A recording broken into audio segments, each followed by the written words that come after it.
That's right, ladies and gentlemen, it is an honor and a privilege to be here in your beautiful city. Quarterfinals start here. It's Aurora taking on the Mongols. My name is Henry G. We're joined by a legend of the microphone as well, Anders Bloom. Are you ready for this one, Anders? You better believe I am, Henry. Let's get into the game. We're ready. Aurora versus the Mongols here as we kick off in the Aurora Arena. I can't wait to get this game live. Inferno is ready, and so are we. Aurora, they're going to start on the T side, the Mongols on the CT side, and let's get into the action. Oh, let's do that indeed. This is the only map Aurora have ever beaten the Mongols on, Anders, and it's all going to kick off here towards the bottom of middle. cobrazera, he sinks his fangs into the first kill. Magic goes down, and it's the opening kill, but can he get out of there? He absolutely can. Fighting tooth and nail. He finds a man advantage, but he can't hold on. We go into a 3-on-3. The fact that he even got the second kill is criminal. He should have been punished and dead right away. Now they're trying to see if they can run down Blitz. He's only just showed up in position, and they actually back off. They saw him. Oh, headshots. He cuts down Soulfly, and now he's in the pit. This is a big problem for them. Can they actually make it out without? They're going to be showing the top of the helmets here. They're right on top of him. One missed shot and he's dead. And Centaurus strikes from the high ground. And they will pick up the bomb. They're going to get the bomb plant here. So now the Mongols are in a little bit of trouble. Messinio, we know what a madman he could be. He's sneaking close. He's got them in the corner. Cuts down Woxic. And Centaurus now the last man standing. Glock in his hand. He can't hit the shot. Messinio to the rescue. Well, that's what you like to see to kick off a quarterfinal live and direct from the arena. No holds barred, straight down towards second middle. It's cobrazera finding a double kill. The fact he gets away with one was criminal, but getting the second, that's a nightmare for Aurora. But Anders, it has to be said, they did well to get the bomb planted and made the round at least possible for them going forward. Excellent retake from Enzinio, but we go 1-0. We're expecting that force buy. It's going to be locked in for this second round. We're talking Galils and Mac-10s here. That does mean they lack utility across the board. Not a single Tech 9 in the mix. Very rare to see. So this will be all-out warfare, and I guess they're choosing to go towards the Palace position. Something very basic, something very simple, but once again, it's the Mongols. They're bringing the game to Aurora. Brit is going to be in a lot of trouble here as we trade equally. Down to the 3-on-3, and cobrazera tucks himself in towards Boiler Room. What a game plan the Mongols have shown up with at the start of this CT side. cobrazera strikes in the middle. He takes down Wicadia. They're putting so much pressure on the Turkish side already. Not letting them run any of their strategies here. Their defaults go out the window. The CTs are hunting you down. Interesting maneuver from Techno. Was actually pushing Banana with the MP9 deck. Yeah, I think that's the better idea here. Upgrade to the M4. We'll see if he can find another. Spots one. Still wanted to fight. I think that was the time to get out of there. Now 9-10 with 10 points of health. Anders will have to go above and beyond to even get one kill. That's if they even come Banana. They throw the smoke down CT spawn. cobrazera is rotating over, but it's all a ruse. It's going to be Majab. It's going to be Woxic falling back here. Another smoke deployed towards CT spawn, buying themselves some time here, but they're not taking the bait. cobrazera in between the bomb sites right now. I think the second smoke might be enough. He can't make up his mind. Oh, he's starting to roll back. This is a good time to pull the trigger. He needs to be here. He's there in time. Yeah, this can't be on 9-10. It has to be cobrazera doing a bit of the work. He's in the library now, he knows, but they've already got the smoke up for the cross. Deep Molotov on top of him, and that nearly kills him. And you got to wonder if it's worth it here. The Mongols, they're so low on health. They're not going to have a lot of money left. They picked up another M4 down on Banana.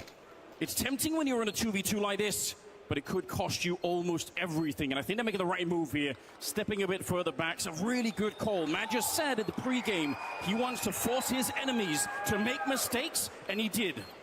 Ruthless aggression once again from the Mongols. It was going so well. It was looking so promising. The 3-on-2 advantage, Anders. I always say it, though. In those sort of situations, play the percentages. Enable your crossfires. I feel like Techno's doing too much there. He gets the initial advantage, gets the peak, but doesn't get the damage. The second peak towards Banana, that's when the round fell apart, because then you can't set up 9-10 for one cheeky kill. He had 10 HP and an MP9 in the back. They should have got that intel, set up the crossfires, but well done to Aurora, pulling them around the map there. The double smoke down towards CD spawn made things very uncomfortable. And you can see it's all about warfare in that second middle. Back-to-back rounds where the headline reads, it's Aurora winning the second round force buy. We save a couple of weapons, so there's going to be a lot more to play for in round number 3 here. And you could imagine that if Mara was here, this would be the sort of thing that in a timeout he would mention. Say, listen, they had that 2-on-3, got to chill out a little bit. But still early days on Inferno. We got the 2 M4s, some upgraded pistols, even an MP9 being invested into. The Mongols ready to fight. For once, they're not aggressive in the middle. They've gone for the 3-man stack towards the top of Banana here. 9-10 with the rifle in hand, though. Will he go for the spam through the smoke? Doesn't want to give it the fact where the firepower resides. Speaking of firepower, there's Antares, the trusty AK-47, putting it to great work. Double kill as Aurora crack things open towards A. That should be enough to win the round. You're thinking about the save already. Keep 9-10 with the rifle in hand going forward. We have got one player here. I don't think there's anything they can do, though. Techno will have to fall back. That's very clean, very concise from Aurora. Job done, Anders, and they'll go 2-1 here on Inferno. Yeah, very smooth work. Very good to see Aurora bounce right back into this game. They were being under a lot of pressure from the start, but they are back now. And you open the can of worms. That is Centaurus with the AK on the T side. This is where he is just such a lethal rifler. So anyone watching here, maybe you haven't seen too much of Centaurus do this kind of work. Maybe you have. You know what to expect now. He's world-class at it. And he's one of the real threats that they're going to have to deal with here on the CT side, Mongols. Worth noting, he is injured currently as well, but doesn't seem to be slowing him down in the initial stages of this quarterfinal. 2 great kills so far. Got one in the pistol, and now opening things up in this first real gun round there. 4 players surviving for Aurora. Speaking of survival, the Mongols trying to hold on to the M4, a Deagle, and an MP9. The battle will continue. That was a more subdued round, but it will be Aurora finding those openers. Nice little replay here. That's how he does it. Free fire straight to the dome of the Cobra. We're going to see now round number 4. Bear in mind the Mongols have not taken a single tactical timeout this entire tournament. Yeah. Yes, you heard me correct, Anders. Not one timeout. What do you make of that? It's just so wild to imagine. Even without Mara being here, you'd think there'd be a reason, maybe something to slow the game down, but that's not been their style. I kind of like it, though. I feel like it gives them a certain flavor coming into the quarterfinals here. I appreciate it. Let's see what we've got up next here. The saved M4, a purchase M4A1S. Aurora setting up their default right now. Antares once again in the boiler room, looking to heat things up. No one home this time, wisely so, considering how the last interaction went. He'll smoke off towards the arch, Molotov towards quad. 9-10 rotates in, trying to go for the spam through the smoke here. Will he find any damage? Nothing really connects. That's mid-control granted now to Aurora. They're looking to go on the arch side this time. Flashbangs coming through. Antares patrolling towards quad, flashes in towards the apartment. Even while completely blind, Soulfly will find the opener. It's a great flashbang, but it just didn't give them what they needed. And through the smoke, it's Wakardia. I don't know how he's done that. Soulfly coming in with the kill on the Cobra Sierra. He leaves 9-10 at the corner. He doesn't have his trusty AWP. They don't have anything like that at the moment. They don't check the corner, and he picks up a double. Outrageous. Looking for a more. Even the Denki's down to 11. But so far away, Techno. The bomb is going to be planted. 9-10, very nearly had enough to clean up the round there. Might have made it past the corner. There's still a chance here. If he could put some pressure on, he's got a smoke in his back pocket.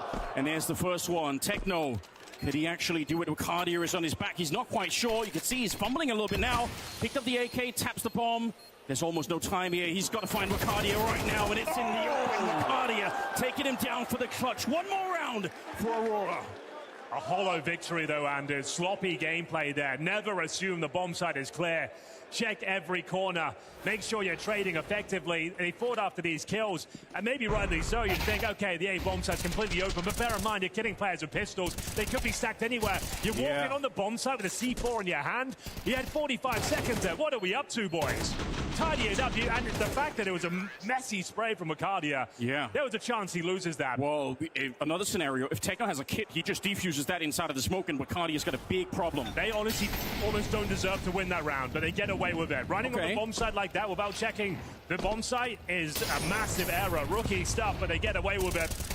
I think that's fair. We're going to get into a very important round. Can't afford to throw massive moments like that away. Aurora are known for those sort of chokes, getting to the big stage and throwing away huge advantages. And they're trying to fix it. Luckily, they get away with it this time. I think that the Mongols as well, they need to shut down this Aurora T side, because their CT side for Aurora is going to be really strong. They've got a couple of expert players on that side of the map. You really want to make sure they don't run away with this, and they kind of already are. 3-1 in spite of some early success for the Mongols. It's a real interesting turn of events as Cobra Zero will find himself right up next to the boiler room with the FAMAS in his hands. A dangerous weapon to play this close with, but could work. Wakadio on the other side. He gets flashed in, and it's a similar result as the last round. Instantly dead. Spray for Massinio. Not strong enough, and just one player left to defend. 9-10. He did it last time. You better believe they're going to be checking every single corner of the bomb site. Good point. And they'll find him. Well, there we have it. The win streak continues. No harm, no foul on the previous encounter.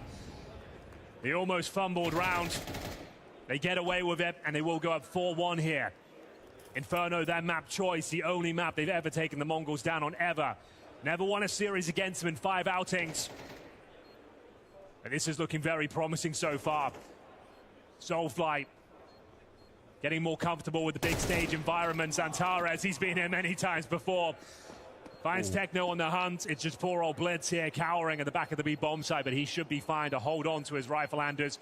In terms of loss bonus, will be getting themselves $2,900 in the next round. So partial by territory with the M4 save, but still huge advantage now.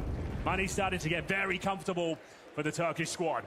Here's something to consider as well. Because we've been playing this kind of weird economic game, it means 9-10, he can't have the AWP. Now, on the CT side, might not be the strongest offer right now, but on the T side, I want to see him pick it up. He's the 3rd best-rated player in the top 10, all ping CT or T side Inferno. So I need to see that. I don't care about Walkstick so much on this side. This is not one of the sides that he AWPs really well on. So stay with the AK if you're Walkstick, even if you can afford the AWP. I don't think they need that right now, and he's not fighting one of the CT side anyway. So I think this is going very well according to plan. Aurora, they love this. They shut down the early aggression. They've got everybody warmed up on that side. They made one mistake in not checking the corner, but other than that, it's been pretty good.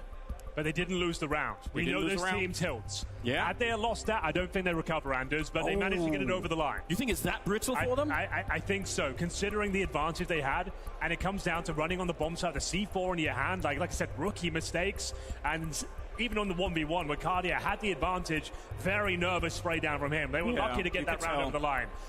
But it's okay, as I mentioned. The fact they don't lose the round, all is well. Maybe a wake-up call early here. Remember the fundamentals. Nice. I like that thinking.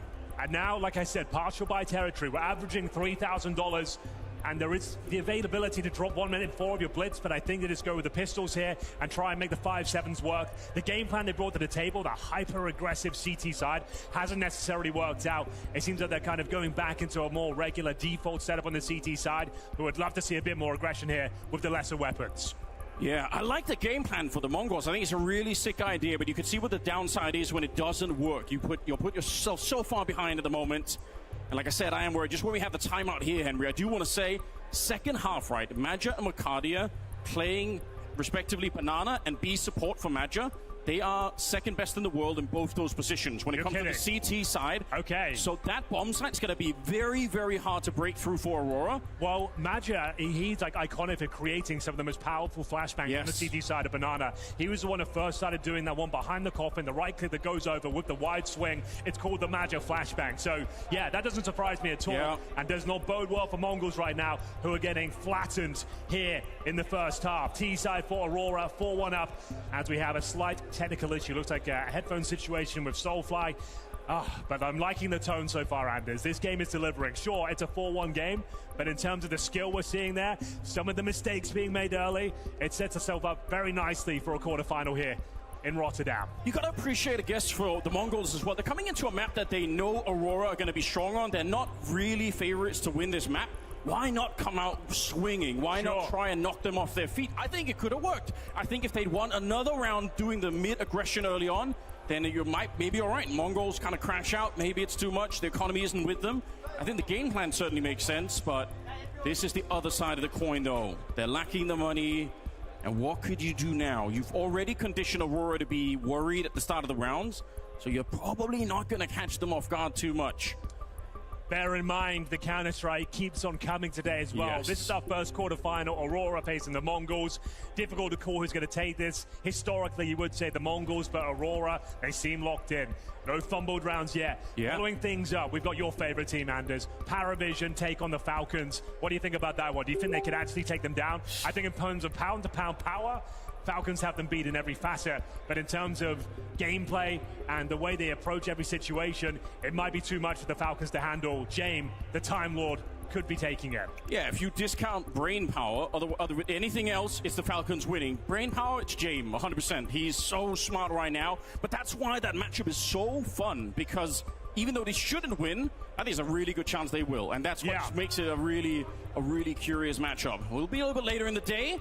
Gotta say, the turnout already here in Rotterdam has been amazing, and the atmosphere in here, like even hours before we even started the game, people were walking around, interacting with everything. It was a real good mood. Yeah, you're absolutely right. For a Friday afternoon to be at, like, pretty much a full house right here, thank you so much, guys. The atmosphere is electric. We're just getting going here. We're going to try and blow the roof off this joint today. I hope you join us as we get ready to get back into the action here. Headset issues, so hopefully get back into it. Yeah, it is a classic. That one, though, we can resolve normally pretty quickly.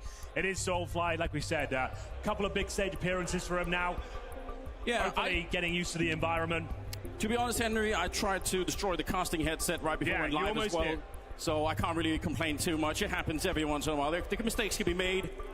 But, yeah, it gives some time here for the Mongols to reflect internally. Maybe not discuss so much with the tech timeout, but yeah, just to have a bit of an internal monologue about what are we going to be doing coming into this one. What do we need to do? Like you said, they're not going to have the most exciting weaponry, but there are grenades that could do damage. You've got the triple nades. There are a lot of fun things that could be tried if you really feel like it. Yeah, they have that saved M4. You would assume they bring some 5.7s, some Kevlar into the mix as well. This is Aurora's round to lose. So your options here, you play a very slow default, let the game come to you, which has been happening, or you could call something really quick. It's a high-risk maneuver, try and get in towards B quickly. I doubt they do it. You're going to feel things out. Allow players like Zantares to get in towards the boiler room. See what stack you're up against, but the utility is going to be the aim of the game. Ladies and gentlemen, thank you for bearing with us. Can we get some noise going as we get ready? Round 6 is coming in. Mongols taking on Aurora. This will be a great series, let me tell you. And we're into the action now, Anders. We'll see the buys come through, and they have purchased a secondary rifle. It's going to be the hands of 9-10 and Blitz, 5.7s to accompany them. And we'll see what kind of call we have from Aurora. They're setting up early utility towards Banana. It's going to be set towards our half ball. Grenades towards a corner. Nothing connects. And that might just be a bit of a round reset here. I'm hearing a Let's Go Mongols chant now, building in the background. And you know what? Those 5.7s, you warned us many times, Henry, one of the most lethal pistols, but maybe especially on a map like Inferno, this would be the time for one of those to come alive. But in fact, it will be 9-10. Clean headshot, Blitz pushing forward. He will be traded out. Centaurus on the other side. He knows someone's there. You've got to take this opportunity now. You know the other M4's on the other side of the map. You managed to remove one. Your best chance is to get towards B, but you've been smoked off. Techno has played this fantastically and called for the aforementioned M4 to rotate through. This will be a very difficult round now for Aurora to recover. Damage through the smoke being exchanged. That's risky. If Techno dies, it might be all over. There's a massive flank coming in as well, all the way through T-spawn. A long mission to try and get here. I don't think they realize. I don't think Aurora know how much trouble they're in at the moment, but they're about to get shot in the back. If they don't speed up right now, they have to clear out the bomb site. Cobra Sierra. He's just locked back here, ready and waiting. Techno again strikes, takes down Zantares. This should have been the easy round for Aurora. Not a lot of weapons on the other side, but they might have bungled it here. Techno lands another headshot, a 9-10 in the corner. What a surprise. It's a second round for the Mongols, and they desperately needed this. They certainly did. You know they're going to strike eventually. This time it's with a lesser buy. They give too much away. We said it'd be the slow default. Try and feel the map out, but they didn't account for 9-10. The wide swing towards top of middle. We can see it from his POV. And yeah, Wacardia caught his nades out. They had plenty of time to work with there as well. We said they should be using the grenades. Molotov top of middle. Get the flashes up there before you try peek it. Very well handled. And it's all about that smoke towards a half wall as well. Yeah. They're trying to break through towards Banana. The smoke comes out from Techno. Allows the rifle to rotate in. And it is 2 rounds on the board now as the Mongols, they'll have the AWP for the first time in the hands of 9-10. Once again, battling towards Banana, smoked off. 9-10 boosted up, lovely grenade, should do significant damage. Tickles Woxig down to 83. Which is not insignificant against the M4 or the MP9. It makes a difference. They do flash him off the wall, but he comes back once more. Steps up and shuts down Woxig. 9-10, he's been their star player so far. hitting some great shots. They will lose Cobra Zero, unfortunately, over on the Arch side. And you want to see Mongols relax a bit here. There's a 5-on-3. This round is looking good right now, but if they keep fighting in the middle, you never know what could happen. They've got the 3-man setup at the A-bomb site. They don't need to do anything more now. Molotov down towards the pits. They're inching for a kill here on the Aurora side, but now they're also worried about the potential flank. 9-10 is set up. He's in a perfect position, Anders. This is excellent. Madge's trying to sneak in towards the library, going for banana split here, but they don't prepare themselves for the AWP. Madge has made it through to the library, but mnglz more than aware of it. That's going to be round. Nothing Wacardia can do. 40 HP, 30 seconds, 4 versus 1, and it will be Blitz to find him. Very impressive stuff here. Mongols are waking up with convincing rounds at all starts of 9-10. Aggressive once again towards Banana, boosted up. 2 beautiful shots as Aurora is starting to shrink here on Inferno. Crazy position on the last kill, because if they try to pop flash him, then if he isn't there, all they're doing is showing that they're going back Banana, so they can't flash this position. If they do that, they're giving up the entire round. They have to just face peek him, and he knew that. That's really smart play coming out from that CT side. Partial investment here. We're expecting something very quick indeed. A palace pop, perhaps. See whether you can get out of the apartments. You've got 3 MAC-10s, Tech 9s, and I think that's exactly what we're getting towards those apartments. mnglz, though, reads it well. It's going to be the big spray down. mnglz is more than ready for this one. Can't find multiple kills, though. 3 versus 3. They're breaking through, Anders, and a chance to win the round. It's a great call and a great read from you, Henry. You're right. The palace pop has come out, and it's given them a bomb plant, if nothing else. Blitz and Techno. Now the weapons have been picked up on the other side. Woxic's got the AWP. That's a big surrender. They've given it over to one of the strong snipers still left in the pool here. And Blitz now 1 versus 2. He almost got shut down, and he will, but Cardia takes him. Tech 9s and MAC-10s, and just the speed behind this round, it will overwhelm the Mongols. Even if Messinio got those first 2 spray downs, it wasn't enough. Very quick round. It's an old classic for a reason. Excellent flashbangs. Magia just had to find one. mnglz overworked in his position. Sure, he gets a couple. Kill by kill, though, and he give the Southpaw sniper his weapon of choice. He's going to put it to work. Aurora bouncing back on the low bar here. Fast up towards middle. Quick through the apartments, and now with an AWP within their ranks as well. 5-3, we've got a game on our hands, ladies and gentlemen, but plenty of cash. And you don't see this too often, Anders. A double AWP setup in Inferno, an old school play. Blitz and 9-10 to wield the snipers here. And we'll see whether they come out on top. Ideally, you see one towards Banana, maybe one towards top or middle, but I'm interested to see what kind of ideas they've been cooking up here. You probably want one of them to be a little bit active to sound off, so that maybe somebody will peek a corner somewhere else. You hear the AWP on one side of the map, maybe you just walk around and you're not quite as ready as you would be. Let's see how this one plays out. Could be a sign of desperation as well for the Mongols. They realize that Aurora are running away with a lot of rounds here. Turks are looking very strong at the moment.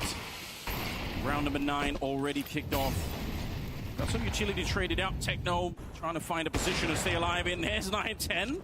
All right, he's supposed to have the AWP, so they're not going to be surprised. They know that much. But that second AWP on Blitz, that could be a bit different. They're going to be ready for that. He is back here. You might never read this. You might not expect it. I think you might be onto something. Feels like a guaranteed kill. Zantaras with the face check again. Yeah. Ideally, you want to be pop flashing, Molotoving out positions, but a dry peek. It's Zantaras. You expect that from him, but never going to beat the AWP in that sort of duel. It's going to be a very easy pick up there. 5-on-3. This is where you need the discipline, right? This is where you really need the Mongols to... This is a round you should win it almost every time. This is the fundamentals where they come through. You want to be dumping a util about the 40-second mark, locking them out and making sure you get 1 kill each. It'll be a B execute, so they are going for this one. CT spawn smoke being set up by Woxic right now. Molotov available for the coffins. Flashes to go over. It's down to Magia to open things up. Bear in mind, he's got the bomb in his back, and there's the smoke, Anders. The nightmare scenario, running through the smoke with a couple of flashes now. Yeah, you don't want to be doing that, but you've got a choice. There's no other way out here. Techno gets the first. Pulls out the USB. He lands a headshot. Why's he got the pistol out? Blitz now in the smoke, ready to go through, flashed in. The bomb is planted here, but Woxic, he should never win this. He's in the corner, and they're hunting him. Blitz Not your likely AURA on this team, but he did a great job in this round. A double kill for him, and it's a 4th round for the Mongols. I think you're dead on, though. As soon as they get that call that the 9-10 AURP's in towards the boiler room, you're focusing your efforts towards a banana there. Yeah. You're thinking, okay, there's no AURP to face, and then it's a face check coming in from Zantares. That's when the wheels fall off. This moment here, you assume you're up against the M4 at the very most, but no, it's the double AURP setup, something you don't see too often. And like we said, we're talking about the fundamentals. This was perfect play. You drop that smoke at around the 35-second mark. You've got a crossfire enabled, the man advantage. Don't overplay your hand, and it is looking very promising now for the Mongols, recovering from their 4-1 deficit as we go into another bye here. A weak one, I should say, from Aurora, operating with MAC-10s, and it might be more of the same. Could be going for that apartments pop once more. They threw away the AWP for another AK. They said, Okay. the surprise is gone. We don't need it anymore. We'd rather have another AK. That's so wild. Normally, once you invest that much money into something, you're going to keep it, but Mongols making some big decisions here in round number 10. That's very interesting. 9-10 back at his trusty position.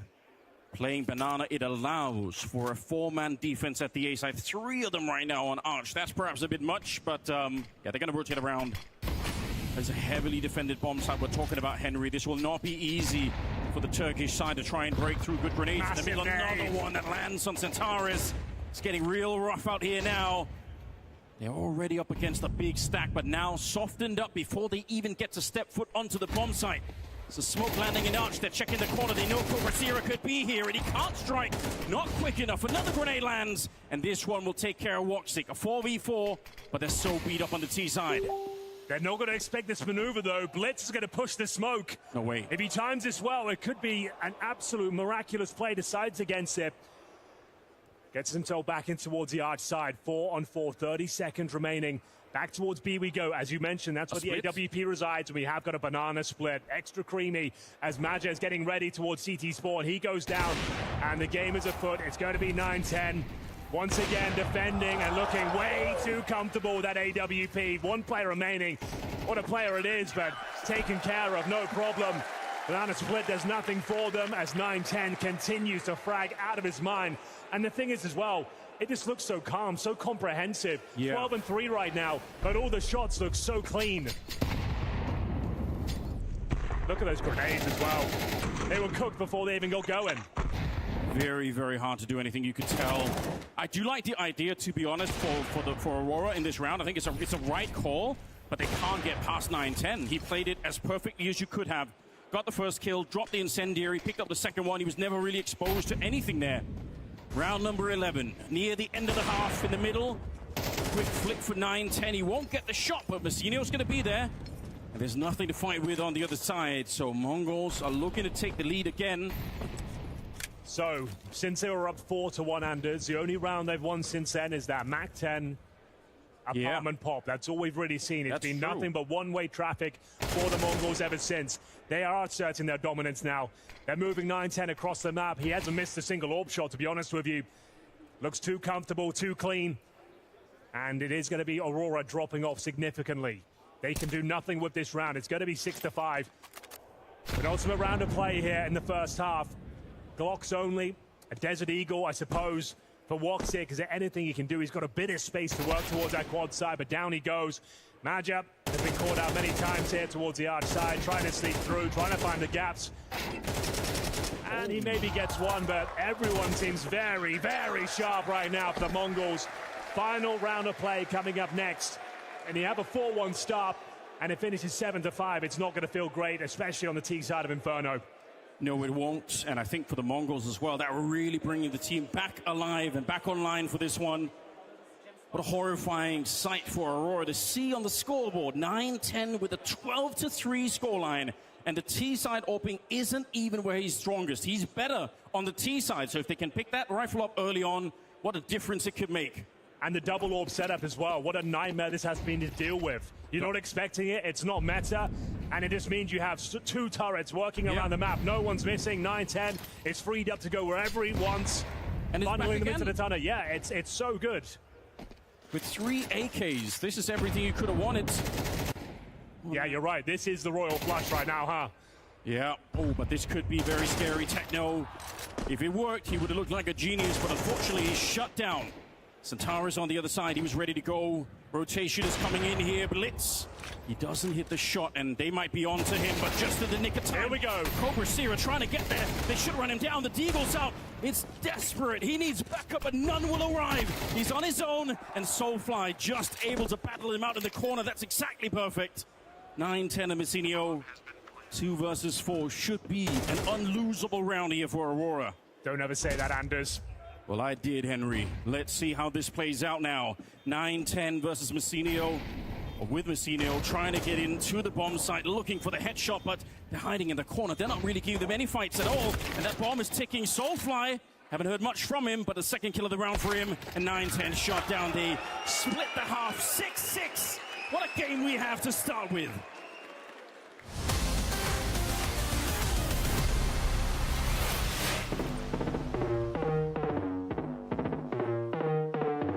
A full year as a esports player, especially Counter-Strike player, it is a lot of work, it is a lot of spending time with your team. As a pro player, you need to sacrifice. It's not just going to tournament, having some fun, see a city, go around being a tourist. It's pretty hard with all the travel and the boot camps and practice from home and all of that. But yeah, that's how it looks. Travel days, it's always so tough. We are traveling like all together, like 5 players, coach, manager. I mean, usually the year starts with a boot camp before the first tournaments. In Navi, we are boot camping quite a lot. We tend to have a boot camp at the start of the season, at the end of the season, before the major. And sometimes we might even have a boot camp in the middle. You have now grinded practice at home for 2 weeks with maybe 2 days off. Then you go into a tournament and you get met by extreme happy emotions or extreme sad emotions. The best part of all of this is definitely a competition. When you're making deep runs, especially if you're winning a tournament, you get the benefits of the hard work you put in. When you're losing constantly, even if you might go home a couple days earlier, you're thinking of what would have happened if we beat this team or win the tournament. As a pro player, you need to fight to stay mentally strong. You have to fix mistakes, you have to adjust, you have to prepare for the next day. You go into the game and then you repeat. This year was pretty hard for us, I would say, because we had a boot camp, tournament, just a few days off, then another tournament, then again just 3 or 4 days off. Getting energy again is one of the most important things for me. I've done this for 25 years now. I have my family close, I have my wife close, and those are the people I see the most, but not a lot. You're traveling a lot of countries, sometimes even back to back, without returning home. I'm used to it, I guess. I think one of the most important things as a team is the team dynamic. We are 5 people on the server, and if one person is missing outside the game, automatically feels very less. In Navi, we try to have the balance and not spending time 24/7 with each other. But I'm close with Ima, for example, I'm close with Makaze. We might spend more time with each other. Overall, you're still gonna be in the practice room with all of your teammates for countless of hours a day. When we, let's say, go out for a dinner or we go for a team walk, we always try to be together, like the whole team. Everybody has to commit to the same amount, sacrifice the same things, and only then you can reach the trophies. What makes the whole year worth it is the majors. I always have the best feeling of my life when my parents were watching me and my best friends were watching me. So I just think that's the peak of the tournament calendar. Everyone is looking for winning, and this is what makes competition being real. I'm here for one reason. I'm here to win everything I can, and the day I stop, I have time for everything else in my life.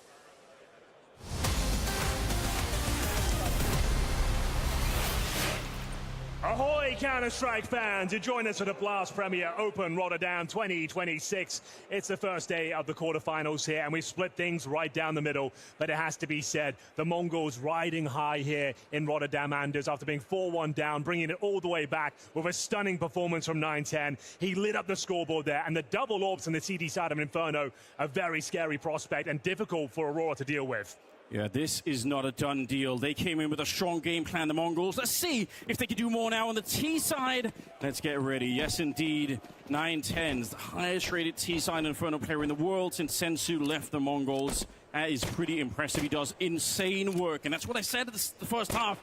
If they allow him to get the AWP early on, this will be a problem. In fact, I think this is a win condition right now for Mongols to get that AWP out early. Well, you also mentioned that B bomb site is Oh, yeah. absolutely rock solid for Aurora, so I'm so happy we've got a 6-6 game here. It could go either way. We'll have a look at the buys right now, see if we can work out where they're going.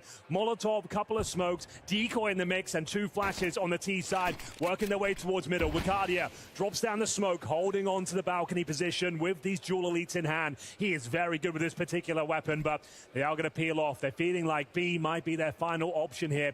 It's going to be the bomb on the back of Blitz, and they still have all of the Utilanders. They can smoke off towards Coffins, CT spawn. They really have a lot of options available to them as CT's hungry for information. I can explore their options towards middle. I do actually like this. They need to know what's going on. Soulfly's alone on B, so they can't just leave him there. They need to know what's happening in the middle. Santaris finding out in a big way. Flash around the corner. Here he comes. The Turkish Terminator has shut them down. Techno out of the round. Only Cobra Sierra left. Oh! And he is nothing but prey in this round. 3 kills for Santaris. Wounded or not, he's here to play. That's what it's all about. When you're in the dark, you need that information, and they went hunting for it, bringing the game to the offense, giving them a taste of their own medicine, and what a flashbang it is. Oh. From the arc side, you can see he has all the time in the world to mow them down. Feeling himself now, Zantares gets the double digits, and we go 7-6, and more importantly, no bomb planted. We're going to have pretty much a full eco, but 3 HE grenades, Anders. Might be able to crack things open here. They can find these grenades towards the top of Banana. Maybe it does enough damage to yield a kill, but they don't seem to land. It's going to be Wicardia. Oh, caught out. Okay, things get a little bit uncomfortable now. It's the in-game leader. He goes down with nothing. All of a sudden, they have 2 rifles. They have a smoke for CD spawn. This was the guaranteed round. They brought 3 HEs and 5 Glocks. Thankfully, Zantares saves the day, tracks them through the smoke, and gives them the round. Should be another kill with this HE as well. My God, that was way too close. But there it is, a sigh of relief. Another close call once again for Aurora, but they get away with it. I just said that combination, Wicardia, Madja, 2 of the best, second best technically in the world at these positions, and they nearly get outdone by Glocks. I mean, they do get outdone by Glocks, but look at this, the double kill for Zatara is so ridiculous. He doesn't even see anyone, just lines it up. Last bullet headshot on 9-10. Aurora could have been in a lot more trouble here. But the Mongols go for the buy. No surprise there. Woxic, a little bit of a slip up on the AWP. Didn't get the kill that he needed there. It takes a lot of damage in return. Let's see. Early 3-man setup at the B-bomb site. The Mongols need early success right now. I think if Aurora get into the groove of this second half, I don't think they're losing this map. I like it, Anders. They're looking quite confident now. Some close shaves, sure, but they're still looking quite confident, setting up their young star, Wicardia. A big responsibility, though. Alone towards that B-bomb site. Zantares and Madja, the old boys, rotating back over the bolts to the A defense. Wicardia will have 1 smoke to work with. I'm sure he's got more in spawn as well. Should have a reservoir of utility to recover. And it is going to be that B execution. They'll trade out Molotovs. But all 5 players for the Mongols are here. Wicardia now cannot afford to go down with nothing. He needs to get that smoke planted and delay them and call for rotation. He gets a smoke down, but they're playing in front of it. He's in trouble. Straight through. Going in. That is wicked sick from Wicardia. 3 kills. He was alone. There was no backup coming. It was all on his shoulders. And he still picks it up. 9-10 of Messinio. They get the bomb down, and that's nice. But holding on to the round seems impossible from this position. 2 AKs. They had 2 more smokes. So they can delay, they can be a bit of a nuisance, they can slow down Aurora, but winning the round from this position should never happen. It should never happen, but it's not impossible. Trust me on that. Well, get your screenshots ready. Look at the minimap now. Let's see if this is going to blow up in Aurora's faces. They're so calm. They're all of them retaking from the church side. Messinio, only the one spray down to 9-10 in the corner, looking for the headshots. Not even a chance here. Soulfly, they get the job done. They're quick at the defuse as well. And you have to admire the calm. They set up that retake. They knew they were going to win it. And Aurora now with a much bigger lead, 9-6. Oh, Wicardia, look at this. We said he had to try and stay alive. find the rotations, but he took the game to them. Wicked, sick indeed, Anders, mowing them down. He saves the day. He steps up when Aurora need him most. He was alone on the bomb site. They played in front of the smoke, and it was no problem. What a stud, stepping up to the plate. And now the money has been shut down as the Mongols will have Tech 9s, a Desert Eagle. And we said before, most teams in these sort of scenarios go towards the apartment. They smoke off Mozo, right. They Molotov the pit, they triple flash over, and they hope for the best. We're seeing no one go towards that apartment position, at least right now. Retake utility deployed by Aurora, hunting for double digits here on their map pick. Bear in mind, the only map they have ever taken the Mongols down on is Inferno. It's been an up and down affair so far, but they're in the driving seat at this very point in time. And Zantara, as you know, he wants to get stuck in. AK in hand, his weapon of choice. The absolute master confirms he's up against pistols, and that's the right call. Yeah. No one needs to overstep the mark now. This shot from the sniper, but still willing to hold the angle. No problem. He's so aggressive with the Centaurus. His playstyle is different. It's like once he has it, he becomes a different player. So I appreciate the fact that he's fallen back. I feel like in another scenario, maybe he would have felt like it's worth taking a fight. His confidence is so high with that weapon. A little bit of a burst there. Doesn't really take anyone down, but Woxic now doing good work. He actually flicks him down. A quad kill from Woxic. Yes, it's against pistols, but that was some really good sniping happening there from Woxic. 25 seconds. Bomb is going to be planted. 9-10. He's got the AWP, but they should be on top of him. Surely there's no way. 21 health. A rescue mission here for 9-10 to try and get his team back into the game. He does hit the first, but not enough for a kill. That's through the wall. A bit bizarre now as he tries to fall back around the corner. They're going to flash him out. He throws one himself. They're already on top of the defuse. Oh. And the flick, he hits him in the shins, but can't kill Madja. Great effort there. Scary moment. Stressful round, it has to be said. Aurora, you thought it was a done deal with this Woxic sequence. You can't ask for much more from the sniper at this stage. Gets himself 4 kills, doesn't miss a shot. Absolutely electrifying with the AWP, but still it comes down to a 2 versus 1. The backstab, the Desert Eagle, he had it all. He hits a couple more shots of the AWP, and they are lucky to get away with that one. Yeah. Once again, there's been too many close rounds, but none of them fumbled really so far from Aurora. They're the ones that have won the eco so far. Money not great. The grenades certainly are. Techno down to 16 points of health. Blitz 41. Wakalia, you're burning away, my friend. You hate to see that. Smoke up, they know exactly what's on the other side. Look at the damage assisted on that one as Blitz finds the HE. I'm not sure if that's a fumbled piece of utilities. That's where the incendiary's supposed to go. He should know that on the retake. Yeah. I guess maybe the movement wasn't quite there. Maybe a bit of panic, but that is quite a massive error. You go down by virtue of your teammates' incendiary. Here we go in towards A, Anders. Okay, it's a really, really quick turnaround towards the bomb side. They knock out Soulfly in the pits, and Zantara's in the corner. There we go. The last boss that they have to take out. Back into the smoke. What a ridiculous defense. One player on the site. Madja couldn't even see what he was shooting at there. And Messinio, he's had some games in this tournament. He was electrifying on Overpass and on Nuke later on. But now we're on Inferno, and the team needs him. He's got 15 kills. He got a little bit of health left as well, hiding in the pits. Molotov in his back pocket. I don't know if that'll be the big difference maker. They're getting close on short. They're right on top of him as he's cowering in the corner. Speaking straight into him. Woxic, no fear whatsoever. The retakes here for Aurora have been expert. So many scary moments, but this time it's Zantares to save the day once again. My God. But that's a round that the Mongols should have won. With this kind of an opening, they take Soulfly in the pit. It's wide open. You can damage the machine, you can slow it down, but the Turkish Terminator will always rebuild himself, Anders.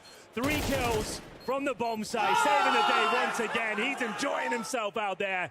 15 kills, 11 deaths. As we get into round number 18.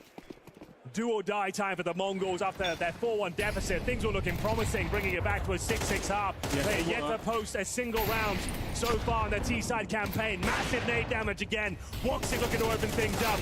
Better from Wakadia. Takes one down with him, and Xantares here to pick up the pieces, feeling himself right now, and rightly so. Finds another kill. Woxic confirms the round as we see a 3-on-2 situation. We talked about fundamentals. We need a rotation here. Manager, one of the best, though, just delaying play towards this side of the map. He's got all the utility, all the tricks of the trade. He calls a Soulfly. He's got a full belt of util as well, including an incendiary, a smoke, a couple of flashes. He'll go towards the coffins and just try and set up a blockade. You've got Woxic with the AWP on the other side of the map, also with full util. Should be map point here. Should be in the operative word. You've got Techno and 910 here. AWP for Techno at 910 with the AK-47. Okay, so the defense is perfect. This is what you want to see. It requires something of a miracle for the Mongols to get back into this round. Now, they do have 9-10 still alive, so plenty of health. They even have the ult, but they've given over to Techno, which is obeying one of the oldest rules in Counter-Strike. It's what you do now. 30 seconds. Two-man defense. They have the utility. Counter grenades are coming out. Flashes to slow them down. Woxic's not quite there yet.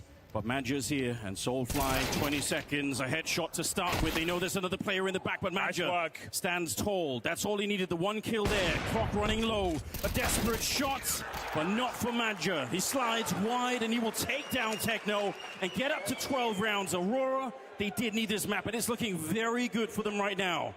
It certainly is. 6 opportunities to put this one to bed, but round number 13 is always the hardest one to get. I know it's becoming a bit of a cliche line at this point, but we've seen it so many times. You get to this massive lead, you have the easiest round when they have Tech-9s and Galils. This is the one you normally fumble and you let them back into the game. You're not going to get a better opportunity than round number 19 to close out this map. Your pick of Inferno. Let's see if Aurora can do it. It's going to be a B rush for the looks of things here. And there's Vicadia, there's Xantares fighting for the man advantage, and they've got it. Techno's down to 15 points of health. This should be GG, Anders. They meet them straight up on Banana. Violence against one violence, and they come out heavily on top. They've got no respect for them in this round, and that's exactly how it should be. Aurora, they want to take a victory over them here. Woxic will find Techno, and 910 wondering, we're what, 20 seconds into the round, and already the team is gone, and so is very likely the map. He's boxed in here on Banana. How do you fight your way out of this one? If they start to make a mistake here, if they push him to fight him, that's how you could get back in. But this is 2026 Counter-Strike, and at this level, we don't want to see those kind of mistakes. Just confirm that he's here, lock him in the box. Oh, a little bit of a peek there, Xantares. Perhaps hungry to close it out. I don't think it's necessary. Madja in the corner could go down as well, but a lot of damage. He's solo 9-10. I think that was a big opportunity right there. Madja, he's done enough. Aurora, they look red hot on Inferno here. Headshot. Oh, no. No way, Henry. There's no way. He's so low on health. 30 seconds. He's done well and assisted by a little bit of a mistake. But look at the grenades here on the Aurora side. They're ready to go up on the box, and Soulfly will take him down. It's another round, and the map that goes to Aurora. We said it was going to be an impressive CT side there from Aurora. They have turned up the play today.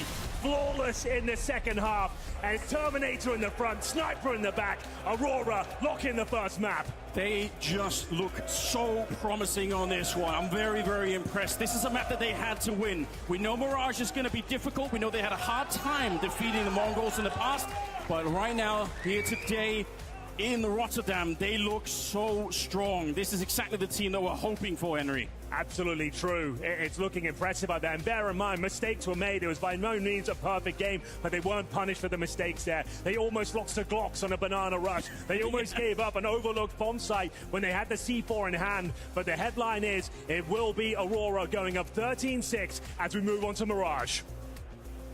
All right, I'm standing by with Madja. Madja, they fought so hard to bring things back in that first half, leveled things up at the break, but then you crushed all momentum. How did you do it? Yeah, it was a good Inferno from our side, and yeah, it was a good map, but it's not over. Mirage is their pick, so we need to be focused for the next. There were some close calls in there for you and your team, but it didn't feel like there were any frustrations coming out. It feels like the vibes are really high and you're feeling incredibly confident. Yeah, we were chill. I think we did a pretty good T-side, like in the middle, but the T-side was really good. And the support here is awesome. Thank you very much, guys. Keep supporting us. Thank you, guys. Thank you.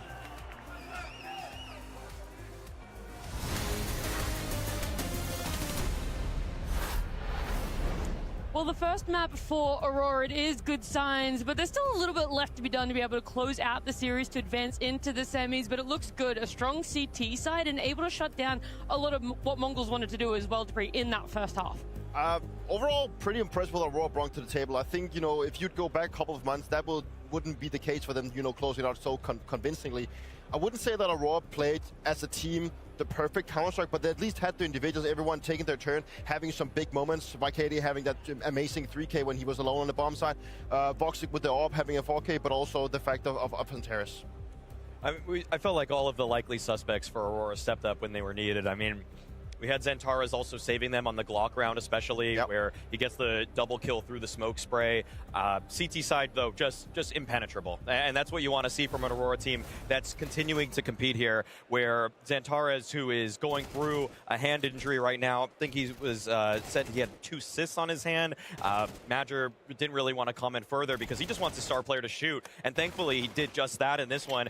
He's the guy that makes Aurora the world contender that they are. And if he's set up in these kinds of ways and able to deliver, they're a tough opponent to beat. And that's even more props to Aurora than having potentially your star player, whether it's a big hindrance or a small one. The fact that you're still able to rely on each individual throughout that lineup too, that everyone's able to pull out something for themselves and clutch it up. And it's not always all on Xantares, even though he had a great map here in Inferno. Yeah, but it's hella important. When you hit playoffs, it's I wouldn't say obviously you don't throw the system out the window, but you also have to rely on your players making intuitive plays whenever you need to, but also coming in with the big plays individually. And I think that's also what we saw today in this game. Voxic specifically also was up there. We talked about Voxic having back in the days he would be a nuisance to play against, and also a guy that would have a force to be reckoned with. And I think Voxic also showed today that he can play up to the start that he once was. I think he was being very instrumental, specifically on the CT side. This highlight specifically being going back and forth with the AWP, and he even gets carried away trying to get the fifth point. But it's good to see that Aurora can rely on not only having Xantares play good. I think it's good to see that the team now showcase that everyone in the team needs to step up if they want to make deeper runs into playoffs, because the opposition only gets harder, and this is only the first step of them actually getting deeper into playoffs. It's always impressive to see Woxic have moments like that, because it makes you think of his Mouse Sports time in 2019, roughly, where he was so instrumental to their defenses as well. I mean, that was one round of several where if he just misses that first shot or gets overrun, then it's a completely different story for that second half. But yeah, him, Xantares, even actually Madger and Waikadia back on the B side, all of them played an important role in making sure that they just had an airtight defense. Yeah, there is a specific round for Waikadia that we're going to have a look at that really illustrates what you're talking about. This individual play that stepped up, even when players like Xantares and Woxic, as much as they're trying to steal the show, can't take it all away. This was just such a great moment where he deploys the perfect block utility here, gets the triple kill spray down. I wanted to pick Dupree's brain on this one a little bit, because as we were watching it live, the way that mnglz used both of their smokes just to smoke CT and Coffins immediately felt like those little edges are kind of where sometimes it can be a little bit difficult to win. It's already hard enough in a 2v5, but when you're just immediately deploying your smokes without thinking about it, it can get even harder. I mean, I think it's the obvious choice when you see yourself in a 2v5, you just think that, hey, we have 2 smokes, we can smoke Coffins, we can smoke CT again to buy us extra time. But those smokes will not do you good. They will not win you the round if you deploy them too fast. They literally, that was their win condition. Like when they were in that 2v5 and they had 2 smokes, I was thinking there's a slight chance this one can actually be salvageable. But the thing is, they smoke Coffins at first, but they also smoke CT at the same time. I think they should have, the first smoke is fine, smoking Coffins is good, but they should have used the other one either to deploy it close to themselves so they could play it around it, or at least hold on to it a little bit longer to buy them time. If they could have re-smoked Coffins once more, that would be a time for them to actually have a situation, because at that point, when they just wait out the smokes, you're not going to win the 2v5 because you didn't even have the crossfire set up here. And that sort of adds to the layer of just how, like you said, Maui, impenetrable the Aurora CT side was. On the T side, though, for themselves, it was a little bit harder to get going. mnglz ended up taking the first pistol round. They lost the next few. But overall, 9-10, I think, was the one that showed most in the first half. I thought that this was going to be a mnglz map with how strongly they did open up, especially on 9-10 as an individual. Every successive tournament that I see from the mnglz is an exhibition from 9-10 to show that he can be the star player to fill some of the void that Senzu has left for them. Obviously, you would like the role-for-role player in Cobra's era to be that replacement, but 9-10 has been incredibly impactful. He is really just going toe-to-toe with all of the opening fraggers from opposing teams. And even though he put up these great numbers, unfortunately, they just weren't always able to I'd say, parlay it into something a little bit more fierce. So 9-10, once again, satisfying his role, his job on this team, but just needs a little help. Yeah, job's done for him. I think that he was being the guy that would literally go for the attempt of going for the first gun. He had a lot of success coming into the beginning of the game. And the thing is, if you're in ARPA and you go for these picks and he's getting those really comfortable picks in the beginning, he's going to build confidence. And I think that really showed throughout the match, but they couldn't really convert on it, the Mongols. I really feel like the Mongols, they lacked that timeout that the coach would probably have taken. You know, the missing of Mara is very instrumental here. And I even saw also when the game was over, the Mongols player would just sit back at the desk, you know, probably playing more bots or whatever, trying to get back in the scene. But that was a poor display from the rest of the Mongols player, that's for sure. I feel like we've alluded to just how impactful not taking timeouts are, but specifically from your experience, Dupree, like what happens when another team takes a timeout, or when you as a team and as an individual take a timeout? Like what happens in that time period? There's a lot of thoughts behind taking tactical timeout, because you also allow the other team to talk. So in theory, you do have 6 timeouts if you actually, you calculate it. Yeah. And obviously, the fact that Mongols doesn't have their coach here, I'm curious to see what their team speak is going to be like when the other team is taking a timeout. Maybe they're saying, yeah, well, right now it's working out, guys. Let's just keep going, you know? Like, they're the ones taking the timeout. But the fact that they don't take one is probably also just a sense of they don't know what specifically to change. You know, they don't have that extra overview. So it's also a tactical decision to take a timeout, but that obviously plays into the favor of. But maybe it also plays into the favor that they don't want to give Aurora too many timeouts. That's what they said earlier in this tournament, that they didn't want to give a timeout to. I forgot what team they were playing, whether it was Navi or Mouse or something. Mouse, I think it was Mouse. They didn't want Cyclone to get on the mic to help Mouse out anymore. But that works when things are going well. Yeah. When you lose 4 rounds straight on your own T side, it's probably nice to at least try to slow the other team down, ice them out a little bit, try to construct a different plan, because they could have it couldn't have hurt at that point when you lose 7 straight on one half. Well, pro players have the luxury of having a coach getting those timeouts if things are going wrong for them, but a lot of people at home don't really have access to that, right? They're not going to have a coach standing beside them waiting for them to take a timeout, but you do have access to refrag, and that might be just what you guys need to push you over the line there. I feel like we've talked a lot about refrag, but it's for a reason, because refrag is really a tool that you can improve your counter-strike capabilities. We've even had our official observer Chef go around, and he even showcases that an observer can actually play good counter-strike. Apparently it was, it was. Oh, it's Miguel this time around. So even all right. average, average CS player can get better. It's a great tool in general, though, obviously. You'll see the way that he's pathing out, the way that it just kind of makes you work on your snappy aim, as opposed to just going into deathmatch or into just kind of an aim server where those are just kind of raw abilities. This is much more in the flow of an actual match. And this is also the challenge of game over. Look at that cheeky smile. Refrag. He knows he's doing right. That's the good thing about refrag. You can play so many different scenarios. You can actually pinpoint and really handcraft what you want to be working on, whether that's going to be Nader, it's going to be pre-fire, it's going to be crossfire. There's plenty of things to go around if you need to improve it. Yeah, look, the thing is, we can all say that we need to improve a little bit, and all the pros really need is just a bit of time to get ready for themselves for map number 2. That's coming our way. It's looking in the form of Mirage, just on the other side of this break.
Ladies and gentlemen, welcome back to Blast Premier Open Rotterdam 2026. My name is Henry G, joined by the legend Anders Bloom, and we got a second map getting ready for you right now. It was a surprise package there from Xantares, especially Inferno. What a performance, Anders. They don't drop a single round on their CT side. They're looking hot to trot to take this 2-0. And bear in mind, they have never beaten the Mongols, ever.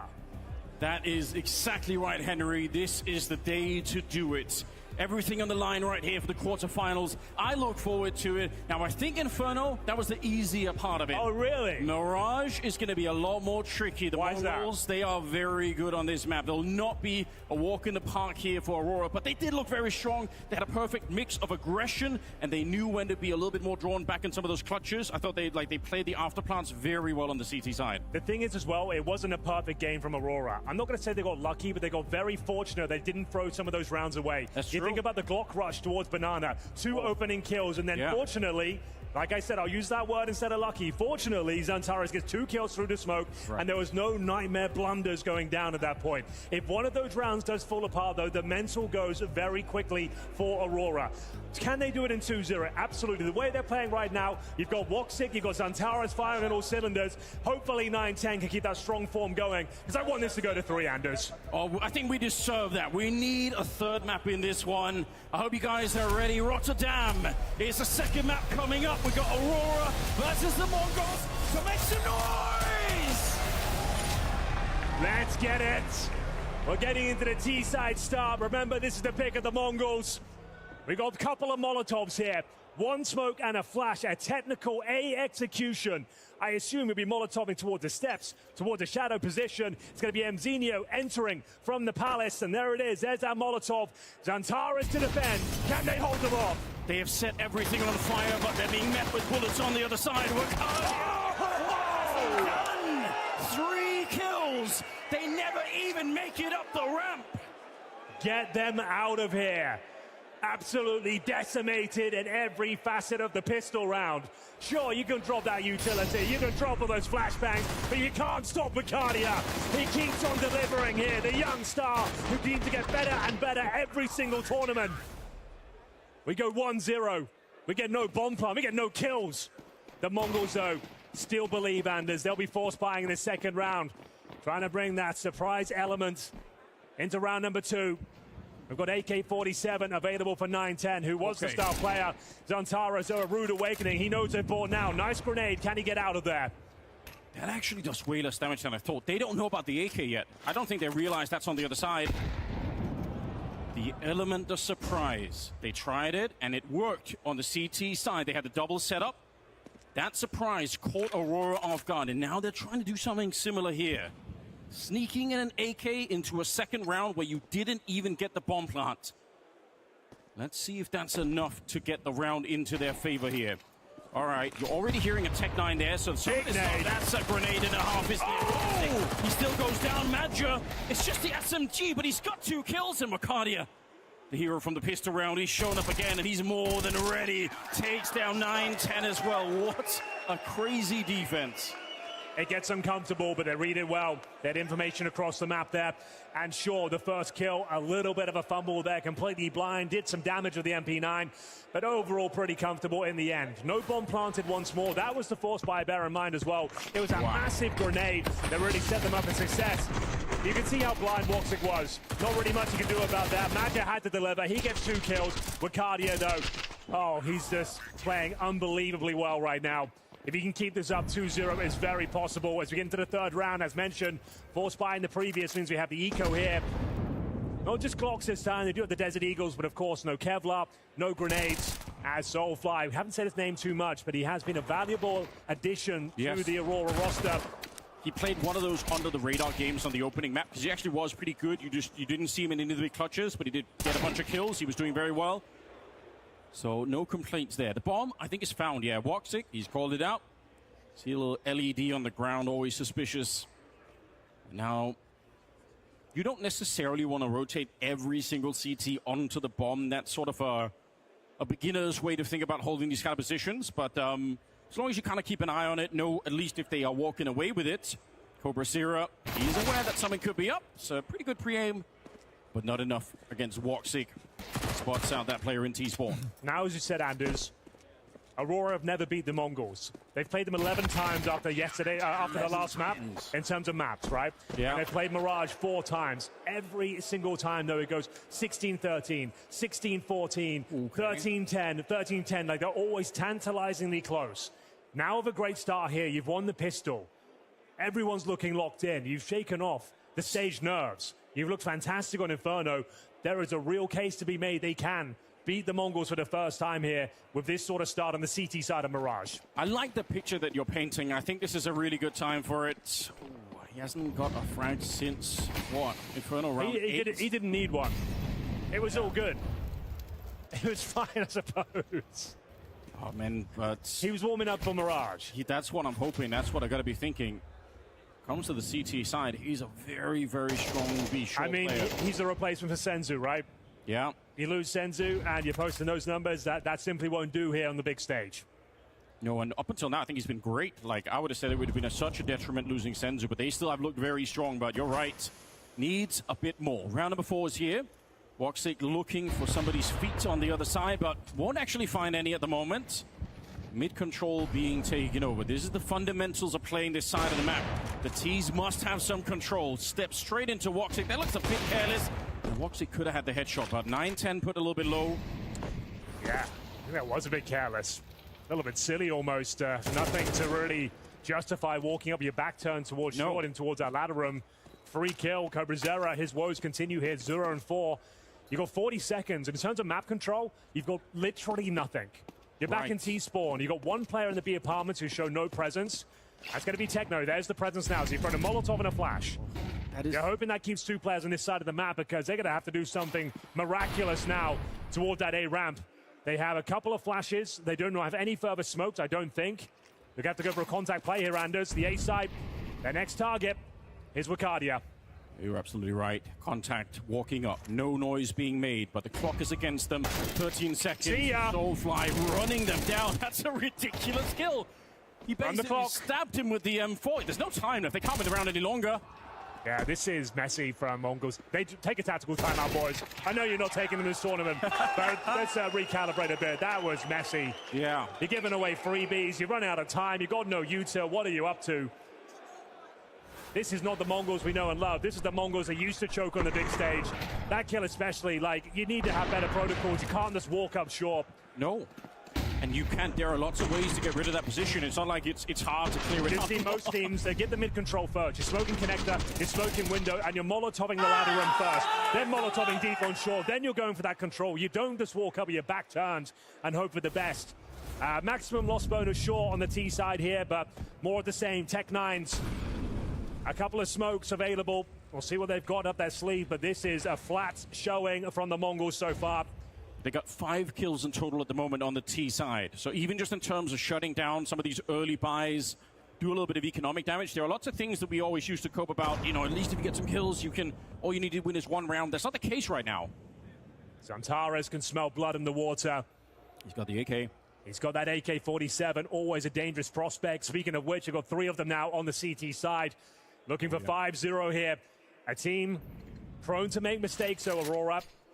Trying to challenge the in-game leader once again. Massive grenade. You can hear them coming, but he's blind. Zantares, Wakadia working in tandem here. It's clean once again from the young gun as we go into a 4-on-1 situation. Blitz, however, makes it interesting. Could this be their first bomb plant in round number 5?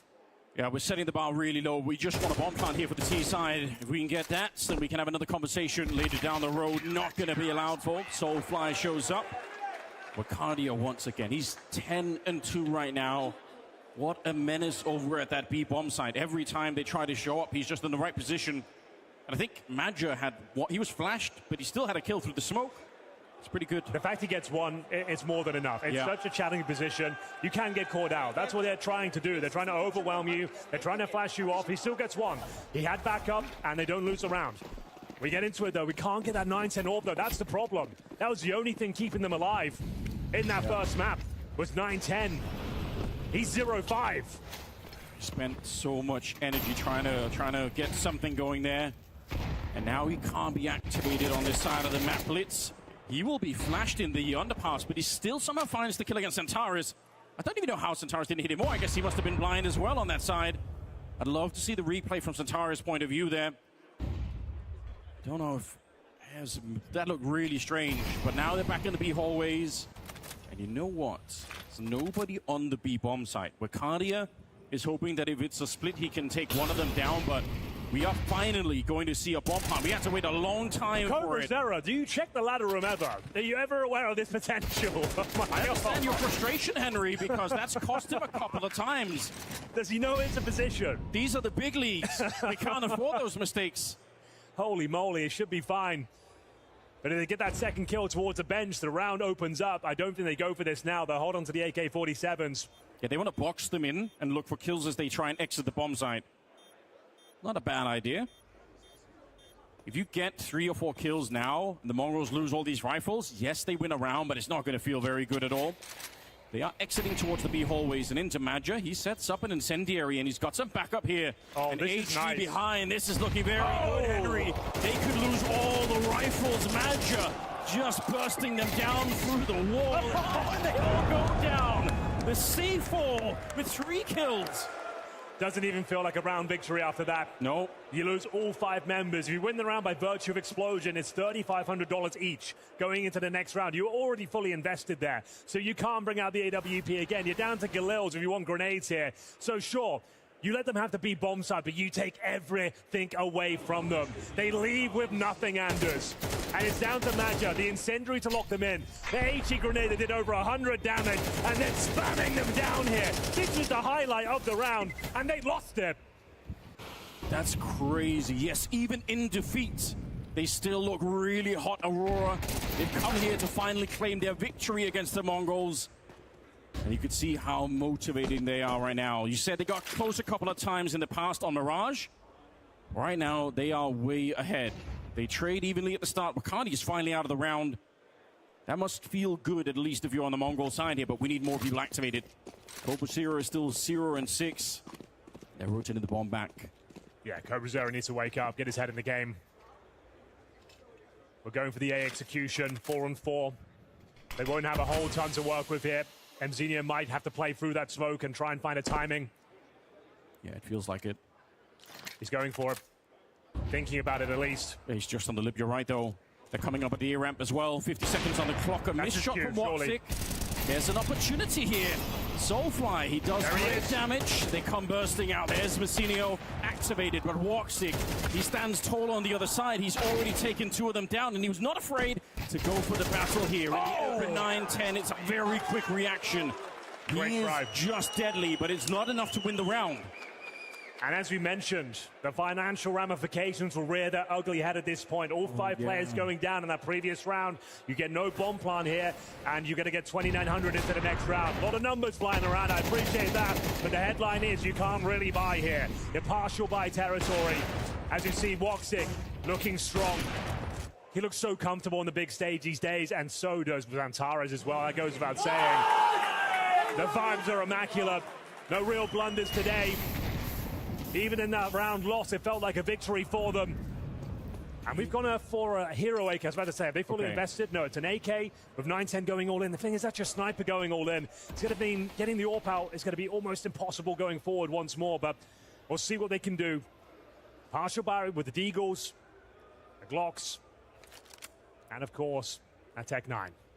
Woxic's always been grabbing headlines with some of those flicks, but the real weakness in his game in the past was that he would overcommit to some of the fights. Yes, he couldn't rein in the aggression. Yeah. He's learned that now.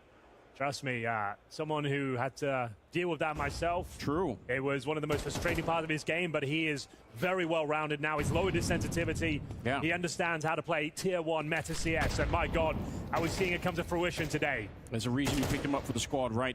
There was real promise, you could tell, but now it's like the full version of Woxic that we really need. Wakadia, he goes down. That's the hero AK to pick up the kill there. 9-10 once again, trying to do the work to bring this squad really into the quarterfinals on the second map. They haven't done anything. Not yet here on the first half. The bomb is being carried back towards the A bomb site. They don't know about that yet. Techno goes down on the side of the map. That might be a bit suspicious, to be honest. I think Aurora start to realize if there's only Techno there, he's flanking on that side. Woxic once again strikes and cuts down Messinio towards the connector. He's ready. That's the bomb on the ground for Blitz. Now 15 seconds. I don't think they can do it. They can't even get to the bomb at the moment. Woxic is just way too deadly on this bomb site. And that was another criticism of Woxic as well. He was known for hitting the flashy flicks. Yes. He was known for getting super aggressive, but he wasn't reliable on the shots that really had to count. The ones that are easy almost. Now you're seeing that's not a problem. He hits the shot to the right on the play in front of him, and then you've got Xantares backing him up.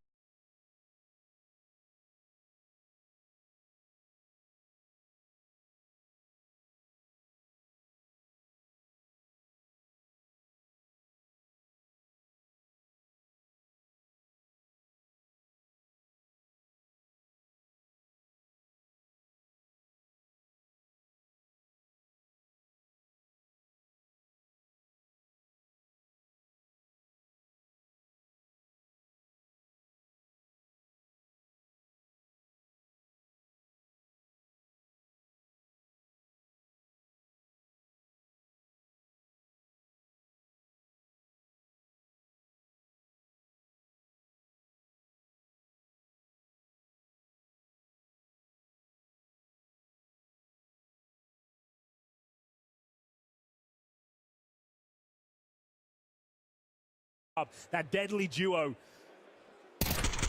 This is looking so good, Anders. We go 7-1 here now. Cobrazera, sure, he gets his first frag. In about the last 20 rounds, he's posted 1 kill, but it means nothing. The money's out of control right now. They still don't have the AWP. 9-10 has to operate with the Galil. So sure, he gets a hero AK, but what does it really do for them? Nothing. He needs his AWP. At least give him an AK. Why have they given him the Galil? I feel like... Yeah, this is desperate now. Oh, he's done so much work for the team. Like the way he was playing with the AWP, and you hamstring him going forward into this, the most important map for the AWP, and he's not going to get it once in this T-side campaign. Like, what is going on today? They don't have a coach. We'll reiterate that point one more. Fair. They're looking nervous. Like, Cobrazera looks way out of his depth on the big stage right now.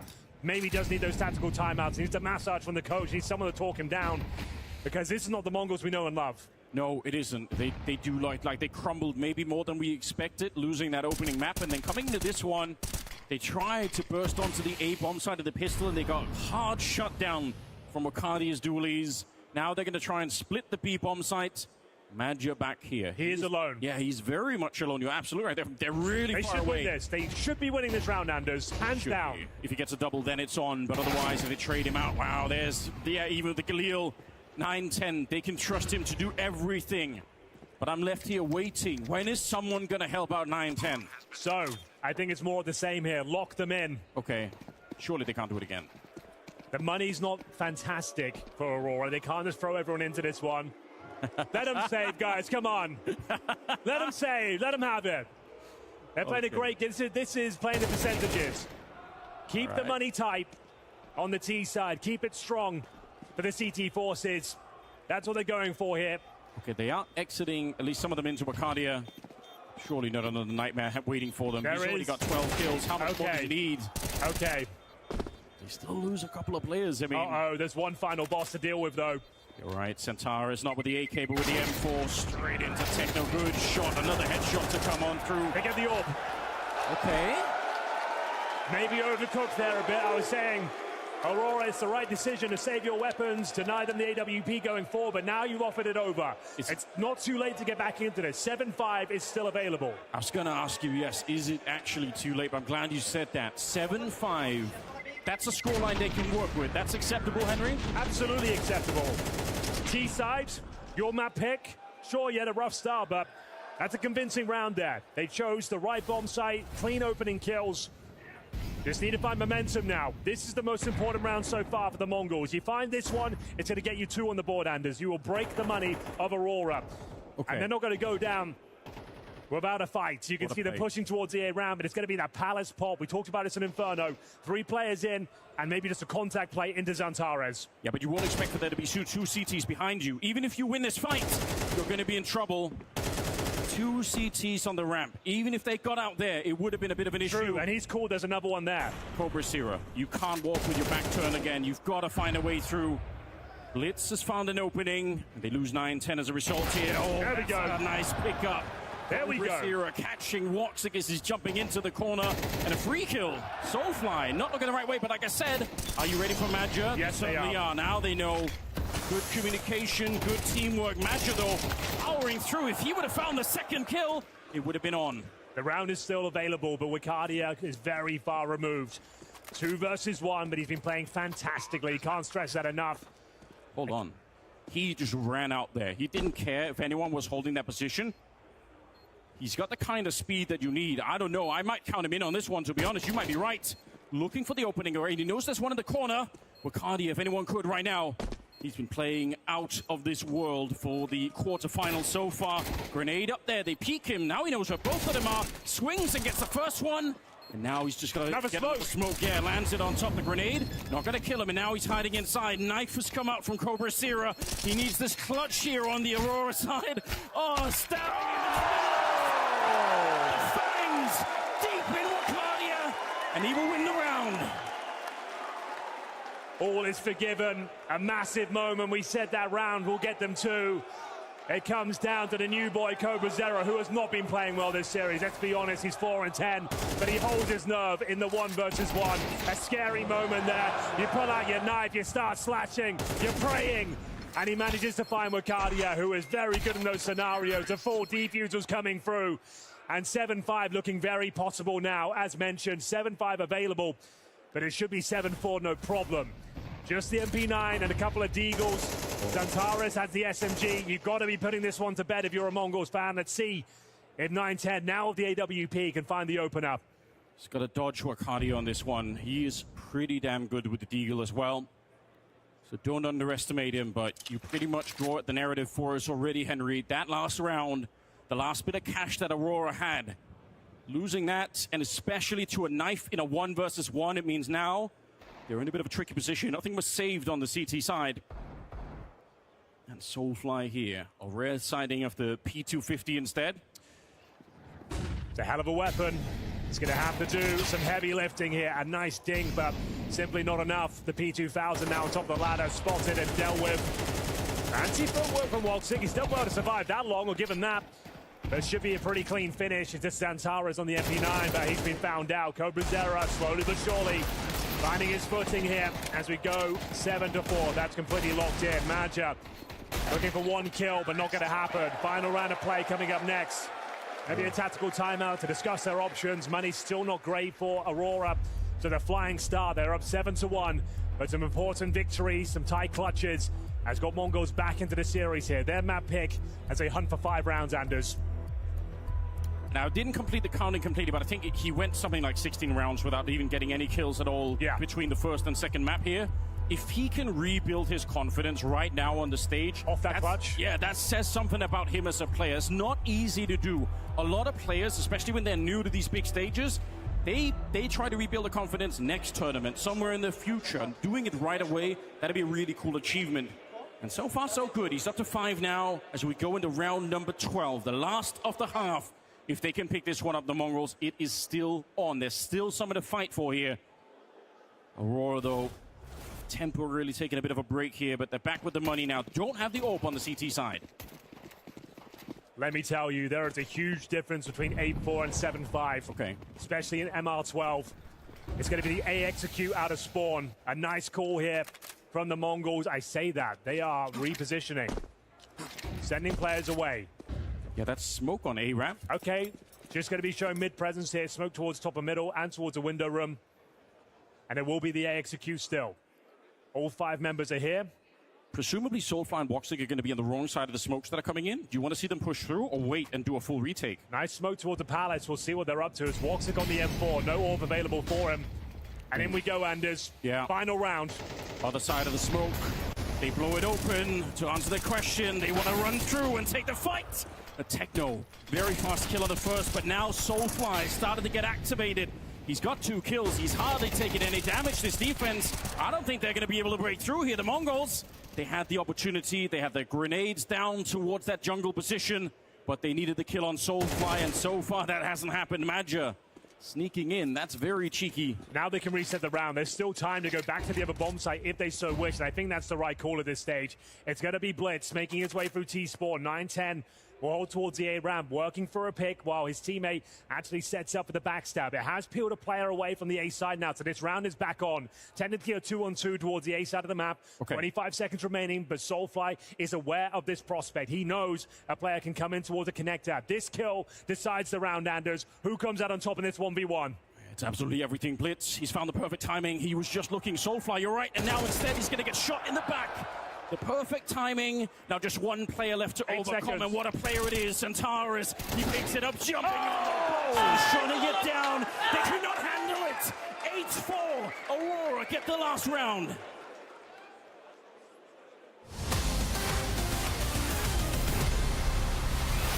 Welcome to the Nova Shots Roundtable. My name is Henry G. We've got Anders, we've got Pimp. Gentlemen, how you doing? We're going to look on the Nova app to see if we can work out who's going to be the favorites and maybe the underdogs as well. Opening things up, there is an elephant in the room. Because Stockholm, we didn't have Vitality there, Pimp, but it still felt like they kind of won the tournament by not even being in attendance. What are your thoughts on that? Heading into this tournament, and pretty much heading into any tournament at the moment, they are the clear-cut favorite. Is there anyone at this tournament that's even close to their level, Anders? No, unfortunately, I don't think so. But actually, some other teams took a lot of damage, right? Like, if you had tokens to spend for Pro League, you would have said Mouse were the obvious pick, and that just didn't work out at all. Not at all. Losing to Foot in the quarterfinals? It was Mouse in Sweden. Yeah. Brolan was the hometown hero. Yeah. They still couldn't get it done. No. Unbelievable scenes. Will that affect their prices? We'll have to find out. Vitality we've established, that's the #1 team by far.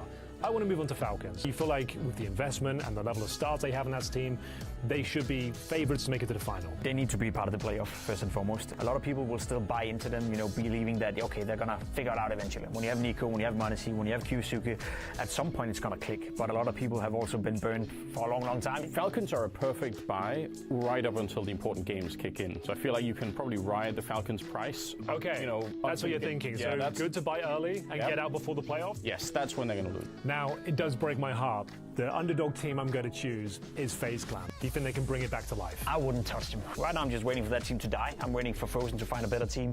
I'm waiting for Twist to find a better team. I'm waiting for Kerrigan to find a new project because I like the players as individuals.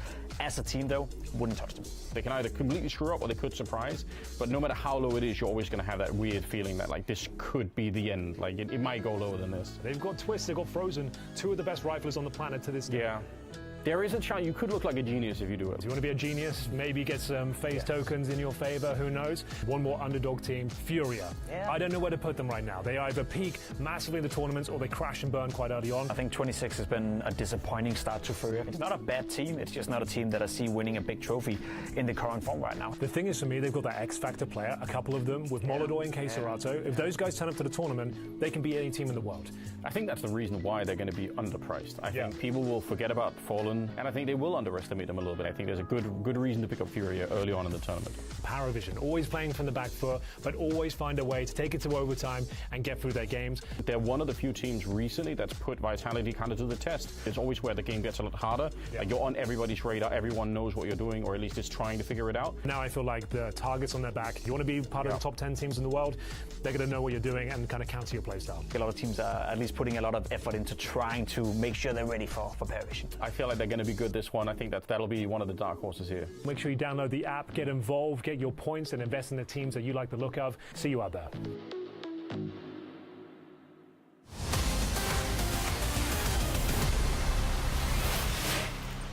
Could be the final half of play for the Mongols here. A disappointing 4 rounds posted on the first half of their map pick.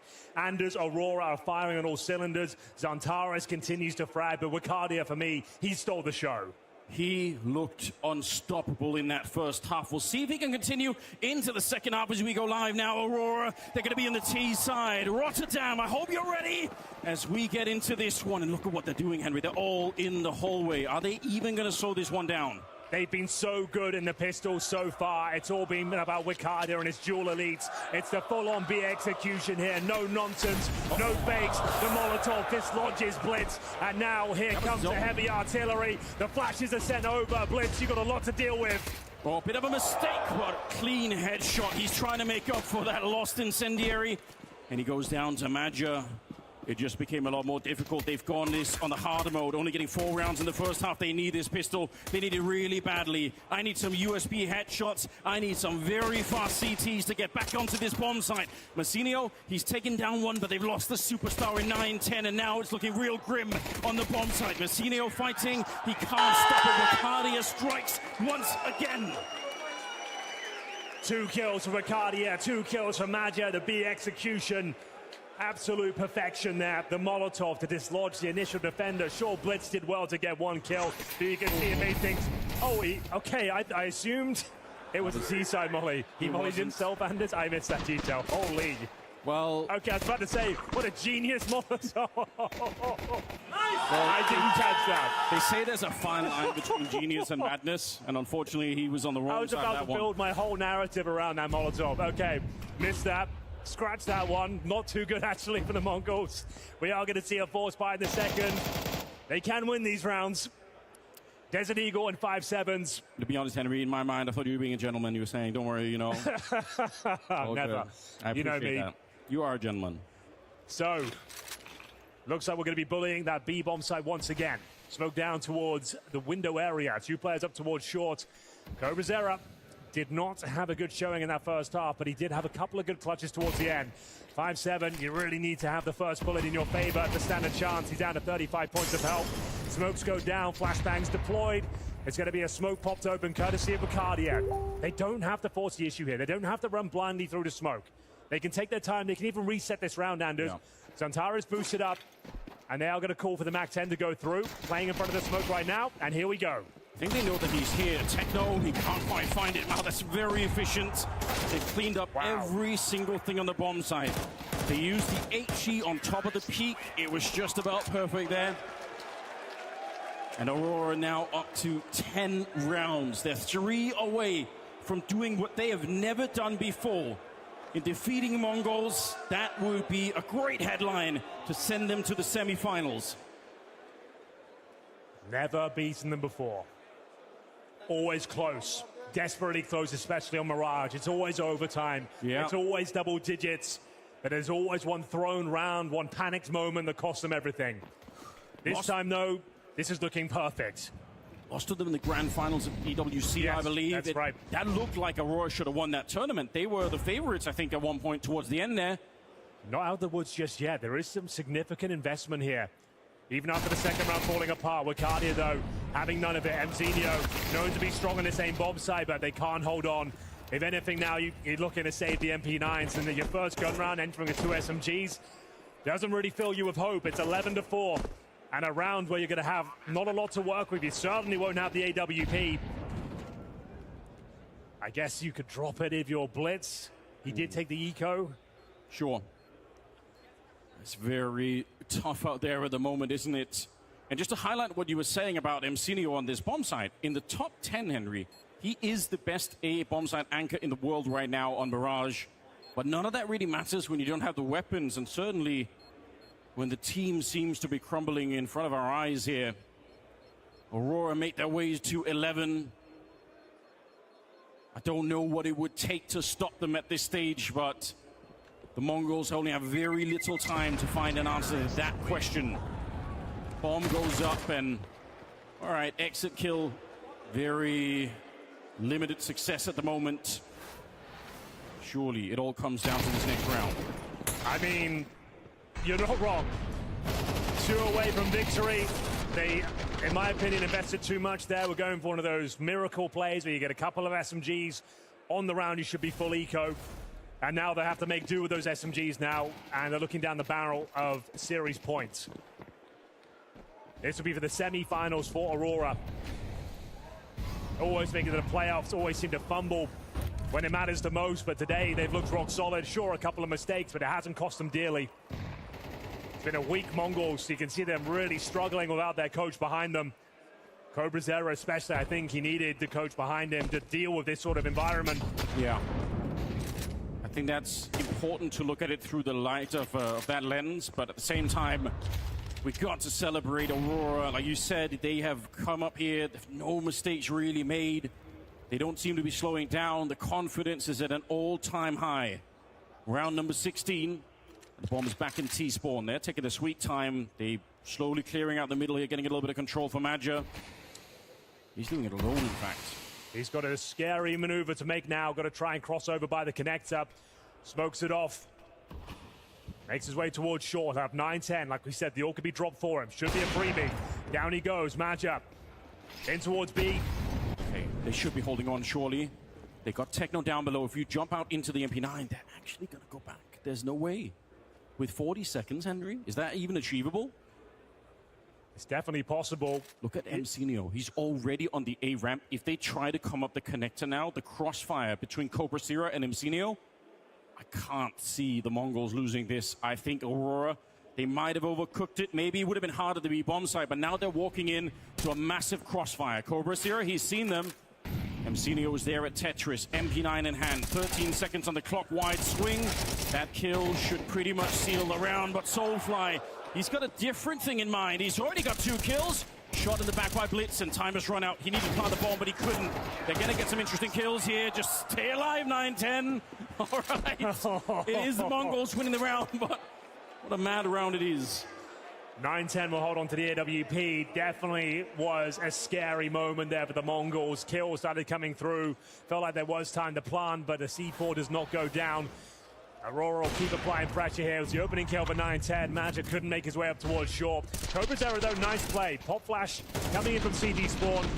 And this is where Soulfly started to make things a bit more complicated for them. But the bomb doesn't get planted. Wakadia gets no further money.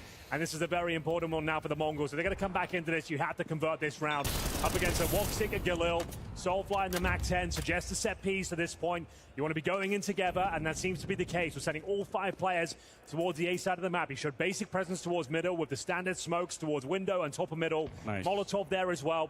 And now in towards the A side. It all comes down to these opening kills. Can the MAC-10 crack things open? Can the Galil find space for you? Your heavy hitters, Wakadia and Zantaras, will have to step up here. Smoke comes down before they execute. They can wait for this one or play in front of it and deploy the utility now. Look at mnglz. They're so sure. I don't know what read they have. I guess 9-10's on the other side, but they got 4 people at this bomb site. The Mongols, they've made the perfect call. Yes, the wall of smokes is up, but they're in front of it already. mnglz, 2 deadly kills to begin with, and time is running out on this one. They just keep showing up, but Aurora, there should be no way through. Zantaras is very low, and Woxic, he's got the bomb plant, so that's a bit of a start, and they're letting them get away. Surprised that the Mongols aren't a bit more aggressive. Easy kill. Yes, Zantaras looking the wrong way. All on the back of Woxic, looking for 3. He got the 2 opening kills. This is asking so much. He doesn't have his trusty AWP, and he can't spray down Blitz either. A 6th round for the Mongols. A moment's respite. That alleviates a lot of pressure now. A couple of rounds in a row. You're closing the gap. Aurora have given up some massive leads recently as well. Sure, they're up 11-6 right now, but blink and you miss it. This can fall apart very quickly, especially with Cobra Zero looking sharper and sharper, getting more comfortable on the big stage here in Rotterdam. We have got a Zantaras AK-47. Always a scary prospect going forward, and it is going to be a tactical timeout called by Aurora. Can feel this lead slipping away. Just want to discuss their options here and get the most out of this AK that Zantaras will be bringing in to the next round. Yeah, don't underestimate it. Hero AKs, they can always be something. You never really know what's going to happen, but if it's Zantaras picking it up, you know it's not going to be easy. What a call in that last round. They had 9-10 in the B hallways, and they put 4 people on the A bomb side as a result. And Aurora, they're going to know that. They're going to know they walked into a big stack. They must have realized in the last round, we just didn't have enough map presence. We didn't make enough effort to try and pull somebody else to the B bomb site. So too much of a defense. 11-6. Said Blinked you could miss it. Oh, Mongols, they're not out of this yet. Oh, certainly not.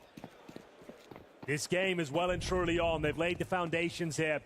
This is their map pick, and for good reason. Sure, the first half was a bit of a nightmare. They lost the pistol in the second, but they're looking a lot more comfortable now. They've got the AK-47s available on the CT side. Speaking of which, Zantaras has his towards the underpass. We've got 4 players towards that pallet position. It would take a massive fumble to give this round up, but the timings could elude them. Zantaras taking a lot of the aggro away from the A-bomb side right now. as they wait for that moment to strike. One smoke for Maja. I guess he'll have to use it once they get out of the palace itself. They're hoping Xantares can find an opener. Oh, well, Blitz is going to smoke them off once again. Yeah. Plenty of time still. That's okay, but maybe just run through it, considering you got pistols only. Oh. Good grenade. Kind of nullifies Xantares. He's still looking for one. That's all he needs. You're absolutely right. Maybe up on the ticket booth, Blitz. Dangerous position. Not peaked yet by Xantares, but you're right. The rest of that palace push, they need to be quick with it. Unfortunately, the one to open it up never gets a chance here. And CEO, that's a really good spray down. Will take it for the confidence, even if it's up against Glocks. It still feels pretty good. 11-7 now, Henry. They're taking steps back. They don't want to exit the quarterfinals just yet. Certainly not. Impressive hold. And Zenio with the perfect setup. The smoke from CT Spawn to guarantee the advantage as they came through. You love to see it.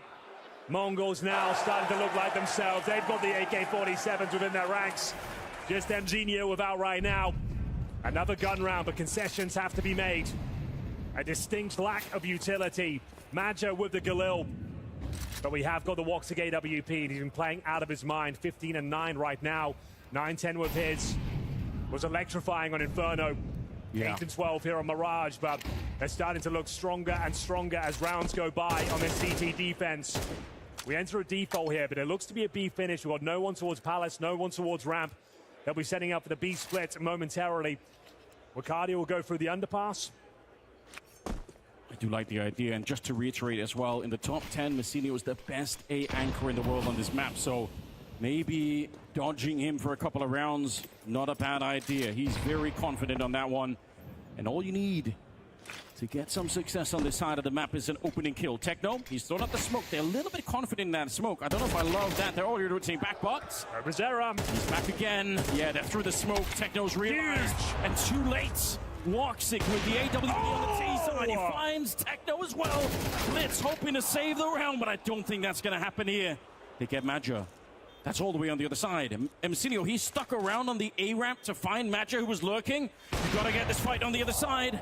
Woxic with a rare miss right now, but up in their faces, Wacardia looking to murder both of them. Oh, it's actually a team kill. Messinio fighting everyone on the server, and Wacardia, it's enough. It will bring Aurora up to 12. You can see both teams feeling the pressure, feeling the heat of the big stage. These rounds are getting scrappy. Team kills are coming through.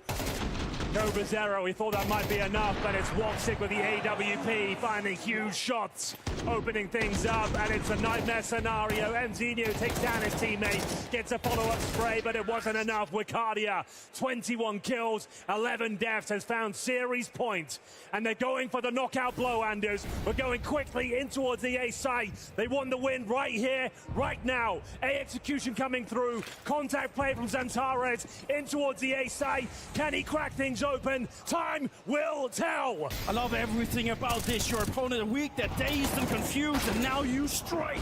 Xantares cracks it open, but Blitz on the return as well. Wacardia still there, 22 kills and 9-10. Edge of the smoke. I don't know how he found that kill. Lightning fast as he sends a bullet through the bomb site. Maja and Wacardia, they've been slowed down. I think you're absolutely right, though. The killer instinct here for Aurora. They wanted to shut it down, but Techno with a TKO, he shuts down both of them. It was a nice idea. I love the energy behind it. Aurora trying to catch them out, trying to change at the pace. Carry on that momentum from the previous round victory, but it's not enough. 9-10 and Blitz working in tandem here. Beautiful spray down from Techno as well. Gets the job done, finds the bomb, knocks out Maja, and we keep it going. Full eco for Aurora. Glocks across the board. 12-8 now. And in terms of loss bonus, Anders, they'll be getting themselves $2,400 into the next round. You can see they're averaging around 2K, so it will be a pretty decent buy going forward, but certainly won't have everything they need. Overtime still very, very possible here for the Mongols. You said Aurora have a history of slipping up in these kinds of games. They've done it so many times.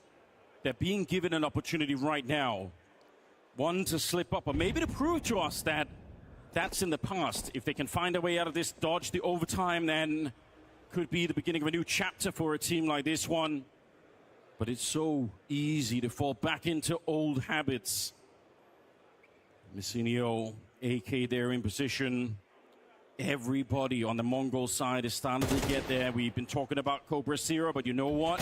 He's really woken up now here in the second half. Messinio dancing around the box, splits in the perfect timing, sprays down 3. It couldn't have been any better here. 12-9, Henry. They just need 3 more rounds. They've got the economy, they've got the momentum now. First time really a Mirage that we're seeing the Mongols start to look like themselves.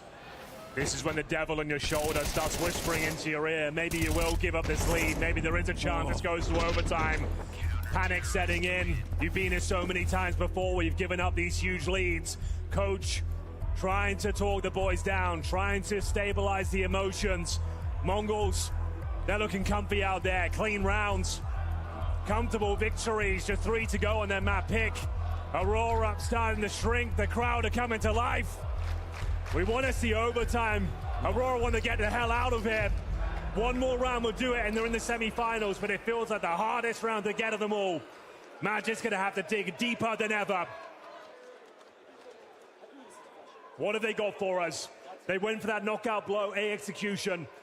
You thought it would be enough as Antares hit with the spear. Oh, yeah. He found this 1 kill, but it wasn't nearly enough. I like the idea, but you might be right. It might be up to Madja. You're not going to find many people with as much experience as this guy, though. If he can draw on all those years, he's been around. Set up. And you're right, we're back. They did it on Inferno, and you know what? It worked. It's going to be a very similar template here. You hear the op on one side. In case you missed it on Inferno, you might not expect it on the other one. You could walk straight into it. Molotov's out, pushes on, they're trying to do it again. Antares, a cracking opening. Ricardia activated. The Mongols, this could be their last stand. They might not have much of a chance here. Madja with the kill. Antares continues. They haven't lost a single player yet. The perfect call, the perfect execution, every battle won. And now Techno. What a nightmare scenario. His team has been washed away here. Aurora, too strong. The waves crashing against the A-bomb side. The Mongols, they didn't build the dikes high enough, and now they might be flooded into the ocean instead. That bomb is ticking, and there's absolutely nothing Techno could do on the other side. He knows it as well. Ready with the AK on the other side. Plenty of them. Antares with a headshot. It's Aurora to make the semis. What a performance, what a showing. We didn't think they could do it today. They've never taken down the Mongols in 5 tournaments. They always come tantalizingly close, but today it's a roaring victory for the Turks. They step up when it really matters, and they don't choke in the closing sectors of the game. Antares let off the leash once again and decimate that A-bomb site. It's a fantastic victory there. 2-0, winning on Inferno, and more importantly, their opponent's map pick of Mirage. You couldn't ask for much more from the squad. Everyone stepped up and had their moments, but for me, Ricardia, the shining star of Aurora, he keeps getting stronger and stronger every single tournament. It's so amazing to see him do this kind of work when it really matters. That was always what he was missing, but today he has shown that he is becoming a better player every single time. What a run it's been. Now it's time to hear from our winners. Down with Ian on the tournament floor. Cheers, guys. I'm standing by with the man of the moment in Ricardia, who's just booked his spot in the semi-final alongside his teammates of Aurora. I'm going to come on to your personal performance and how you are continuing to grow as a player in a moment. But first, how did you manage the pressure that was coming back at you towards the end of map 2 there from the Mongols and handle the heat? I think we didn't have much pressure. We had a good game plan and we just stick to it. And at the end, we get the win. I'm proud of my guys. We couldn't win against them for maybe 4 or 5 games, but today I think we did a good job. Was there any anxiety around that statistic, the fact that historically, as of late, they've been beating you every time? Does this feel like a bit of a monkey off your back here? No, because every time we lose against them, it was close games. We didn't get destroyed or something, so it was no pressure for us.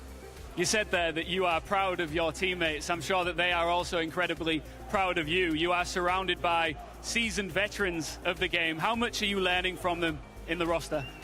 A lot. I mean, they are legends of Turkish CS, and I'm really learning a lot from them. I'm sure that a lot of CS fans around the world are learning a lot from you because you are getting better and better in the server. How much are you enjoying playing this game right now? A lot. You've got Team Vitality in the semi-final. Best team in the world. How do you shut them down? I don't know. We will just play and see. This Vitality, so let's see. What do you think of them? I mean, as a player, do you look at them as like the best, or do you consider yourselves on their level? Yeah, of course they are the best team right now in the world. We will do our job, we will do our homework and try to win against them. Madja said just before we got into the second map that he was incredibly appreciative of the fans here in attendance that are cheering for you every single step of the way. How much as a young player do you love performing in front of fans that just want to see you win? A lot. It's great to be here, and I'm thankful for all the fans. Hey fans, do you want to make some noise for this man and his team in Aurora, who are now inside of the semi-finals? Congratulations.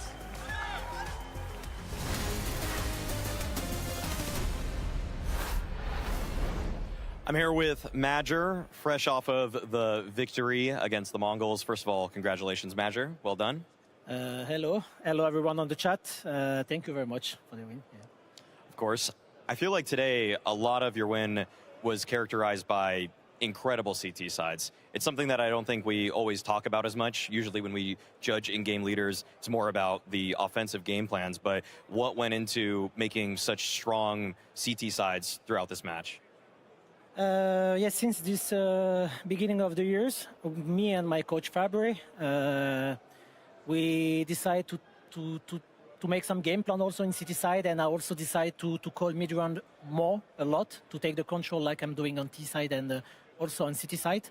Like today, Fabre example has a game plan on city side on Mirage to playing more aggressive, like pushing 2 ramps, 6 yards. That's why we did it.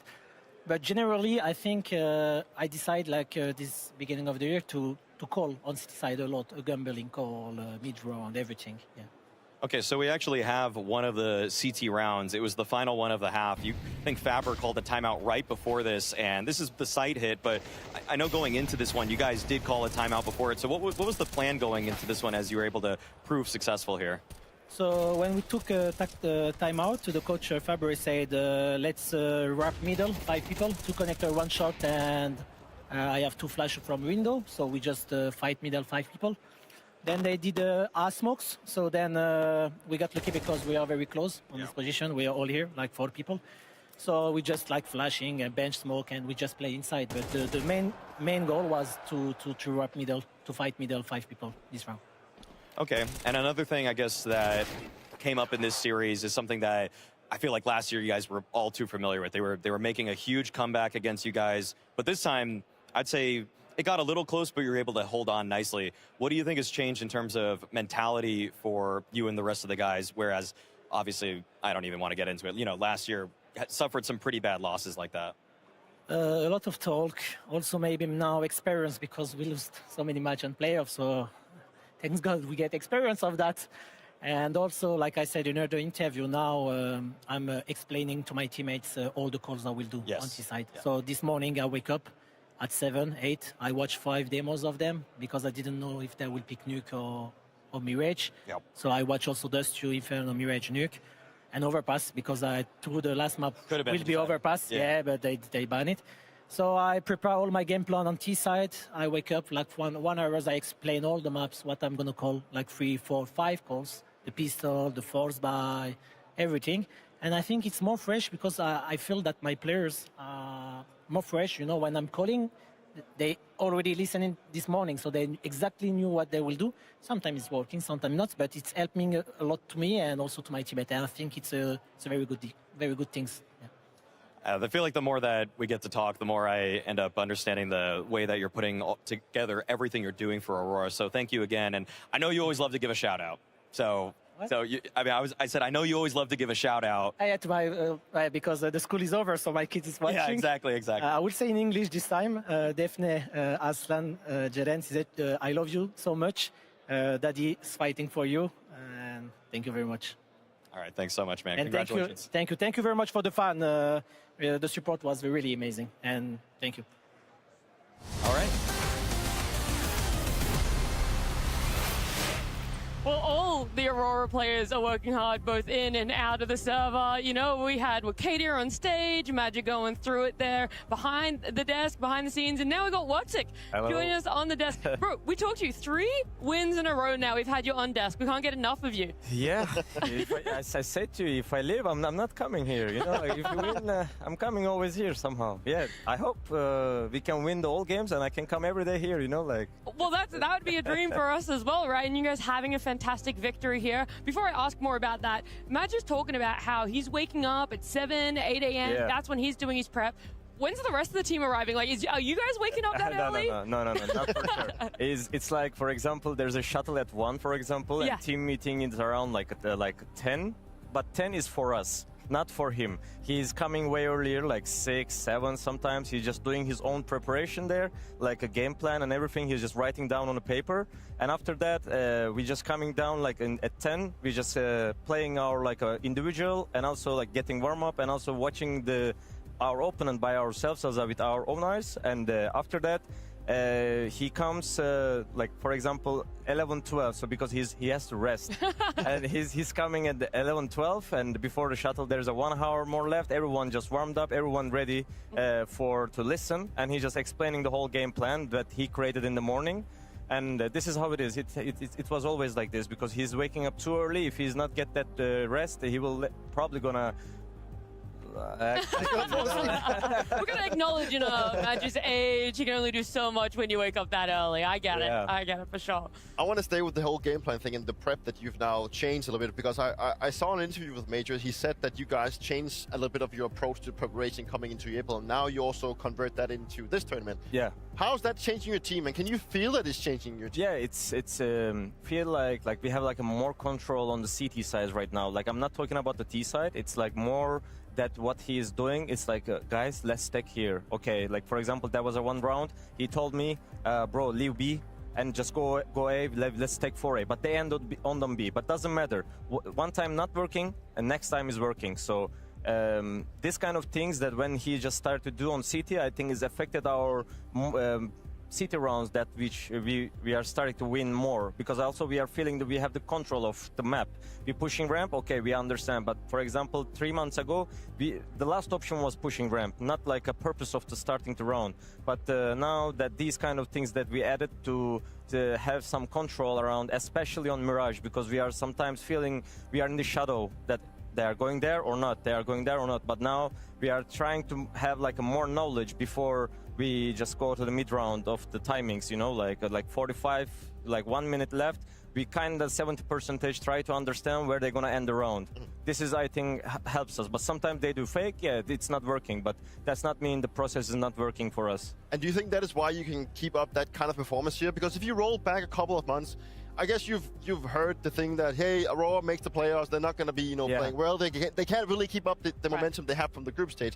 But what you showed today against mnglz was way closer to what you show in group stage. Do you think it's because of the preparation, or is there something else that you guys have been working on? I think yeah, like everything, there's a like little percentage of it. Like preparation gives us, for example, 20% of this, and my air mid calls in the CT rounds, it gives like 10%, and they are probably working like more on the pistol rounds that we are just winning. It's like giving 10% as well, and nobody stepping down from the game, everyone trying to talk each other. It's like giving 10% more, so everything, all of them just went in a puzzle. So we can always show like this, but if something went wrong, I hope we're not gonna went wrong anymore in this event especially. Well, for sure, you've shown good character today. I think it was very impressive in the majority of the game. I'm also curious to think, because Santaros is without a doubt the star of the team. He's been that forever, right? I've had a feeling that sometimes, regardless of him stepping up and playing so well, you would still lose. Has it been a talking point in the team that you at sometimes lacked a little bit of firepower from yourself, from Wakadia, to back that up, not having that trio of you actually punching back? Yeah, I think as a mind, we thought about it and we just decided to don't give a fuck about anyone again and again. Like, okay, it doesn't matter who play against, nothing gonna happen. Just do your moves, pick. If you're feeling, push, kind of things. I think when we have this kind of feelings and not using it because of the maybe like atmosphere of the team or like score of the game, but it's affecting our like also individual and also team results. So, okay, we are losing 7-0. Okay, if I push here, it's gonna be 8-0. Okay, 9-0. No, you cannot think like this. You need to go. You need to push. If you are feeling that, you need to do that. So I think that we went over on it. I think nobody just thinking about anymore about like a bad mentality. I think that's what I can say. Otherwise, you know, if we do that, if we lose this round, we're gonna be eco. Oh my God, the wind can be go on a different way. Man, shut up and do the move and win the round, and we're not going eco. You know, like. That's a good approach. I like it. Yeah, and it's been nice to pick your brain about that a lot, Wox. Like, I appreciate you're always like so eager to give us information, and hopefully, like we've said, we'll get to see you a little bit more on the desk after some wins. But for now, we'll let you go and join the rest of the boys at Aurora, celebrate that first of hopefully many playoffs wins for yourselves. And yeah, just thanks so much. We appreciate it a lot. Thank you so much. Glad to see you guys. I hope to see you again here. Yeah, me too. We're having a good time. We can always hope for that there, as Voxic is going to go back, join his team, do some more prep, maybe take another nap if you are Magic there. You might need one after the adrenaline that you went through on getting such a nice 2-0. Of course, it wasn't clean, right? That's why I don't use that word. That end of Mirage wavered a little bit there. And that's why we have to give massive props, Maui, to Mongols. They looked good. They were still able to face up in the face of adversity. They realize that they're down. They're that 1 round away. Well, 2 rounds away, push back a little bit, 1 round away. And they're almost tied it up. There really was still so much more in the Mongols' tank. It got pretty close there. I feel like the back-breaking round was the B split that Madger went for. When Mazinho and 9-10 started feeling the hot hand there at the A site, nice to switch things up, even though they probably wanted to focus more on A, as we saw the final round go there as well. But Mongols, on the other hand, they're going to be reeling a bit. They definitely probably feel like this should have been a closer affair. I would have probably still said with Aurora's latest form that the Aurora team was the favorites in this matchup, but with a coach, you would just expect you're not going to lose 4 in a row. You're not going to lose 5 in a row. The lack of a timeout there really hurt them. 100%. That's exactly what I actually want to bring up. You know, you could definitely feel that the Mongols needed those timeouts, and I'm a little bit shocked that they wouldn't take one. Like, just take one. Just one of you. Blitz, Techno, I don't know, just some of you. Just take a timeout. Just have a talk, casual talk. What's going wrong, guys? What could we do better? Because it's like they were afraid of doing it, and then whenever the Aurora side would take one, they would just mostly be quiet. You know, it's like they didn't actually put themselves in those situations. The Mongols, they never gave up, right? But at this point, you know, it was too much to handle. I think they really should have had someone poking their shoulder saying, guys, we need to change something because we're actually about to lose. And, you know, eventually, that's also what happened. Yeah, they still made a phenomenal run for themselves. The fact that they're able to make it through the lower bracket in groups, come here to a single elimination, make it to playoffs, and still put up a fight even when it was looking dire for themselves on Mirage. It is unfortunate then that we do have to say goodbye to them, but before they left the arena, we had a couple of words with Mazinho. Mazinho, this is a heartbreaking loss, and you really couldn't find your feet in this series, could you? Yeah, we didn't find the start was a bit slowly for us, and we didn't shoot sharp as we shoot. But yeah, and enemies shooting really hard. So yeah, that's the difference. Recently against this team, you've always been the winners. Did you think that they brought something new to the table? Did they feel like a different team today? Yeah, they were like lot prepared for us on Mirage and different boats, but. And they also shoot very sharp. And that's the mentioned guy would be Wicked, yeah. Like, he shoot really hard, and yeah. There were moments where it felt like you started to build momentum, and it felt like you were coming back into the game. Why do you think you couldn't capitalize on those moments? The first, on Inferno, it was 6-6 half, and we lost this round. That's the turning point. Then the first buy round, we got the kill 3 from Inferno City, like run through the smoke, and that's the turning point. On Mirage, we start very slow, that it was 7-1, and we were trying to get back on the server, and it was 7-4, but we lost 8-4.5. Then we lost the piss round. That's the very turning point on Mirage, yeah. Ultimately, Your journey here ends today, but we cannot wait to see more of the Mongols. Thank you so much for the interview. Thank you. And Zinho just being so critical in the right ways, it feels, for Mongols, and hopefully just not dwelling too much. It's always been a thing coming into this, not having coach how hard it is to have a couple of days off when it felt like he was their star player the last time we saw Mongols, and whilst there were some individuals like 9-10 showing up, it wasn't there as a whole team. And sometimes at daybreak, Maui, that's what takes it away. I'm never really going to judge the Mongols at face value when they don't have their coach behind them. Mara, being the architect, is... Yes, he's giving plans to them. He apparently sent some voice messages about what they need to do and what they need to carry out.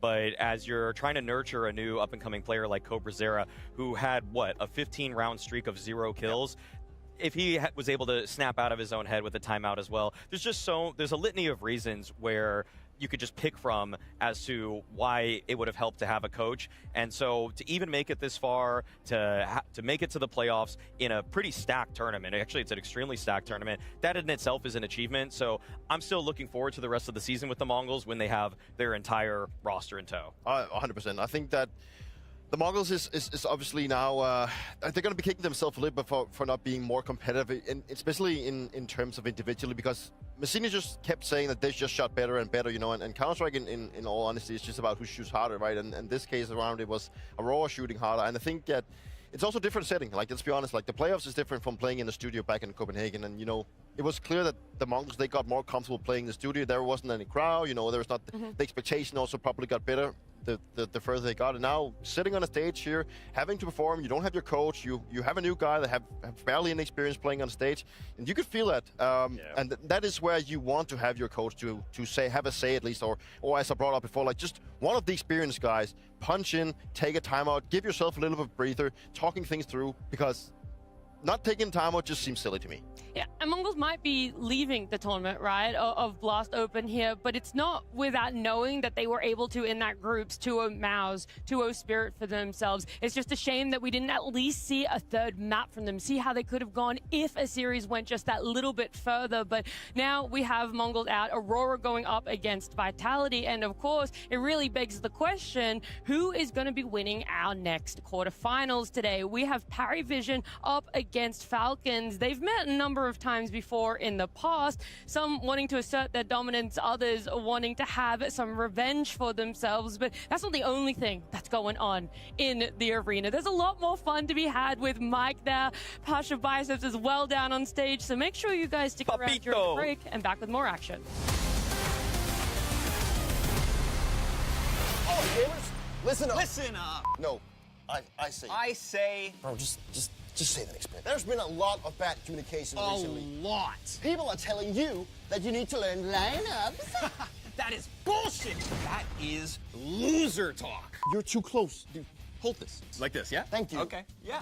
Which is why we've used science. Science, bitch. If you're not gonna take this seriously, I am taking it seriously. Then stop. Peter, I'm trying. We use science to give you everything you need to win. Power Formula! Made by gamers. Made by gamers. For gamers. I drink it every morning so I can play like a pro. You gotta turn it. You gotta... No, rotation. You can drink it whenever you like. Just show them. Show them. Power! Ah, yeah. Good. All right, listen up. Power Formula! Think less, win more. Ready? Yeah. Think less, win more.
gentlemen, we feeling good?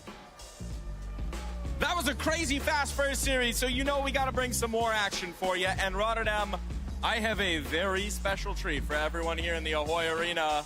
We have a very special guest who's going to be joining us all weekend long. The one, the only, put your hands together for Pasha Biceps! Pasha, how are you doing today, my friend? Always good being in the Counter-Strike event. It's my 7th time in Holland, so I feel here very nice. You have a lot of like a bike roads, so I feel like at home.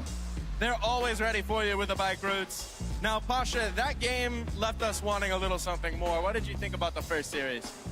The first series, I expect like more pressure from Mongols, but I think Turkish players are very hungry to win some event, so I expect 2-0, but hope so Mongols take at least one.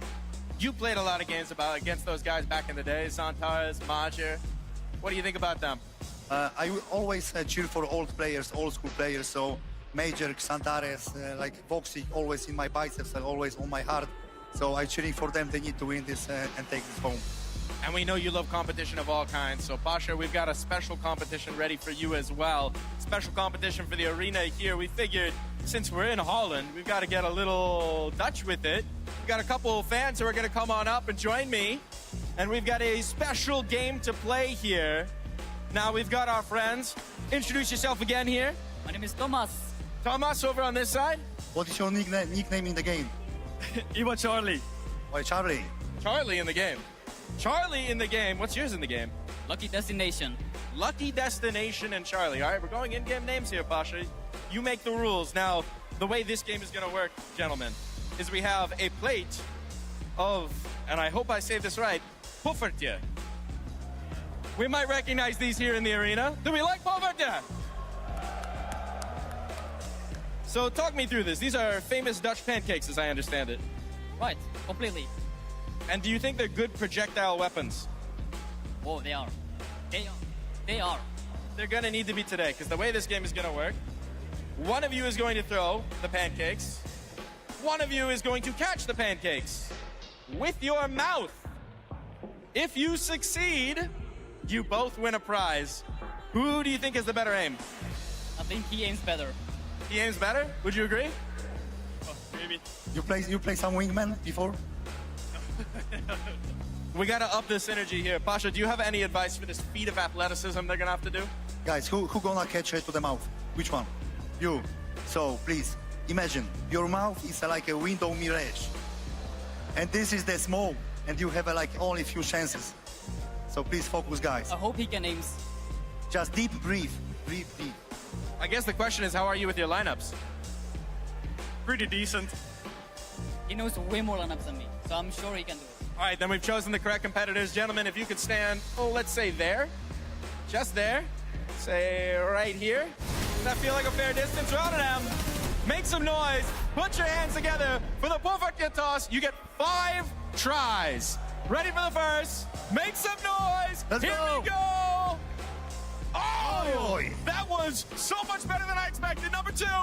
Oh my God! 2 shots? Are you kidding me? That was good shot. Can you believe it? Or we're even going to try for the Take your time. extras. Take your time, man. Take your time. All right, you were already winning the prize. You've already secured it, but you know what? What the hell? Let's see what the percentage is. Pasha, can you believe this? That was, I don't know, that's a global elite, like a shot of catch.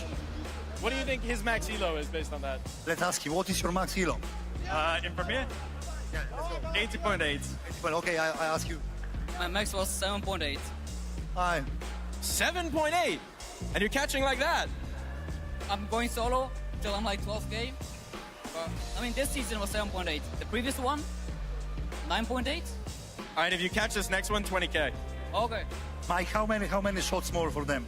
Well, they were going to go for it. They already won, but let's do one more for the crowd. What do we think? Make some noise, Rotterdam! Oh! 2 out of 3, and that means you're not going to win just one, but 2 pieces of merch for both of you. You're going to win a sweatshirt and hat. Put that one on your dome, sir. Grab yourself a sweatshirt. We got a couple sizes there. We'll exchange them if you need to later on. Throw that hat on top. and the sweatshirt as well. Congratulations. I want to get what's on your mind right now. How did you pull this one off? He's eating a pancake. Basha, how do you pull it off? Pure skill. Pure skill, teamwork? Teamwork and catching a lot of nades. Catching a lot of nades. Okay, I need to ask, what is your role in Counter-Strike? Support? No. Sniper, IGL? No. Entry. Entry. Entry.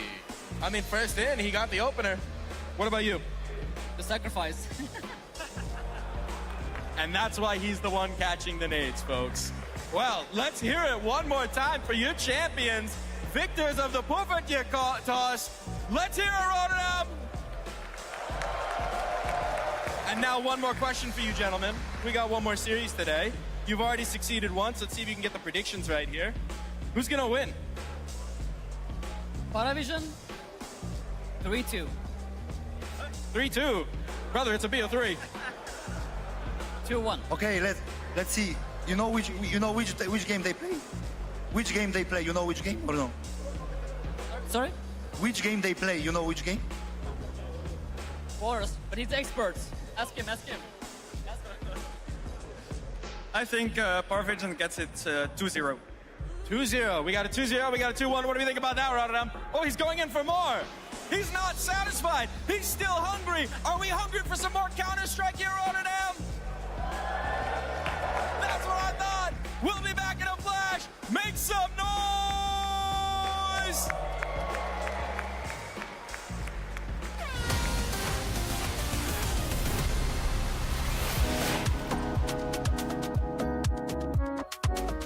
In 2026 so far, one team that is really close to becoming a really strong team is, I would say, Foot. Thus far, I think it might be Foot. I think the team Foot. Foot is the biggest underdog of this year, season, whatever. The young team, previously Navi Junior, so a bit of a closer relationship to them than some other teams. I played against them a few times, and I could see the way they're playing. They're playing with confidence, they're playing with a very nice structure, but they're also playing with aggressive and carelessness. When I looked at the team, I was like, oh, they're doing a lot of aggressive things, but it's all planned to a bigger macro call by their coach, I believe. They're a group of players who are playing with each other for a long time, and they do have a coach who is making them playing together. They have a great individual skill, and also they have a structure. I feel like Julio is doing a lot for their success. Overall, I just think that they're on the come up to making playoffs, making huge upsets in tournaments against even the elite teams. They won Mouse Sports in the last of the playoffs they played, and I think that it's a dark horse type of team. They show that they can play against anyone, so if they just do a little bit more, I think, as you said, they can become a really strong team. I think they're going to be top 8 at the major. I think they're going to go to the playoff. I think them at the major will have so much motivation to showcase themselves that people miss out on them. I've seen them develop for past year. How they grind through the Tide 2 is reminding of what we saw in COVID times, the old Gambit lineup. Now they skyrocketed and stayed in the top, but they could never win. And I think Foot's way of grinding to the top is probably the most healthy because they take step by step. By that, I think they enjoy the journey way more than them going straight into a final, and they believe now they're the best. To throw out some other names, how do we think about Paravision? If you talk about Paravision, I wouldn't consider them really as underdogs. I think they already proved that they're a really strong team, so that's why I didn't mention it, because they already won a Tier 1 event and they made playoffs in some other Tier 1 events, so I would say that they were underdogs maybe a few months ago, but now I think they kind of proved that they're a real Tier 1 team. I think Paravision is not underrated. I think this is to be expected for them to be deep in tournaments now. I know that players have lower name value, but when you win a tournament and you have grinded your way and you play pretty good CS, it is to be expected at this point. In my opinion, there's only Foot that will surprise people. Right now, I think there's a lot of teams that are interesting, but not enough for me to mention in the scenario where I think they can go top 8 at the major. You're just coming off a big win yourself. Is this possible you could go on a run over the next few weeks, few months? Yeah, I would say that we are a good contender. We didn't face the, so to say, elite teams. So I think the win we just had gives us the opportunity to, step it up a notch. And when we face the elite teams, beat them as well. The last couple of run-ins you guys have had with Parivision, it's gone their way. What do you think is going to be different about this time coming up against Parivision? What is going to be different? I just hope we're going to manage our stress maybe in playoffs a bit different. And I just hope that we will play our CS. Nothing really, just everything is simple, you know. We are not going to overthink or doubt ourselves. We're going to come to the game with full confidence and try to smash them. Well, I think we are better prepared this time. We obviously rewatched the games from the last time we played them, and we did some mistakes that we shouldn't have done. But I think we have a good idea of how they play, and I think it's going to be a close and nice game. The Falcons is not the best one in CS right now, and even versus Vitality we are comfortable, and we feel comfortable against everyone. Well, there seems to be a lot of confidence, whatever you really want to call it, Dupree, on both sides, where mistakes have been made but also learnt from. I don't know why I am so excited for this game, but it just really gets me going. Maybe it's because of the disappointment that Falcons have consistently put on me, or is it just like the fact that Parivision actually had showed great Counter-Strike? I don't know about you, Maui. It's a little bit of column A, column B. I mean, you've got a Falcons team that is shaping up. They're just looking a little bit cleaner overall, not as many characteristic fumbles, I would say. And then Parivision on the other side, bouncing back off of a disastrous ESL Pro League in a way that I would say is fairly predictable. They were getting a little bit burnt out on the Tier 1 travel schedule. So now that they're back in Arena, it's good to see them where they belong.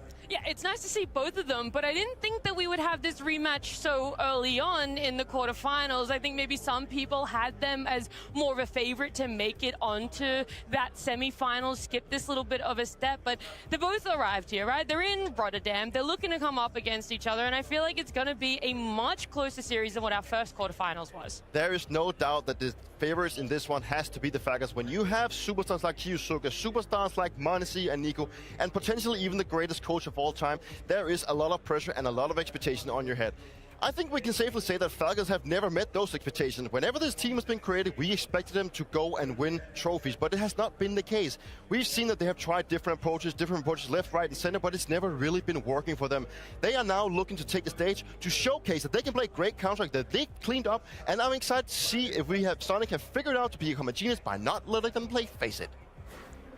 So, feels like there's a bit of revenge in the air here in Rotterdam. Do you feel like you can take back a win here this time around? Yeah, I think we can do it. You think? Yes.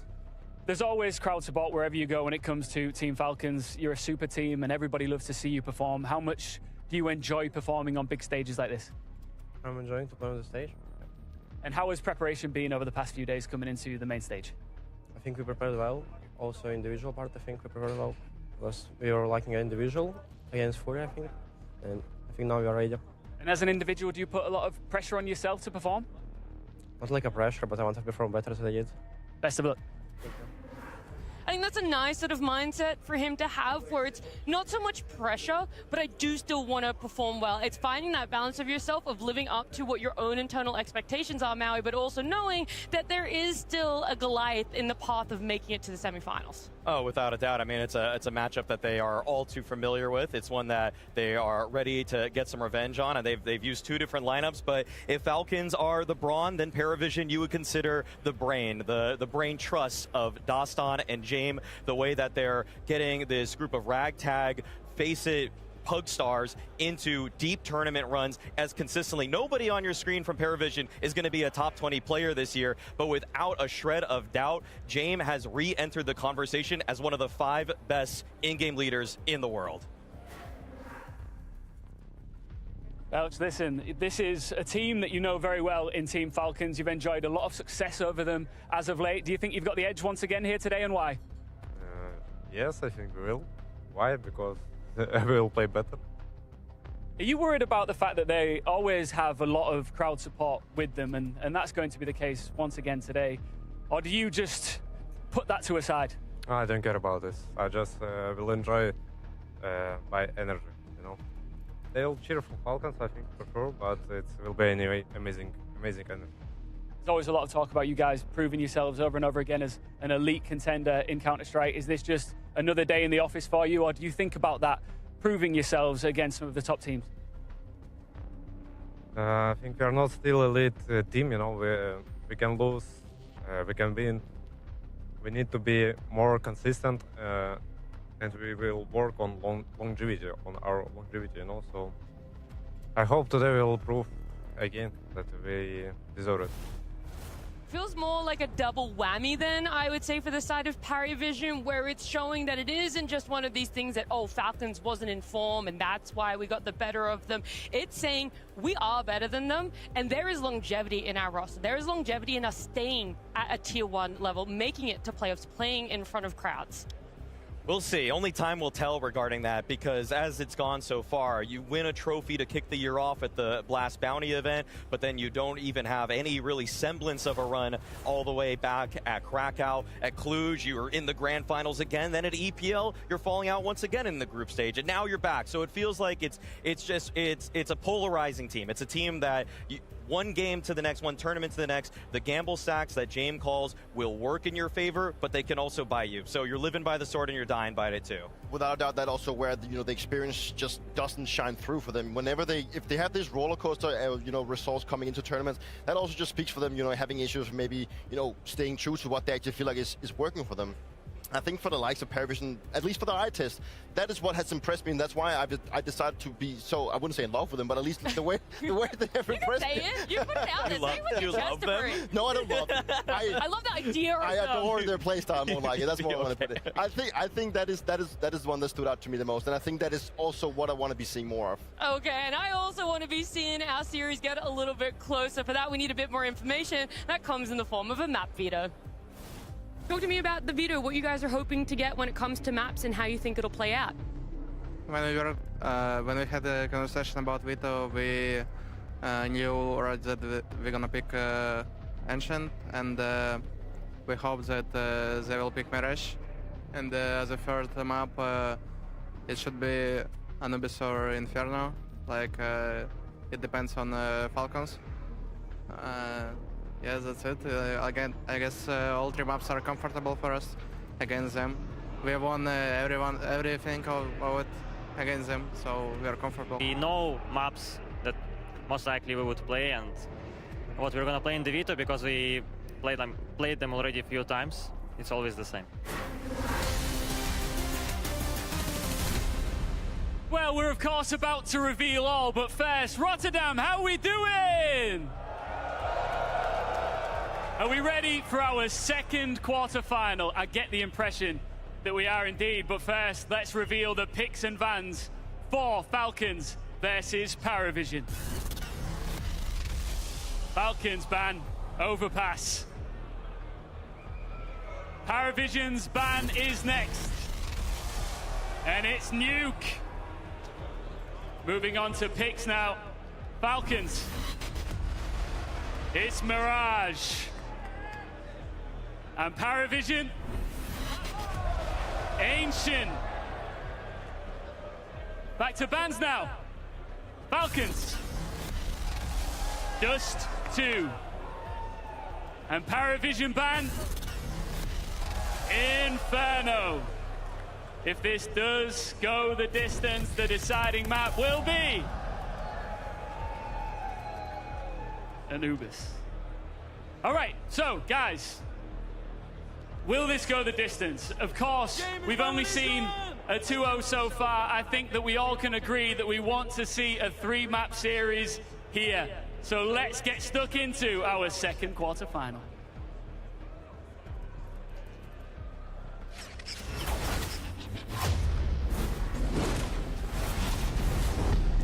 Whilst Ian and the crowd are hoping for map 3, I mean, so are we, right? We love to see a series go the distance. That also means that it's probably a tough one to really predict, really know where it's going. But if we were to head on over to Novashot, something you loved doing there, Dupree, and used our points, would you still go with Parivision? Are you still PV all the way? I love this prediction game. I think it's awesome, and we gotta look at the stocks. That's one thing, right? But if I had to go just with my feeling, the vibe, everything, I'm gonna have to go with Parivision. I cannot back out now. Okay. I know we only have 97 blast coins to go out, but I think it's doable, right? So let's just do it. We're gonna all in. I don't even care about your opinion on this. I'm just gonna go right at it.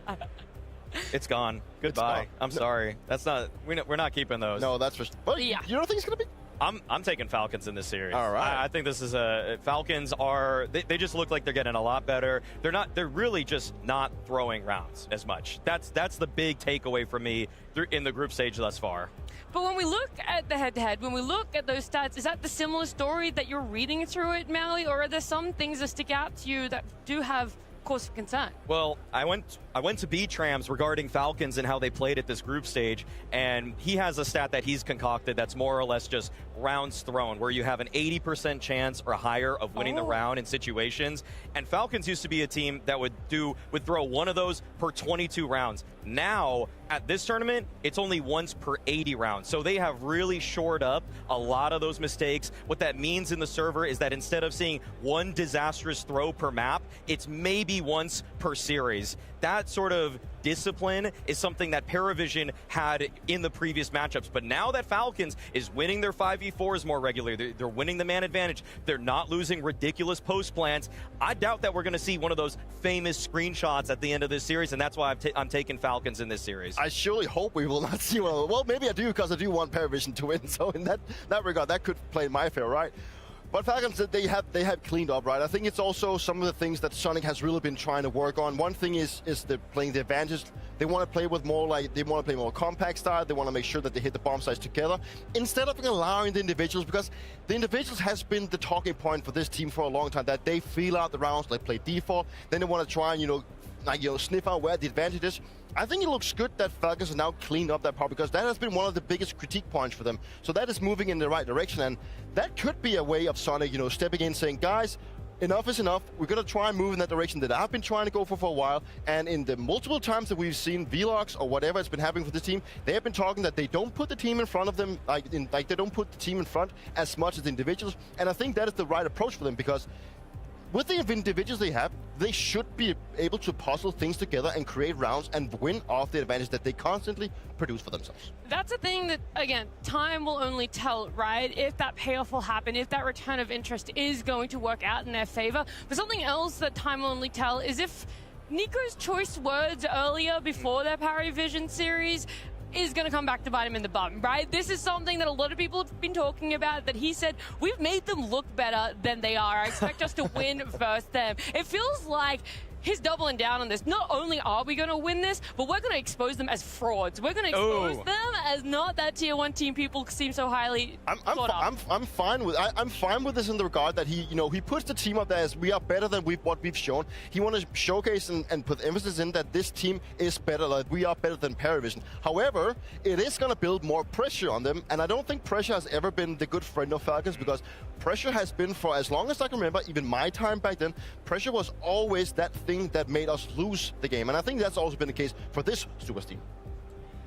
I would love to see just if, honestly, Sonic has a counter plan for the way that Paravision plays. I mean, Paravision have that heavy gamble style. If you're the GOAT coach, find a way to be able to tackle that problem, find a way to be able to scout it. Well, we want to look to see exactly if we can scout our players, as I do think they're waiting and ready to get this quarterfinals started for themselves. Falcons and Paravision. CS is about making decisions and shooting heads. For me, it's competing. I've been playing it for a very long time. Yeah, I'm not really sure what I would do without it. We have JM, who is calling some insane things. Game awareness is my strength right now. We always add some new things, so our opponents don't know what we do. We better come out with a good team play, otherwise we're gonna punish you. 1, 2, 3, level it! Monacy connect with another ball. God damn, that was good. Trying to move it forward, but Belchanaut's got other ideas. The opponent that playing against us should be scared of our insane team. That's it's one more headshot. We are really trying to fight to make the haters kind of regret what they are doing. Oh, such a god! It's perfection! Our team is one of the best in the world. Great leadership, individual ability. This is the real deal.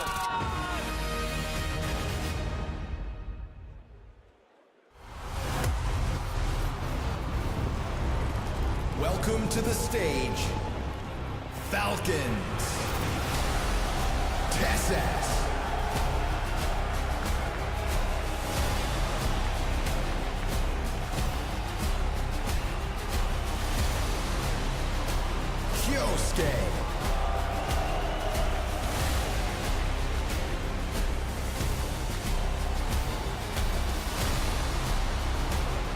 Vixen.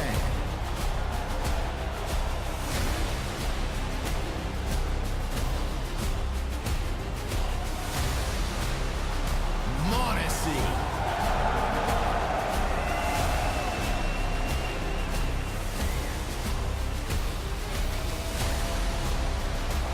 Nico.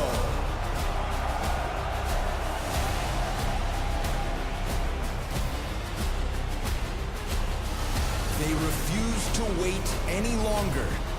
This is their time.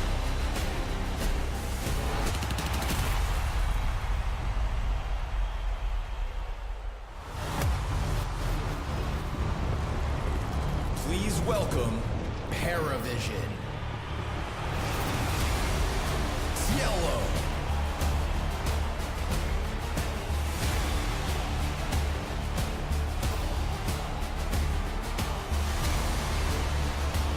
Nota.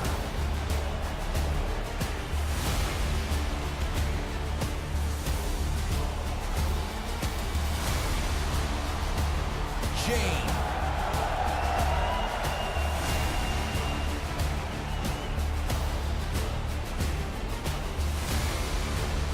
Sway.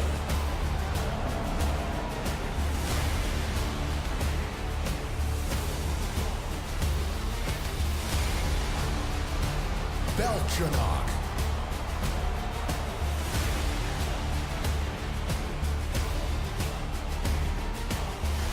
They are the ruthless flock under the wise shepherd, the Young Guns.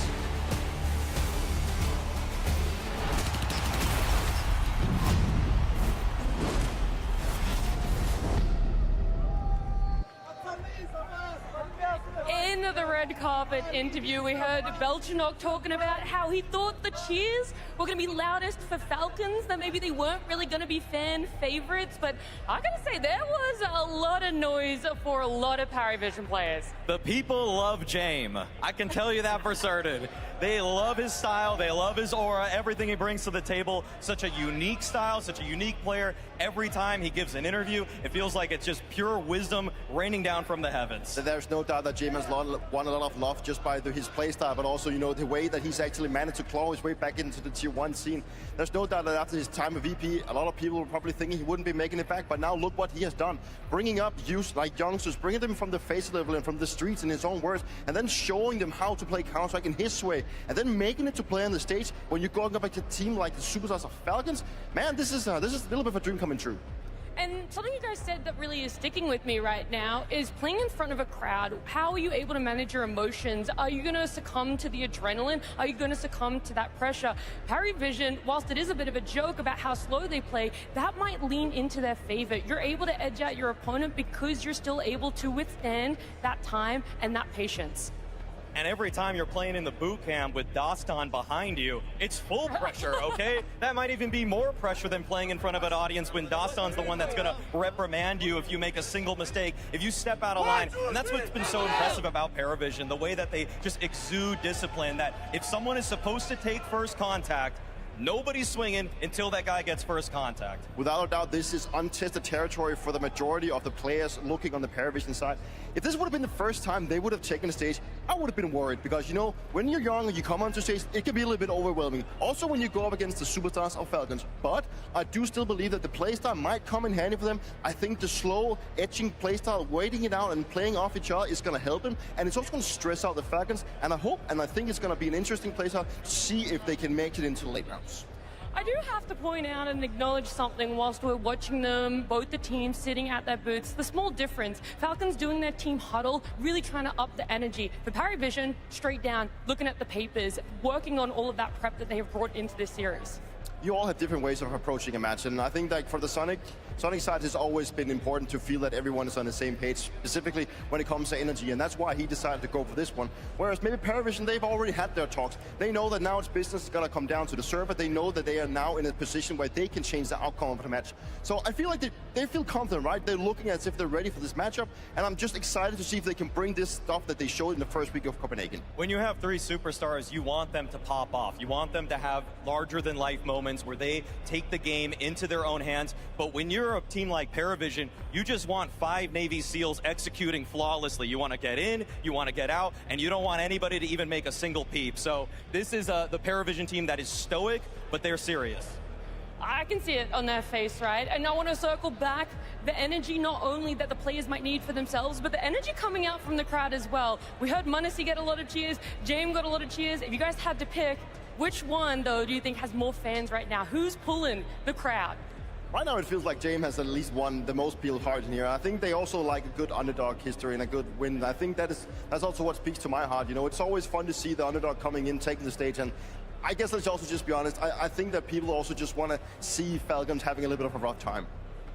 I feel like they're going to let their play do the talking. We're going to get a Jame moment. We're going to get Jame time. We're also probably going to get mnglz highlights out the wazoo. He always finds a way to light up arenas, and that's what he's trying to recapture. Even though in 2024 he was the world's best arena player, some of that form, some of the way that he plays under the spotlight has dropped off a little bit. There are players that are eclipsing him now. He's losing his spot in the pecking order of the elite players, and so he needs to fight back. A win here in the Ahoy Arena would be a huge statement to say he is indeed back. Well, the win is what they need, but who on each team would be looking towards to be able to convert that for themselves? You said mnglz, style player, maybe dropping off a bit, but is he still the #1 when it comes to the mind of Falcons and clutching up, pulling through, getting through those tough rounds? Even though he definitely is, I'm going to say that they want a little bit more from Kyosuke. He had a rough start to this event. He got immediately put into a group stage LAN game off of a plane. He literally was on the Uber coming over here, and then he had to just sit down and play. Of course he wasn't going to play his very best Counter-Strike in that very moment, but now I'd say he's locked and loaded, he's ready, he's looked a lot sharper, and I feel like Falcons, it's time to see what this guy can do in a playoff stage. Well, he's not the only one that's ready. Both of our teams in their booths. The crowd is sitting on the edge of their seats. We want to get our next quarterfinal started. We're going to see Paravision up against Falcons. A little bad blood does us good in the server tonight. Paravision looking stoic as always because they know they can win this head-to-head. And a Team Falcons that's looking to rise back to where we all want them, which is the very top. Rotterdam, we've got violence on our hands tonight in this head-to-head. And Team Falcons, off of what Nico's interview had to say, are gunning for the upset. Yes. They want it back in their hands. No, I love that we get the words before the match starts, and this push to A ramp, it's pretty potent. They'll go ahead and win it really quickly. Nico will get shoved back, but there is no action on the other side. Slow start here for Falcons, looking to play reactive. 8 of the last 10 games Paravision have played on this map, they have lost. They are currently sitting on a 3-map loss streak within Mirage as well. And even with those damning numbers, I think back to their game versus Vitality, and I still believe they had a genuine chance. It gets down to the nitty-gritty when it comes to Paravision. That's usually where they thrive, but we've also seen them kind of lose their control of those moments versus the very best. Are Falcons of that caliber tonight? Time to tell. Fast jump out through the apartments. Kyosuke, mnglz, headshot apiece. Really nothing to stand on there for Paravision.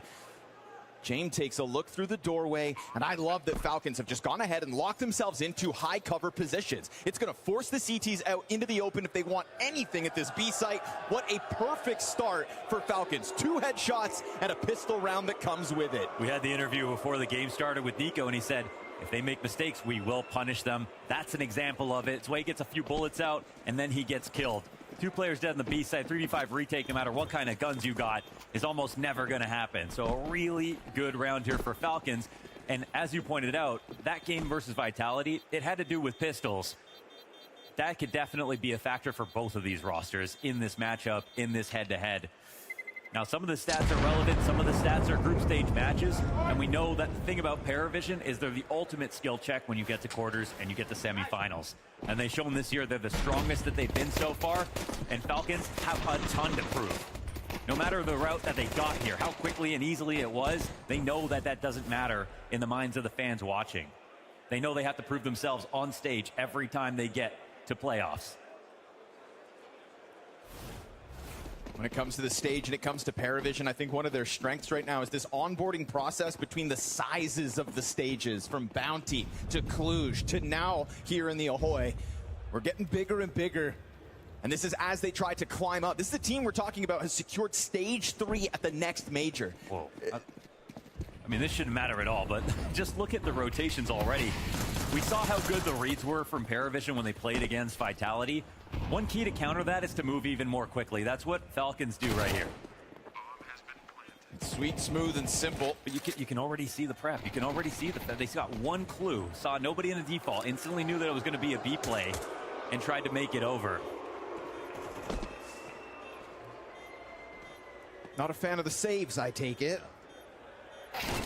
Problem is, Falcons just move so fast. I don't think, that's one of the things with Paravision. We've talked about their evolution and James' ability to play faster CS. But we're still we're walking into this game 2 rounds in. This is an electric tempo set by Falcons towards this B site. If you're going to go for these gamble stacks, and I mean so many rounds of Counter-Strike, I'm going to reference back that game versus Vitality. We're sat there watching. It's classic James. You're asking yourself, how does he know where to put the pieces at the perfect moment? How does he do it time and time again? Now, versus Falcons tonight, that's going to be a test. And one that clearly in round 2 might be faster than he realizes out the gate. I'm a fan of the pace. I think one simple thing is if you play faster, you got less time to be nervous. Even if that game plan might be too simplistic, if a team is good versus Brawley rosters, they can slow you down and shut you down. Falcons have the firepower to make explosive rounds happen. And if they start to get into default, get a little slow, get in their own heads, I feel like that's where some of the doubt has room to brood.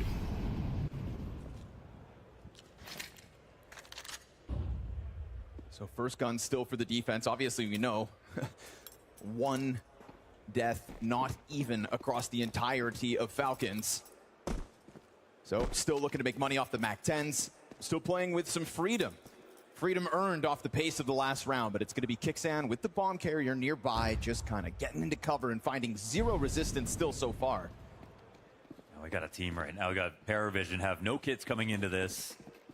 They have good enough weapons. I mean, we're talking about 2 MAC-10s on the other side.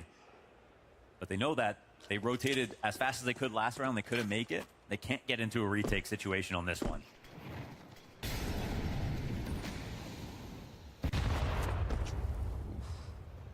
Tough round for Yellow now as that nade finds him down to 60 health. Jame opts not to hang on to the ticket booth, but instead pushes a little further. Palace smoke's pretty huge. They're up in connector. TessS, is he going to try to get in front of this? Headshot on Kyosuke, down to 19 health. Yellow ready, finds a back turn to him. That's the cleanup. Here's that move from TessS, and he's going to go right back into the cover. But they find out about Belchanok. Yellow currently crossing paths with Nico. Things are going to get awkward towards the jungle.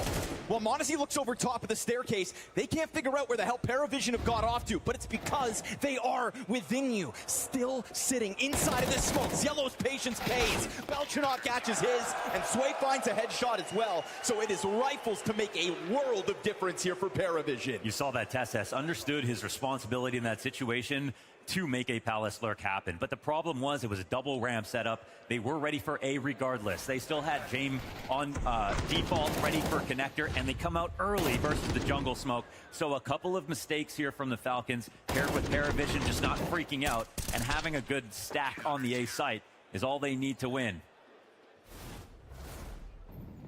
Gonna need nerves of steel and an ability to adapt. I think those are going to be some win conditions for Paravision if Falcons really have that level of preparation that it felt like they had in the first 2 rounds of play.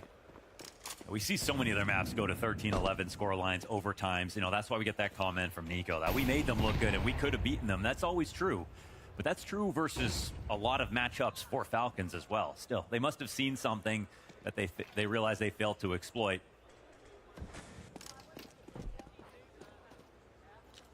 But I think of all the runs that Paravision have had so far, the prep might be the most impressive at this event. Sure. Even thinking about their Vitality game. Missed window smoke here from Falcons. Oh, yeah, I mean, just mistakes. Not what you want to see 4 rounds into the game. Not when Paravision were able to win that last round as cleanly as they did. But it's also an invitation here for that CT to get closer to the windowsill. Oh, if they punish it. Noto looks to time this as they crawl down from top middle. He's going to take a glimpse out, deal half damage to Kyosuke, who's yet again facing a difficult round, right? We saw him tag down to 20, backstabbed in the last round. Well, here as well, his hands somewhat tied up by that low HP. We hit 35 seconds and m0NESY finds the Belchanok headshot.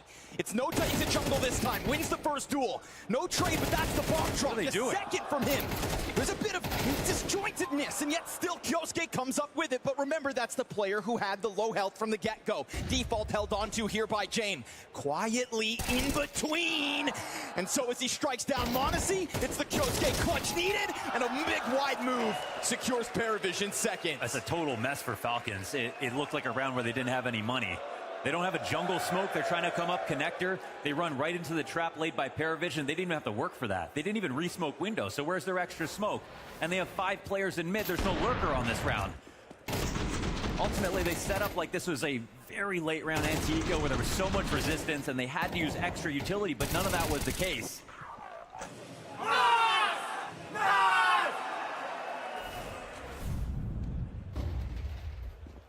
Connector's a narrow corridor. You're not going to be able to fit and make use of that many players to take the A site via one choke point and open yourself up to crossfires. That's a tilting round. And out the window goes the money that the Falcons were playing with. So they'll take their time with this one. Try to talk it through. That was weird, man. But we saw at this event a couple of buys that was like, you know, the 4-player save into not having a lot of utility and everyone just going for AKs. That looked like that same round, but an unforced position. It was a round where they still had money left over, the option to avoid it. I thought they banned Face It. Got to get your hit somehow. We hear the Desert Eagles ring out. We hear and see the Falcons getting closer to this A site too. But it's all just giving James something to shoot at. Nota leans back, has a bomb delivered to him. Yeah, no challenge whatsoever. Yellow's death, a so-be-it situation here for Paravision. CT side takes a lead 5 rounds into this game. So we know what the deal is, man. They have the players, they have now the experience with Falcons. We're seeing them play better and incrementally improve, but it doesn't mean Paravision are just going to be walkovers. They need to show the mental beyond everything else. Perfect time to get a timeout in. This one could be tactical, might not be. I think it's got to be a break to reset yourself, because what we've seen so far, a good start, but already it looks a little bit shaky. Not a great sign for a map they're looking forward to. It's also a scary start to what has been a general trend in the right direction. Maui Snake bringing up the numbers that those, kind of inexcusable lost rounds have been happening less frequently in the run-up to this playoffs. And you alluded to a couple of still small mistakes, and even Nico's interview, he said, we're making less of those mistakes. They're still there every once in a while, but there are quantifiably less of them. And we know we can look at the Falcons and check all the boxes as to the things that they do great and all the reasons they can win. But the glaringly obvious problem are those awkward moments. Oh, that's beautiful. When you get jumbled up at the bottom of ramp like that. It's perfect with the flash, the op on the line, and the M4 had time to miss bullets because the tactic was perfect. Nico would love a punish right here. His boost over the connector smoke. It's the kind of thing that could catch somebody off guard. But Paravision doing a great job of just kind of minimizing there just won't be the any risks. Freebies. Yeah, there won't be any freebies anymore. The action has stopped. There's a pause in it. Everyone's going to reset, but it's the 3 Ts that need to find a way to create an advantage.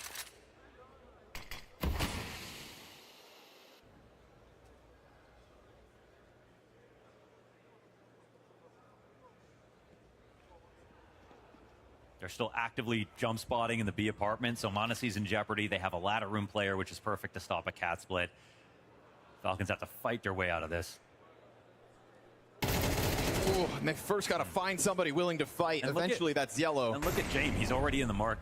They're leaning B. It's the correct move for the bomb they can't even see.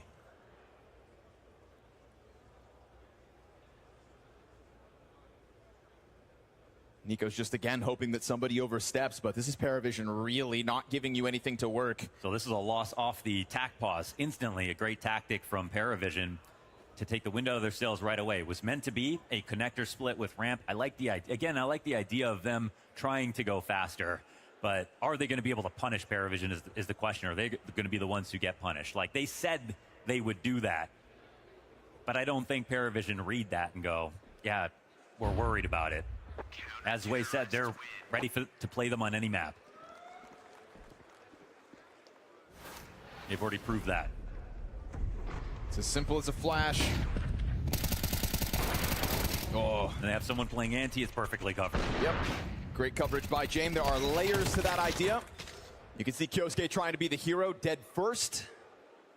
And Paravision double the rounds of Falcons now, 4-2. Back into the round with 2 AK-47s on the Falcons side. One for m0NESY, one for NiKo. Trying to force the issue here despite pistols on the others. Oh, this buy is crazy. They got a full investment and 3 deagles out of it. I mean, at least they're favoring utility, but not even majority guns.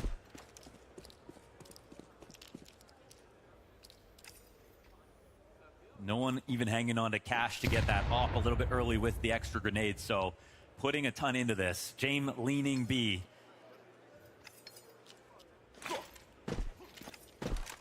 Give James credit for moments like this, but he misses the shot to strike one down. So we've got Boots moving in on B. Zwei dropping NiKo in the process. Fire at the feet of James, and m0NESY's AK's just caught Belchanok.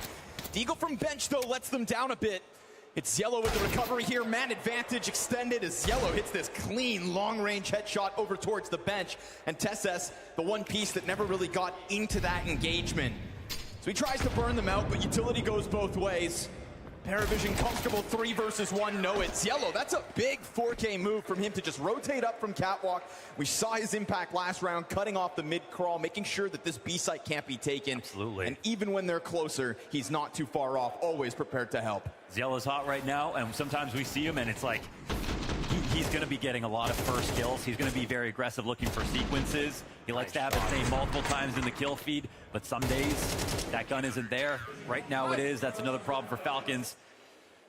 And again, it was a big investment. And they'll half buy down on this one. Looking for another set strategy. Immediately, the mid control is getting disrespected. I think they've already mollied top boxes, so.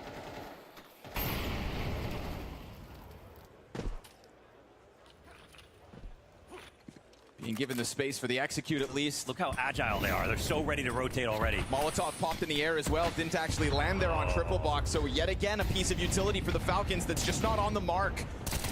We get this peek from Belchanok now playing the position. And as he switches over to the USP, he's already done his job. Sets up Paravision for the 4v3 retake. But it's Kyosuke with hands on an M4 now, and that can definitely cause problems. Half of the retake has now been cut down. Damage off of the Tech 9. And so if it's not this clutch from Nota, it is indeed the Falcons having broken through with what started as just pistols. Available utility is really important right here, but he's got this flash, that's it. You can tap that bomb to try to get them out. They'll throw a flashbang to just take the peek as the jump over top verifies no defuse inbound. He's going to try to close this distance. Player back and hide. Kyosuke. That's what you needed. 4 kills once he takes over the space. That's with the upgraded gun off of Belchanok, who got his first 2 kills. So initially a 3v5 position, won by Kyosuke. And this is a half buy, so. There's that Molotov that pops early. Yeah, his util. But it also ends up putting Belchanok in the position to grab the gun, huh? Yeah, he still did a good job, though, as the anchor. He got his 2 kills, yes. So it did open up a spot that actually countered the play that was coming in. You look at that same round with the molly, maybe a plant, have the 2 extra guys alive. I think you take that trade most of the time. So this is a bit of a gift here for Falcons. And the rounds you would expect to see once in a while from their players. They can give you those. 100%. That's why I think the sorts of rounds that a guy like Kyosuke specifically is looking to offer Falcons on the stage in particular. And you see those 2 peaks. Absolutely no chance at all. Instant to the head with the M4. So Falcons pique our interest with that round. They're 3rd on the scoreboard. This really saves their money. m0NESY's now got his op, all of his util, and a ton of cash left over.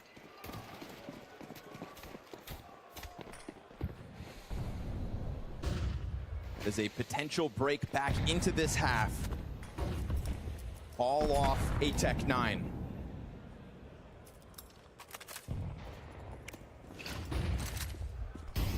The Falcons will not be proud of a half they put together off of just rounds like that. They need these rifles. What's scary for Paravision as well is we saw some very close rounds go the way of Vitality on Mirage, and then that was that team's way back into the game, right? Paravision couldn't quite put the brakes on what ended up being the runaway train. They're already getting nervous about a bit of a gap here. The only smoke lands right in front of two players. It's as if Paravision are setting up to stop that connector split once again.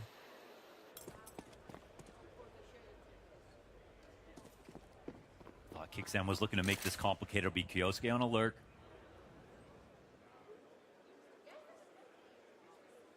A lot of bodies being prepared for this middle fight, though, on the Paravision side. This one can come down to Kioske again because they're going to put a lot of resources here to try to find anybody lurking. Aziello setting himself actually up to flank the A ramp.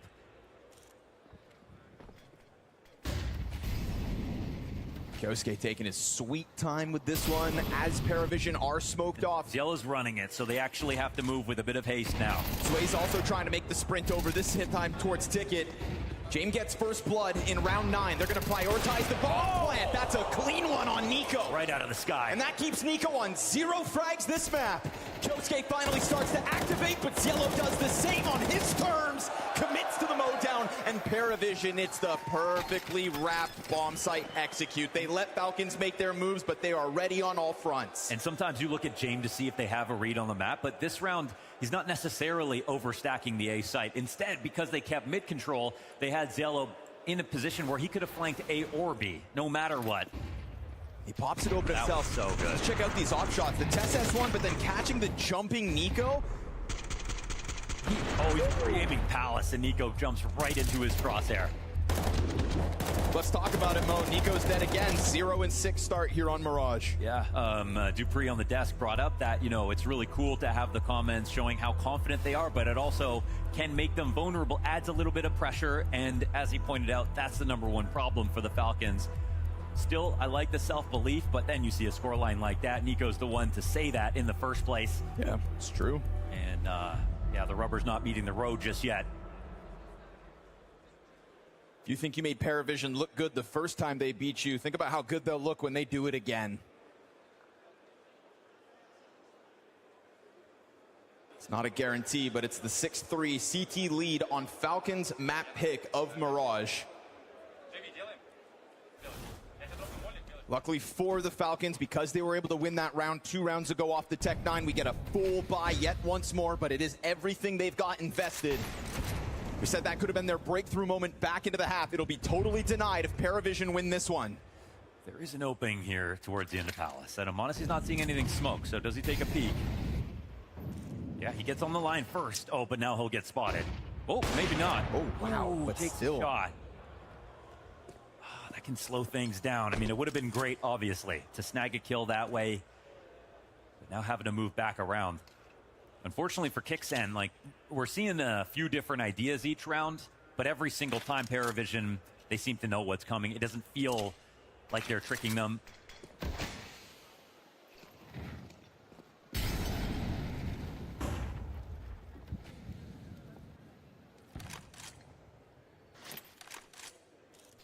James goes hunting. Did he see something? I don't think so. Not this time. Bomb joins up over towards the ramp now. Well-timed peek off Aziello. For somebody who's been inside of the ladder room as often as he has been. Also, yeah, exactly. And Cat's not mollied at all. Good recovery from Kixan, spotting 2 more targets as well. That's going to certainly draw the Falcons' attention if they want a pick-back frag, but it's denied. Sway's got the headshot and the trade right there onto Tesses. Nico yet to get active here in this round nor the entire half, and it's going to stay that way. 0-7 off of James' denial this round. Talk to me about some of the basic utility that we're missing out of Falcons. When they've come up connector, they've always died to someone in jungle, whether it was from the smoke or with no smoke at all.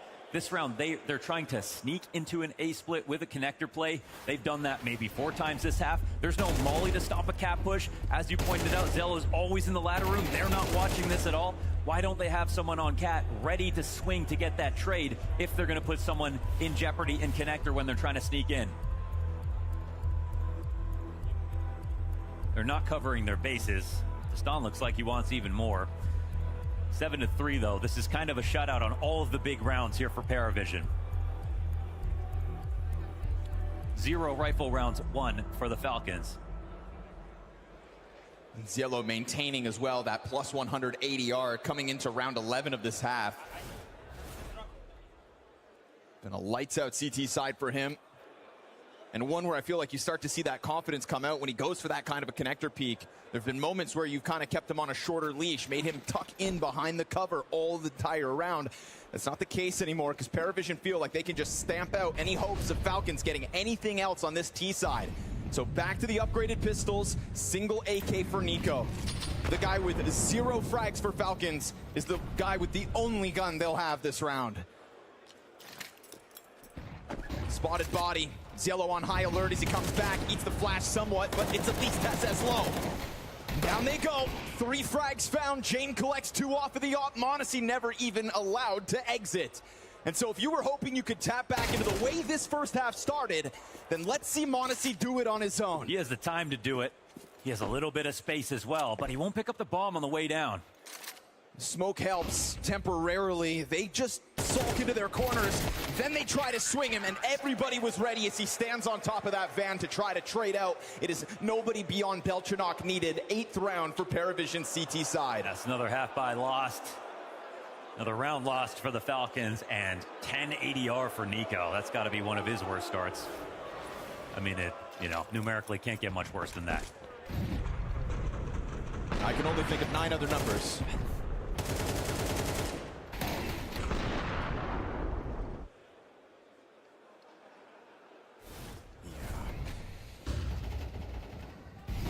There we go. It's tied for Nico's worst start to a map in a CS2 big event. Wow.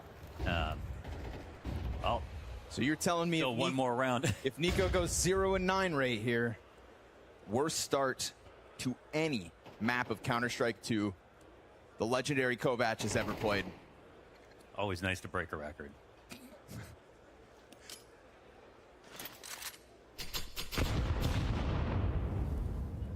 Nades that could have had his name on it had he continued in that underpass push, but Nico doubles back to hold the flank. Kyosuke's at least been able to find a good amount of real estate. We talked about Zielo's consistency in being in this ladder room. This is already the best position they found in a mid default. They win ladder room, they have mid control, they have 2 lurkers now. They have the options to go A and B in this position. Now the rest is on Kickstand to make the executive call. How do they want to use Tessus if this leans B?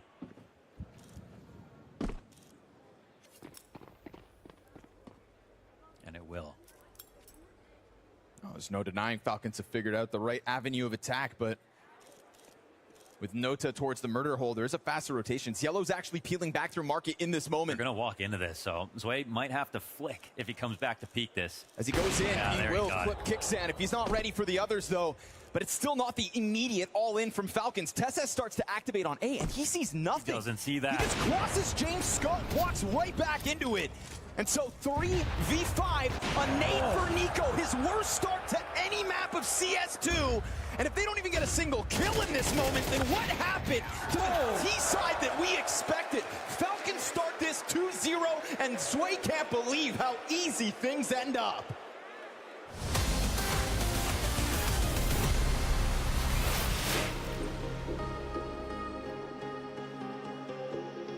I think that Vitality definitely are somewhere on the road, and we will see how the next couple tournaments go. I mean, I definitely think that it's still Vitality's era. I mean, they just won 2 events in a row. What they have shown in terms of team play and individual brilliance, you can say, is I think unmatched. Not going to give them a chance to catch their breath. Great recovery for the second kill on Zywoo. What often happens when a team is creating era or they're winning everything else, all the teams under are starting to invest heavily, looking at their qualities and what they have that their team don't have. Some other top teams, including us, haven't had the best start of the year so far. If this keeps happening, then they have a really good chance of winning even more. Last season was the peak, and I think it's pretty hard to replicate what they've done there. You cannot be playing like this for a long time. Even if they play like a bit worse individually, they're still capable of winning tournaments. I think it's going to be a bloodbath after the major for the transfer season if Vitality keeps on doing the same. If they win the major and they win the Grand Slam, nobody can sit back and say no chance. And if they don't believe in the lineup, they're going to change a lot. They're going to go down in history as the best of all time with the Prime Astralis roster. And you could argue already if Vitality is the better team. I played in Astralis era as well. They were great. They were not unbeatable, but they were very strong. They went to the right tournaments. They knew how to peak at the right time. They won 4 majors. But what Vitality is doing is winning a lot of trophies, going to every semi-final. They're saying yes to a lot of tournaments as well. Means they're constantly under pressure. Obviously, Astralis won more majors in the past, but for me, it's not only the majors. Vitality won Cologne, they won Katowice and Krakow, so they won a lot of important tournaments, including Grand Slam. When you look 2018, the game is so different. Was Astralis great? Yeah. They were ahead of the game. But isn't Vitality doing the same, just a different way? They had a smaller break now, so I'm not sure what's it gonna do to their performance. After this season, you can have the big picture and understand even more, so I just think that the CS fans just need to wait and see what happens.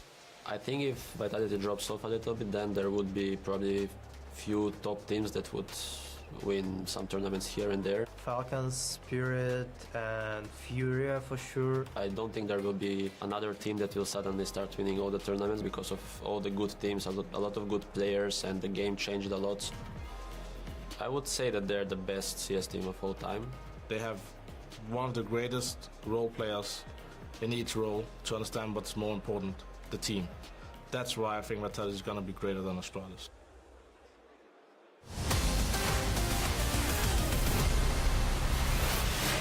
What Falcons probably thought was a hot start to the half was absolutely put on ice. Paravision with a rock-solid 9 rounds back on the defense.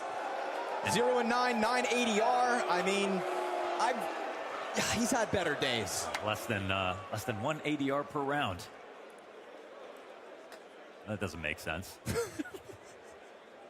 Try to make that sound as bad as possible, but it already looks pretty rough. So, Nico, a pistol though. This is where it could all change. You switch halves. Falcons already impressed us with their initial pop. It felt like they were off to the right start.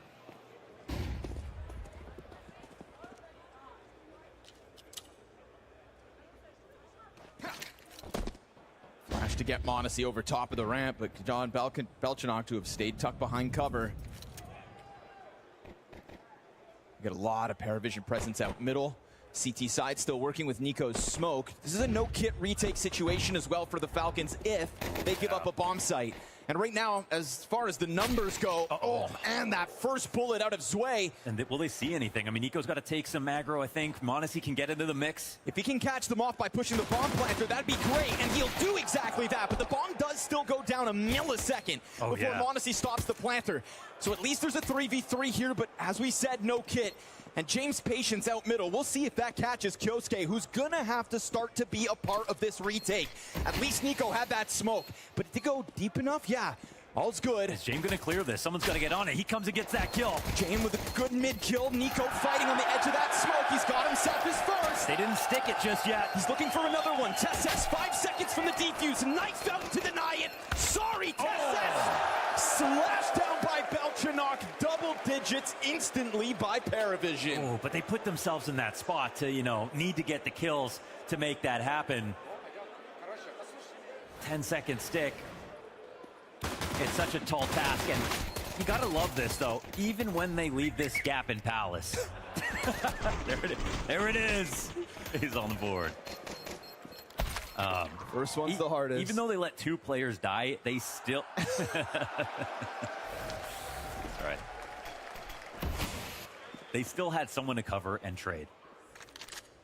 Sway is 0-2 in group stage this series against Falcons. 3-0 against them in playoffs. And again, playoffs is all that matters. Hell yeah. I mean, it's the best game we ever saw Sway play in a Spirit jersey. Was back at the major versus this team. And we don't have any doubts about Falcons before playoffs. But once they get here, their competitors have something to say. CT's down to a smoke on Tesses. The Nico Deagle. He's got the first one, but my God, I can't believe Paravision just hit the pause and rewind button going back down that ramp. It is kind of crazy because sometimes you throw like a first tier exec, not commit to it, but have enough smokes left over to go at this. They could make this like more of a Palace thing or just go for some kind of contact if they think Falcons are going to rotate out of this spot, but they can no longer do like a full exec. They've got to really choose wisely with where they want this to land. So, Mondesi coming to check if anyone has lurked in window. Oh, how did Kickstand get those? That's what you're looking for. AK grab, scout headshot right with it. Falcons jump before Paravision pounce. And now the bomb alone inside of the apartments is going to be denied. Nico's got a second frag, sits on top of the bomb. The king is in his palace. Noto walks out the ramp, finds himself alone pretty quickly. Yeah, Nico's really saved the day there. Could have been an awkward spray down if he didn't cover that perfectly. And another Deagle shot to close it out. Okay. That's a nice bounce back for the Falcons. Do not leave this man hanging. Those 2 5-7 kills came from nowhere.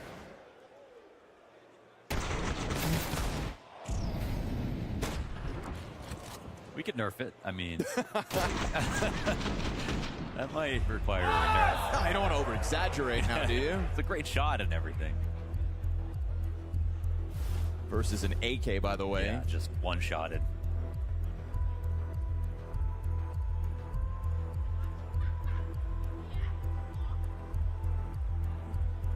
Their fourth round secured.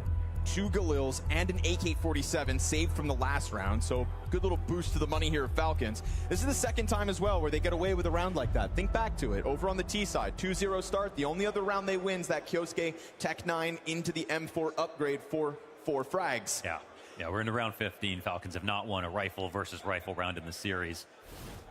Contrast this they time. make the comeback. They won't care how they get there, but they're not doing it without those. At least this time, it also earns you a round up against Glocks. James decides Paravision are going to save a bunch of money, so this gives Falcons a chance at the comeback. Still trailing by 6.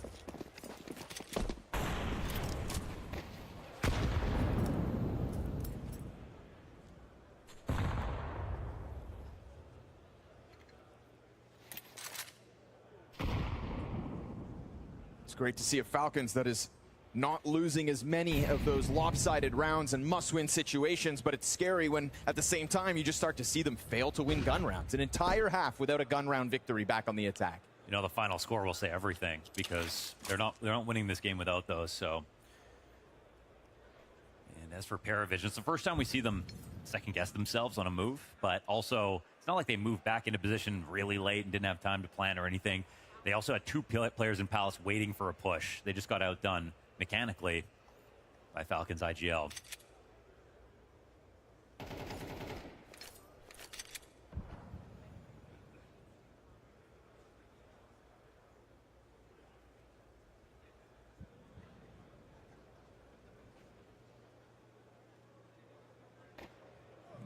Bomb gets spotted at the top of mid.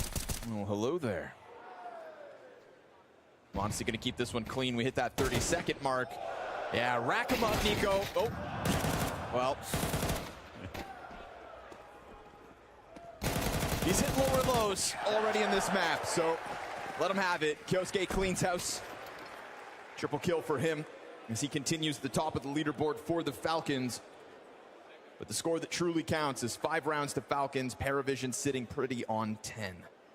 Yeah, anything can happen on CT. I think Paravision are obviously going to be upset.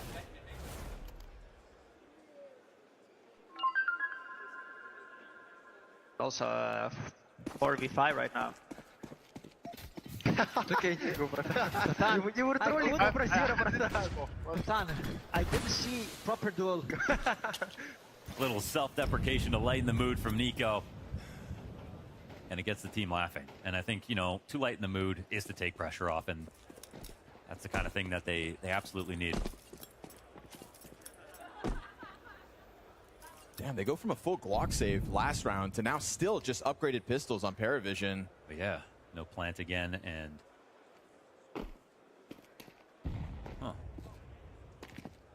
letting Falcons have a bit more runway on this CT side. We'll see if they can at least add a price tag to it this time. Ooh, hold on, it gets awkward. Smoke grenade blocks off Kyosuke.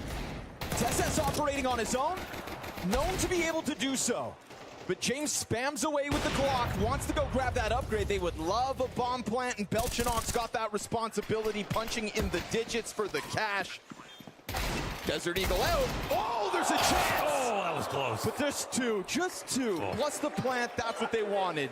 Bit of negative on the Falcon side, a positive for Paravision, but now only a 4-round game. Yeah, a slight smirk there on Zonic's face, so that nearly got out of hand, but it was handled. So now we get into the real meat of this game. We've got a CT side full rifle. Monacy's got his op. You will have, you would assume, the op on the other side. James safe for this moment.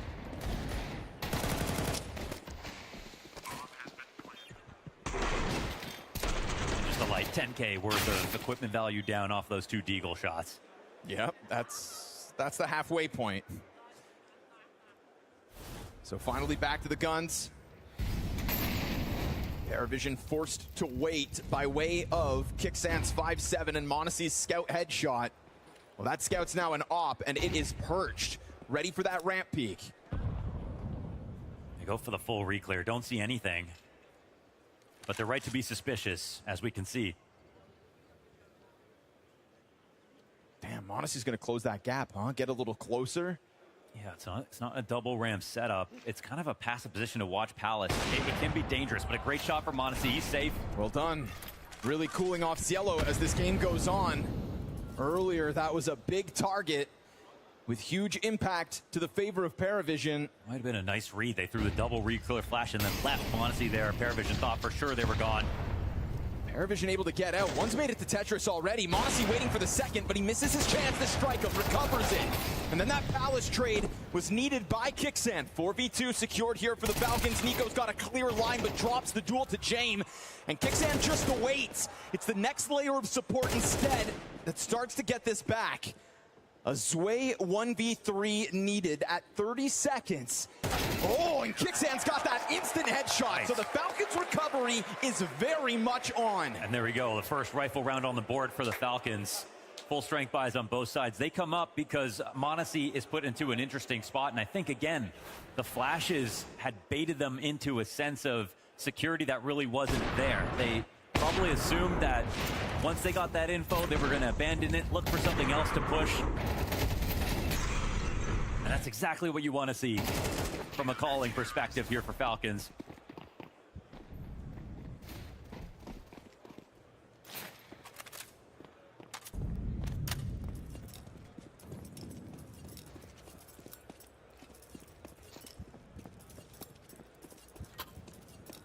We're nearing that point of the game where James is going to start tapping into the back of his brain.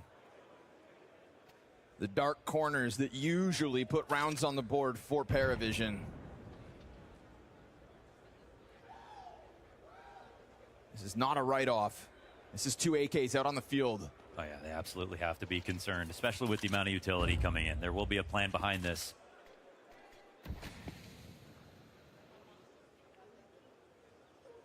I'm a big fan of the double connector setup, and if this leans towards A, they still have Monacy back on ticket. There won't be any kind of gamble here from the Falcons. That's not normally what you're going to see from them, but they're just making sure to evenly spread the map.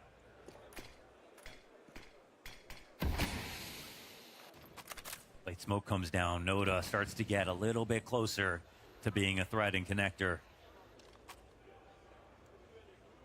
Just be careful with your gaps. And Monacy's relying on someone to cover this for him, but he's tucked behind ticket for now. Ooh, this one's going to get Nico to make a move. Kicksan finds his. Nico will continue that spray through, and they saw that player drop, so Nico picks up the kill. A multi-frag moment for Nico. Looking to stretch out for that gun. Sway picked it up. He got it. Him and Belchinok have now pieced half of this 2 versus 4 together. The problem for them is they took a ton of damage in the process. m0NESY reveals himself. Nate goes out. Doesn't finish either. Now m0NESY's down to half health.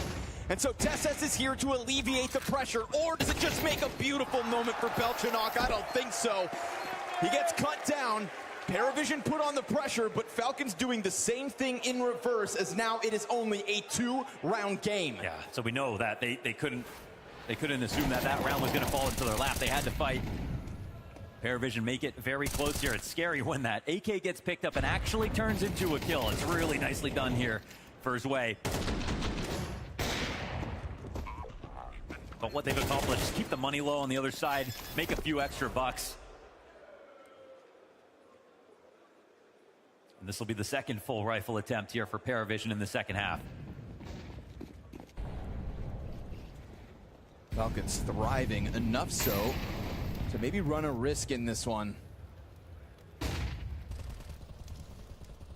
Yosuke thinking about it, but there's a lot of bodies on the other side of that smoke. And he can only spray down one. Oh, they got totally baited into that push.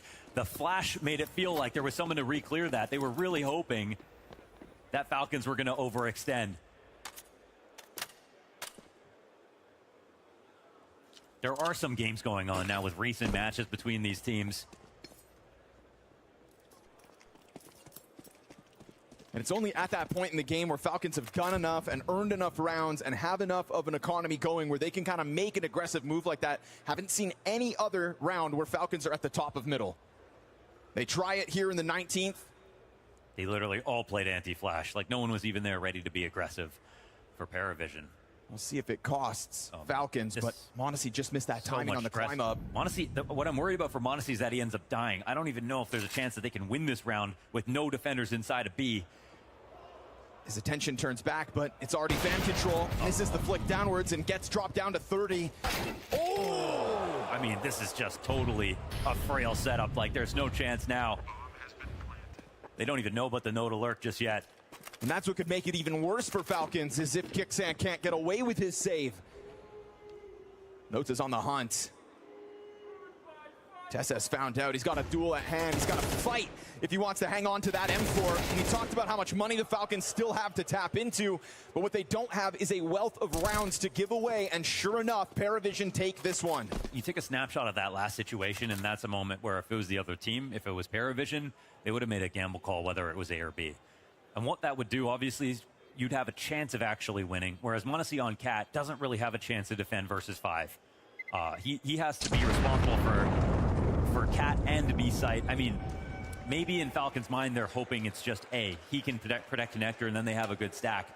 But obviously this is the perfect way to kill him and keep the money at its lowest. But Falcons still have enough to buy, a little bit left over.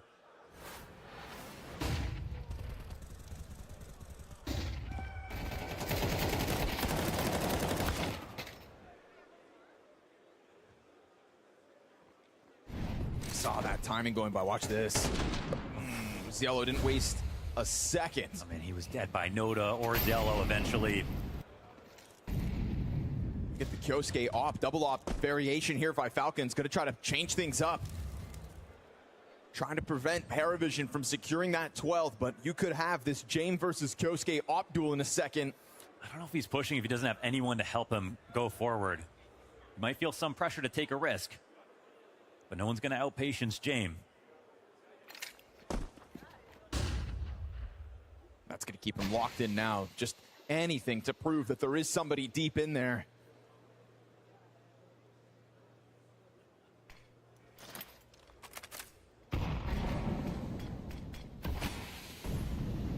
So they've got an op stuck in on both sides of the map. Flying under the radar. Wait, the nade have it. Oh, okay. m0NESY sees something, but can't stop it. Kyosuke now towards Cat, hits this yellow headshot. Right back for a second, and he's yet to miss. Activates TeSeS from inside the corner. Guns have looked good in the hands of Falcons ever since they switched sides. And this one catches Paravision off. Kyosuke with a triple now. As Zwei late to activate.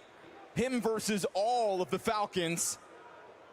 And Paravision thinking that that catwalk attack was going to get things moving. No, sir. Ops are the name of the game here in round 20. All right, now it's getting hot. That was excellent out of Kyosuke.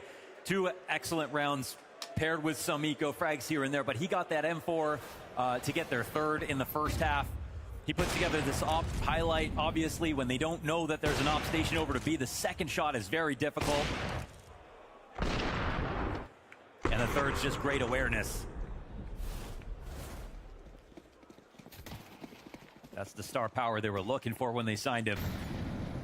Faster tempo into the ramp this time. Doesn't feel like Paravision want to complicate this one. Up and over go the utility, already exiting the ramp. Nico's going to be under pressure. He'll find the first. Ziello has been effectively cut off in so many of these rounds. His score is now negative after having such a hot start. Noda to try and pick up slack, and as m0NESY offers half of his health inside of the fire, the frag doesn't open the smoke. So Nico can't get back into the engagement on his terms. Pressure for James, has to forfeit the plant, and he wants off this bomb site. He doesn't have the HP to do it. Noda's gonna try. 52 HP. Uncontested. An op shot missed by m0NESY, now whittled down to only a quarter of his health. And it's a 2-off retake. Faster move from TeSeS as he's got them painted there on top of the triple stack. Sway's able to fight his way back into it. Look at the health bars here for Paravision. Hanging on, fighting for 12. Kyosuke's got 2 in front of him and a fast fight from mid. The gun goes empty, and so Paravision's perseverance nets them a 12. One more bullet, and he might have got that spray transfer, but instead it's match point here for Paravision. They were chewing on granted in that retake. They really needed TeSeS to finish off one of those Tetris kills. All timeouts burned through. The bullets were flying on that bomb site. The utility was burning James as he has to forfeit it. And that's when you know that in that moment, you're in one of those impromptu scrambles. That's Jane calling Nota, pass bomb, make this move, I'm taking this position. A total change up in a matter of seconds. And Paravision just draw Falcons into the carnage of the gunfight and come out on top. And they're generating chances for m0NESY to get op shots, but they're tough op shots, and he doesn't land them. Then there's a volley, then there's a flash, he gets shoved back. Responsibility goes to TeSeS, he goes down, and that's where you know it's over. Again, a valiant try here for Kyosuke. Gun goes dry right before that Tetris player peaks. And now they're on the ropes. 3 rounds in regulation to close this. Op on m0NESY's the only one in the server in what could be the final round of Mirage.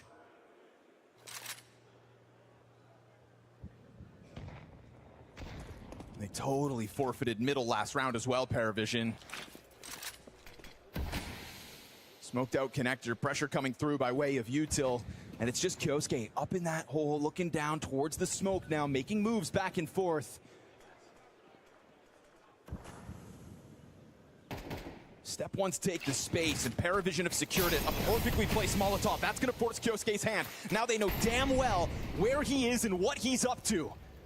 And this is going to be cause for concern for potentially some kind of cap pressure, but we can look at that radar and say it's something different. Kixen has to protect from Palace, but he's in sandwich. He's not going to stay peaked the entire time. m0NESY's going to lose this angle towards connector. The site is weakening, even though they have players here. And he's just waiting for that chance to hit left click. For the one player of Paravision that could walk out this ramp right there on the edge. Jane takes a bit of damage out towards mid, but it's actually the Palace drop first. What was momentarily a 5v3 has Belchanog building back. Nice. But you shut him down, and you'll put Sway to a clutch attempt again. Now, at least for him, he's got himself this bomb and a little bit of space. So he goes for the fake plant to try to get that peek, and they don't bite. They move that opper over towards jungle instead. It's m0NESY and Kyosuke to that side of the bomb site, and TeSeS over here towards Ticket. He does give himself a real chance to plant now. Bit of cover, but a lot of damage, and that 96 health, yeah, that's what he needed to try to have a chance. Very solid. This was immense pressure. You couldn't see anybody, but the tension was building greatly. Falcons could sense that it was going to end A in this position. They had the players, the amount of players to cover everything, but so much came down to timing. Kixan had a peek at that right moment, didn't get killed while he was playing in sandwich. m0NESY was hoping that he could rely on him to make sure he could keep lines open and be effective, and he was. And also, Kyosuke just waiting for his opportunity to sneak out of of ladder room, even though they were throwing tons of utility in his direction. Felt like the amount of utility and the sort of utility in how well it was placed that could cause you to make a mistake, but he didn't. Yeah. No, that's a great round for Falcons. It's a lot of pressure for Paravision. It wasn't like a total disaster for them. That window smoke is, however. Man. And that's a line Nico's holding on to. To see them come in with 2 players on rifles. They know it right away. Keeping a bit of money in the back pocket. This is 5 rounds back and forth, no consecutive victories, so round loss bonus is not reliable for Paravision. They're trying to play around it. Still going for middle.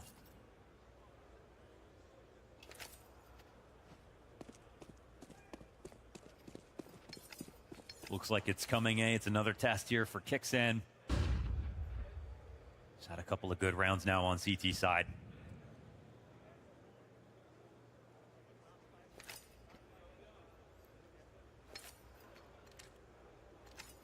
Just trying to get the right pieces in the right place. This is limited utility for Paravision as they didn't fully invest. And met by a smoke over towards that ramp. It landed at 45 seconds. Oh, God, the scale up connector. He could get on ticket and punish this if he wants to, but he might be worried. I mean, oh, the pressure. Paravision critically missed utility this round. James tries to bail them out with an opening kill at least. It's a smoke, incendiary to the Palace, but it did open the door for that pistol to cross. m0NESY not going to let Sway get away with it any further. Palace comes out. James took a bunch of damage in the meantime. That was also bomb dropped over towards triple. We're talking 12 seconds on this clock. Bomb gets picked up. m0NESY steps out, strikes down James, forces the Palace swing. You'll find nothing. That's a plant at the very minimum here for Paravision, but another solid round from Falcons.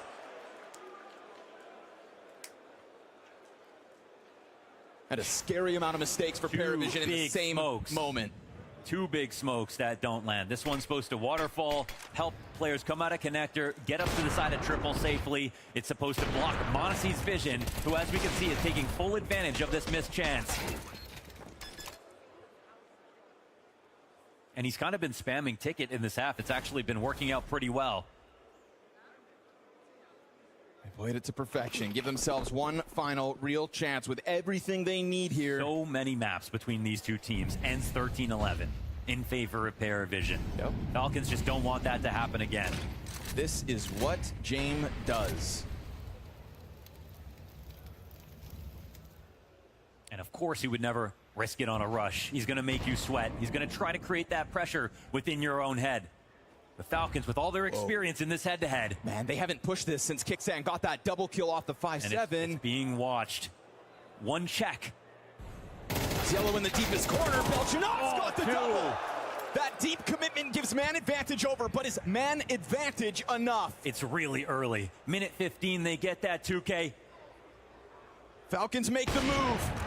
They do it on their terms, but now they've found out about that secondary op. So how does that change things in James' calculations? This is massive. Kyosuke doesn't have any help in this spot. He's got to protect B with his op alone. Catwalk, not of his concern. Tess They've just starts to get that. freed up. Yeah, you'd think he's got to lean towards market. They've just cleared out the A ramp. It could be Palace, obviously, but they have to take some kind of risk. They just missed that. Now they're past the windows, and Kyosuke under the pressure will miss. Tess gets his. Belchanok, no way you do this on your own. Triple kill, as he's also responsible for the bomb plant. And obviously, you want m0NESY to be a part of this retake too, but Tess actually slips out through the windowsill. He's gone unnoticed, and it's Belchanok down to 20. James, they don't know where he's gotten off to. And Belchanok doesn't die. James will remain a mystery in this potential clutch as Belchanok goes quiet back behind the pillar. Utility comes out, has no effect. Doesn't fluster the Paravision squad. James strikes. m0NESY trying to hunt him down. And as he keeps himself in cover. And time pressure. It's right there in the wall bangs. Landed bomb plant. James just ends it. When he wants, where he wants, how he wants. 13-11 like Paravision always seem to do. It's unbelievable to see this scoreline happen again. Like clockwork, almost as if they knew it was going to end this way. Falcons, at least in that second half, won the second round, bounced back, started picking up rifles, but it all felt just a little bit too late. All right, Nico, that first half won't be going on your highlight reel, will it? No, it was not. That's what happens when you talk shit at interview, I guess. The thing is, look, you've played so much CS. I'm sure that you always know what it takes to come back when things are hard like that. Yeah, no, we had a good plan on City's side, and I think we believed until the end. And, you know, just small margins, I would say, in the end on City's side.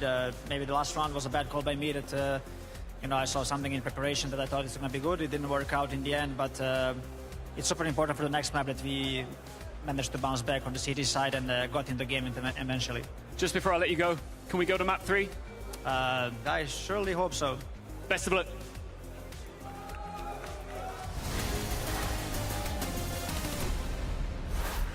There was a little bit more reservation in Nico's voice and answer, I want to say, about map 3, because, I mean, look, you got to give credit where credit is due. He's very well aware of what he said in previous interviews leading up to this, and whilst it looked like they were going to get absolutely stomped to pre with what that first half looked like, they brought it back. It was just a palace push that undid them. Yeah, first off, I just want to give a little bit of respect to Nico, throwing himself on the bus when he had a little bit of a stinker, and then, you know, with what he said coming into the game. That was funny.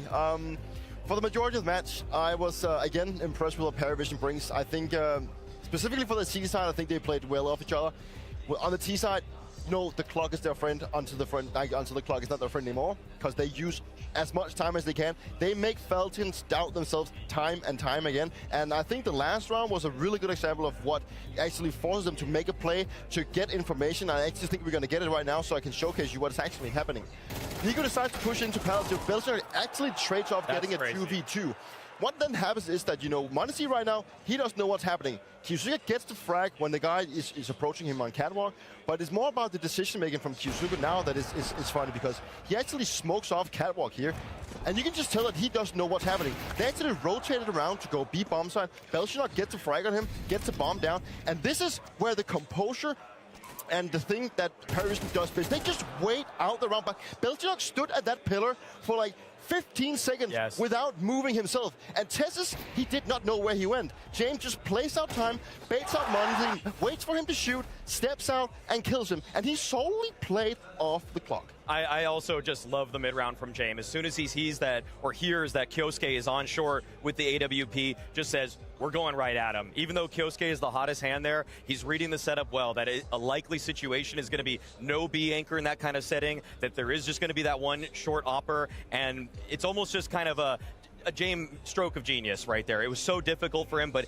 when the chips were all in the middle, he knew exactly how he wanted to play it. When you feel like it's faltering for Paravision, James' playbook does not run dry at all. He had it all down for Falcons, but we're going to go back, slow it down a little bit, and look at the earlier stages of this, right? Because it was dire straits for Falcons in the first half, they weren't able to get anything for themselves, and that's because Paravision were playing their game. I talked about the TC side being so good, and what I think Paravision is doing so well is that you can see the frag coming from Connector here, a little bit early for going up for the aggression. The trade does come back here, but Belchak understands when to take that fight. And you can just tell that they are playing off each other. When there's one frag that goes their way, they try to take a step back, and then they wait for their team to try and get new aggression. They constantly want to keep Falcons on their toe. We can even see them hiding in the smoke, playing off the fact that they got another frag. He waits, he doesn't go for the second one, he waits for his teammate to go for the second one. And round 9 following it as well just shows how much discipline there is. Every single fight they take is a smoke break, a triple peek off of the smoke break. The way that anybody that's in a position of vulnerability,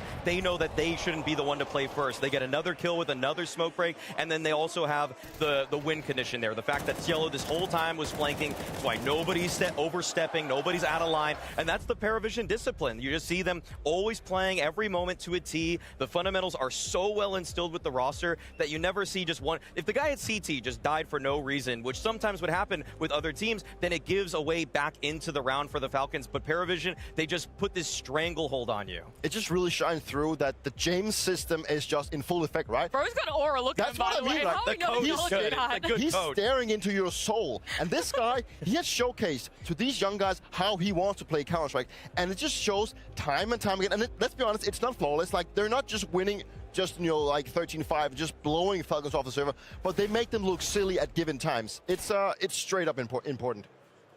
Also, the fact that James himself, I mean, he's making the good calls, he's instilled this level of discipline, but as an individual in this game, you could not knock his performances, hitting all of the necessary op shots, obviously winning the 1v2 to close the game out himself, but man, he was going toe-to-toe with all of the Falcons players in these kinds of duels, always finding ways to just get advantageous positions, and I think that everybody on Paravision practically had their moments, whether it was in the first or second half. And he's just such a nuisance to be up against. One thing is what he brings individually, but his calling style is so hard to go up against on both sides. It doesn't really matter whether it's the CT side or the T side. He's always going to be using the time, he's going to make it hard for his opponents, and he always wants to make sure that they are the one to make the mistake, and he's really good at punishing it as well.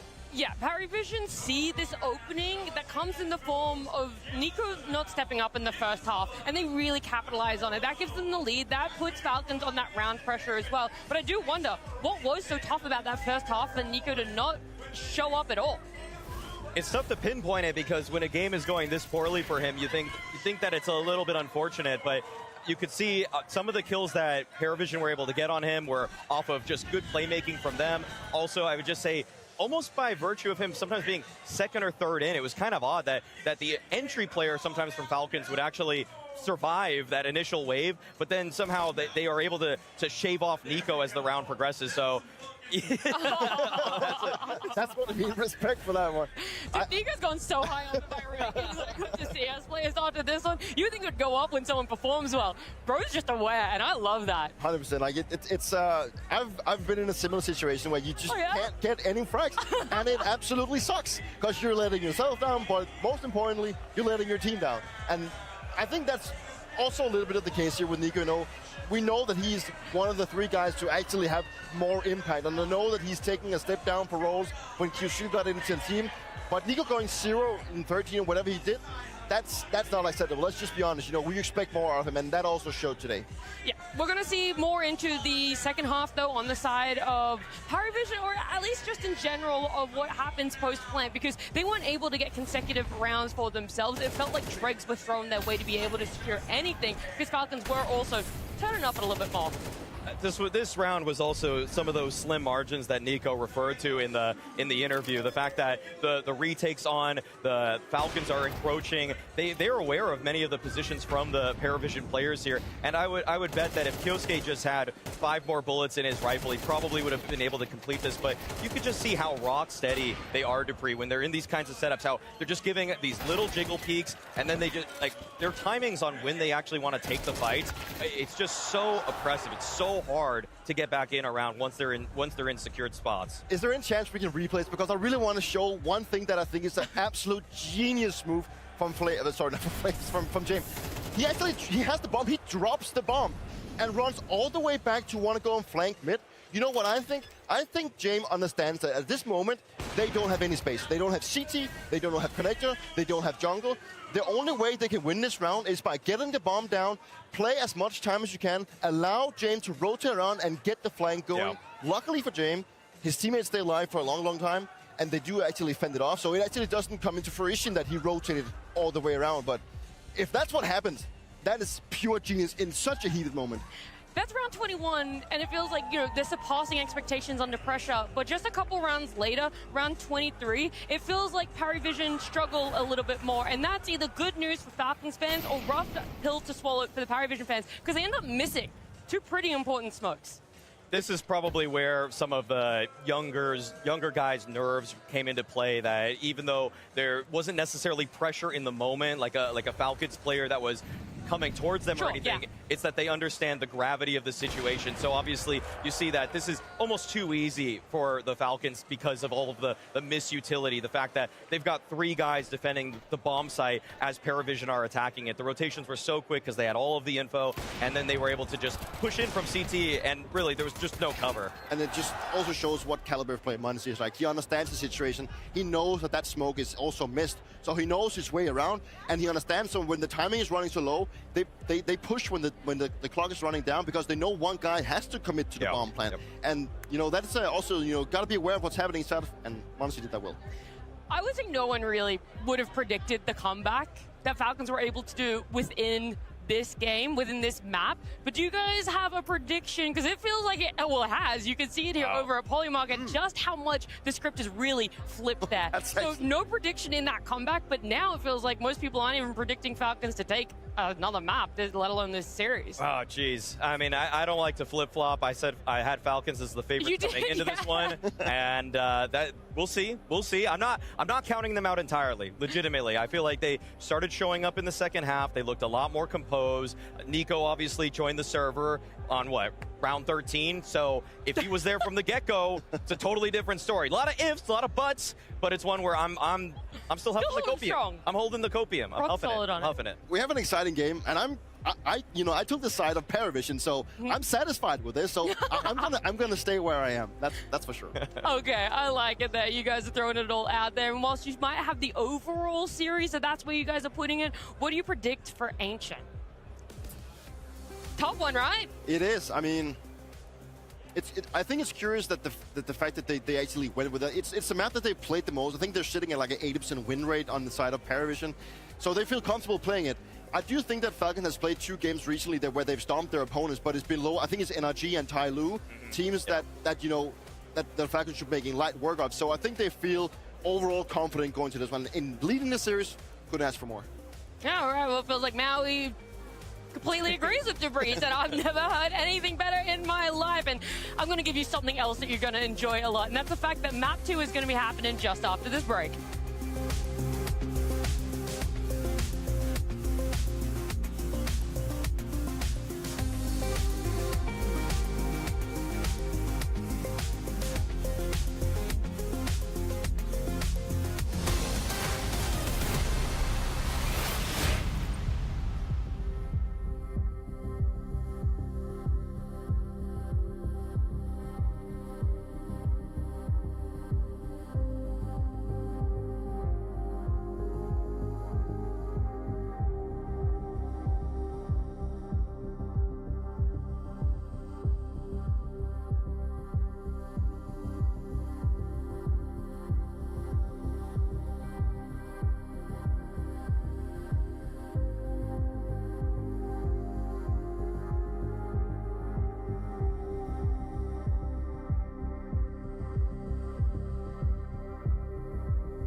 Looking towards a map number 2, we do know Falcons have had the time to sort of reset for themselves and what was a potential comeback, a potential clutch up for themselves to take their map pick.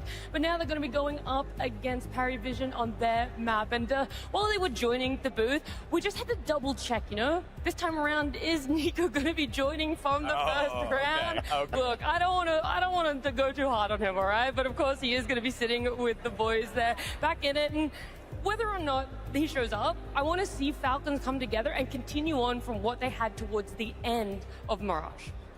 For sure. I mean, the T-side obviously did not go according to plan, and I feel like now you can let those woes go behind you. Don't worry about it. You're starting here on the defensive Ancient, and that's just where Falcons are fantastic on this map. The way that all their players work in tandem, the way mnglz rotates. There's a reason that Falcons were arguably the best team in 2025 on Ancient, so I almost feel like this is a little bit of a trap pick here for Parivision. It's a Falcons team that now has the backs against the wall, and it's not the first time we've experienced that one.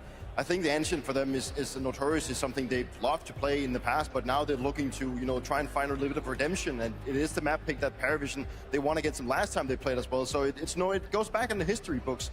At the same time, I think that the players on the Falcon side needs to step up. I mean, we saw a lot of good things out of Kyusuke. We saw mnglz having a lot of impact. But at the same time, we want to be seeing more of Nico. You know, he is instrumental to Falcons playing a good game, not only by what he brings in terms of firepower, but also his calling. And if he's not having a good game, he might be influencing the team to make bad decisions. It's a tough sort of way for us to view that, right? What exactly is going to come out from them? Where exactly is that influence? And they're not a team that necessarily is a stranger to crowds, but we do have to factor in the fact that they're in front of such an amazing one in Rotterdam. Oh, without a doubt. I mean, I feel like people have just been the first time Nico got a kill on round 13, this crowd absolutely erupted. So hopefully he's able to bring a lot more of that. And I feel like there's a good chance of that happening. I do like Falcons and how they look on this map at this point. I just feel like they're, in general, the way that Parivision likes to play, the kind of slow, constricting style, it's not always the most well-rounded. And I just feel like if Falcons are in their groove, people are going to get a little bit more aggressive on the extremities. They're going to find things out. And once you find things out, then you can make the right reads and make the right stacks. I think Prep is going to play in this one, and I think that Falcons and Sonic were prepared for playing both Ancient and Dust 2, so I don't think this one comes as a big surprise to them. Sure, you can have the most perfect confidence in terms of preparation, but if you can't really get rolling, then it's not really going to do you much good. I think that Falcons obviously is at a point now where they may be running out of time, and I think that is a fair statement with what they have been giving and how long they've been playing together now, still fighting and trying to find that trophy. This is not looking good. Well, we're sitting in the here and now, and we're looking towards what is going to be a fantastic match on Ancient. Fingers crossed, Nat, that this game is as good as it could be. Parivision and Falcons, I mean, Falcons, it's now or never. And that's the scary part. Without your map pick in your back pocket, Mo, what do they really have to stand on? This is a map that has previously gone Parivision's way. Yeah, unfortunately, you know, too many trends with the way that last map ended to feel like something different's going to happen now. But you have to hold out hope, because the Falcons, this will be their last chance. Last chance. Oh, it sounds like a damning phrase, but they feel it, you feel it. We can all feel the pressure for the Falcons in this matchup now. There's something eerie about how many times it's 13-11. He's the boogeyman, Mo. Yeah. Round 24, James. Parivision to the T side. And Falcons to make a move out mid immediately. That's a double climb up. That was Kyosuke down the ramp into the player outside B, but that was the only player B, so at least Parivision have that going for them. Their target always intended to be this other side. Nico on the scene fast enough with Tesses, and they lock down the donut. Nice. Belchanok tries to recover it. Jane does the same, but it's going to be another pistol victory here for the Falcons. That's excellent. I mean, it's Nico getting his kills right away, which is what you want to see. Struggle session in the first half of Mirage. Everybody bounced back a bit when it came to the second half. Didn't have any questions about Kyosuke's performances. mnglz kind of matured with grace as those rounds rolled on. More and more op shots getting hit. Kickstand put up a couple of really important 2Ks and held the A site with him by his side. But just the third player you just want to be consistent all the time on this team is Nico.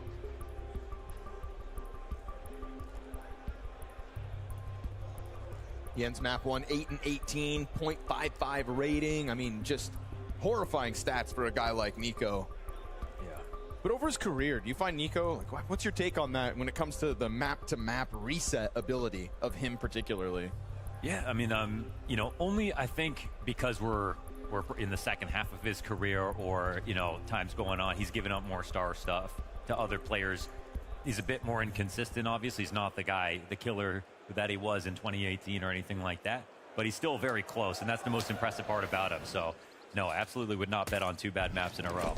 Oh, wow. Nice shot. I'd say it's an even better bet to take when you also consider the way he was kind of laughing through it, throwing the 0 up to the camera. You know, Ian had him on the tip of the stage after that map ended. A rookie can't do that. Exactly. Yeah, a rookie would be in the back rooms with a few tears in their eyes. Yeah. Nico, he's been here before. He's, well, that was one of the worst, but, you know, just let it wash over you, get back in it. If there's so much effort and emphasis kind of on the mental side of Counter-Strike coming into these games, well, yeah, there's the mental in being able to close out rounds you're supposed to. There's also the mental in the bounce back. And let's just hope that those two things are kind of clumped together in whatever kind of training program you're putting Nico through to be able to make Falcons win. This could be a real feast for Nico. Oh, he plays his cards right, but no, the one player running into Donut. To the Glocks? That's a bit more like a feast. But now the plant comes in. If anybody's eating well, it'll just be Kyosuke. And they pick up some utility. Oh, don't mess this up. Kicksand, that was dangerous for him to try to just test that smoke. Could have put himself in a corner where James sprays him down, but I like that they just keep that at a 10. Keep the pressure on, and good on Kyosuke to save Nico's ass inside Donut, because that was scary. Yeah, what's really scary about it is, like, it's the fact that it's one Glock running into Donut that changes the setup a little bit, and they don't expect it to be this full A play out of main. But if Nico had just not moved and trusted Kyosuke in that spot, he would have had a really good signpost spray down and got those eco kills himself.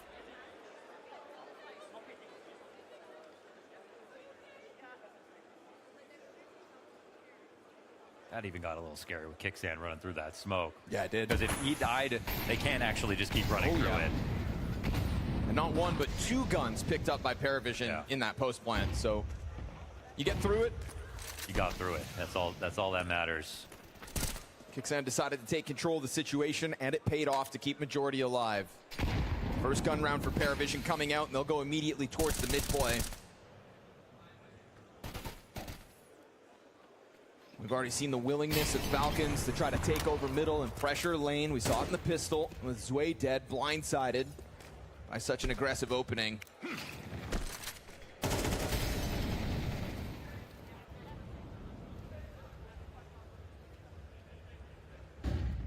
Cave has been an interesting spot in as of late for different teams, some using it more than others. Mid control also, it's like more optional than it's ever been from the CT perspective.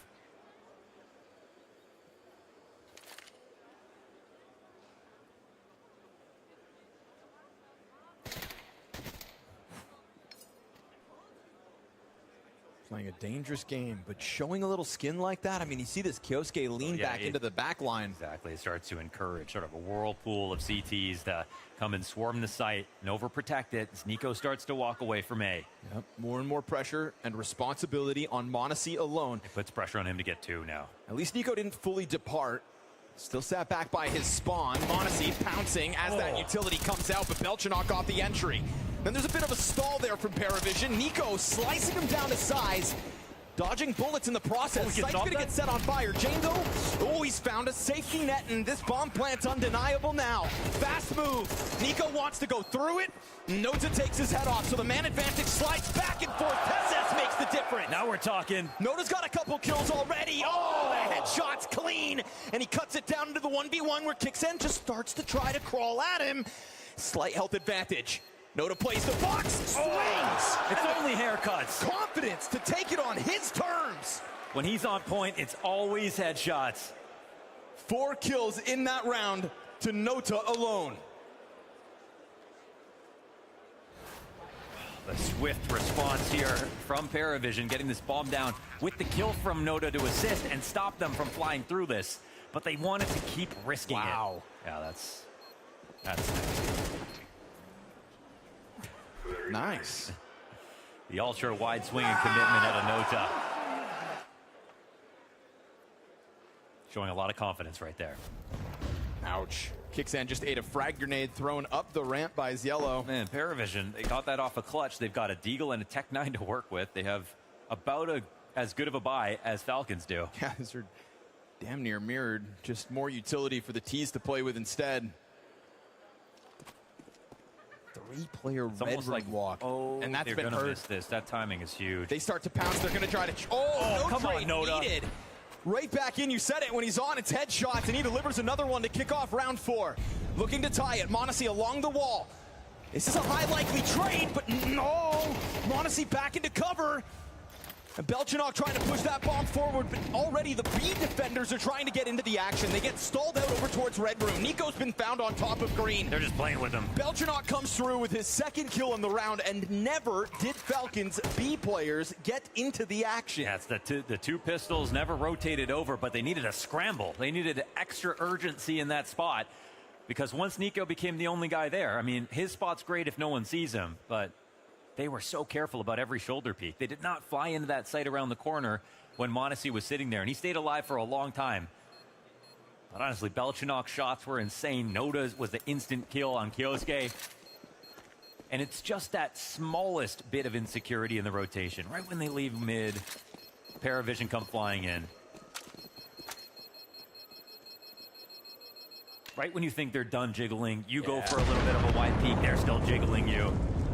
I love the call 4 rounds into a half to go heavy Red Room walk up.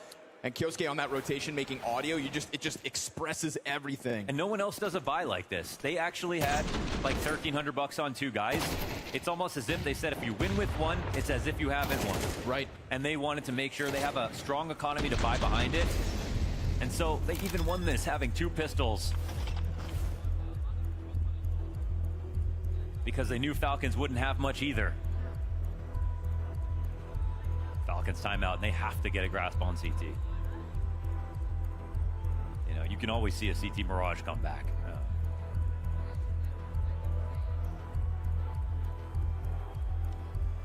Problem is, I feel like, man, the worst thing I can say about the way that, you know, the Mirage looked was like, we didn't really get anything signature out of the Falcons. The way they played was pretty vanilla. The approaches that they had were pretty standard. There were so many unique moves from Paravision in that game. There was 1 or 2 tactics that baited them into kills from Falcons, but that's about it. For the most part, I think the creativity 100% leans towards Paravision if I had to pick a team who was better at that.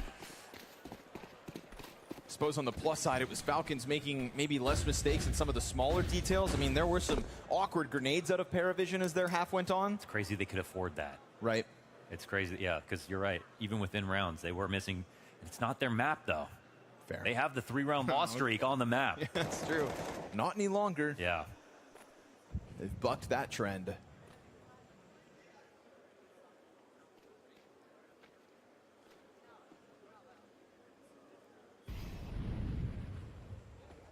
So as these pistols remain hidden in their corners, Paravision get to work, taking over Donut and finding these... Okay, Noda is on the sort of start within this T side. Yeah, if we watch him play, sometimes it's 0 kills, 0 in 5, and sometimes it's just only headshots. You don't have a chance to shoot back whatsoever. He's having one of those days. It's the sort of starter performance we got out of Ziello back on Mirage. And as that game went on, you know, Ziello cooled off. The rest of the teammates kind of prop him up. If Noda's going to do the same thing here, let's see how long he can run with what feels like right now very precise momentum. They're very blessed to have that on T-side Ancient to start off their map pick as well. Particularly on a map as well where Zwei and Ziello still don't have kills. And we're early days. But that's just to really emphasize that Noda's got them in. I mean, we saw it, I think, a round ago when Kyosuke's in the CT spawn. Noda's the first guy from Red Room. That's an instant headshot. Yeah, and that's what Kyosuke does to you sometimes if you peek. And also Belchinok's getting pretty impressive entries. So the lead will go back to Paravision. It's not the end of the world here for the Falcons. They'll save 2 guns. They'll now have the money to buy. Can't spell doom just yet.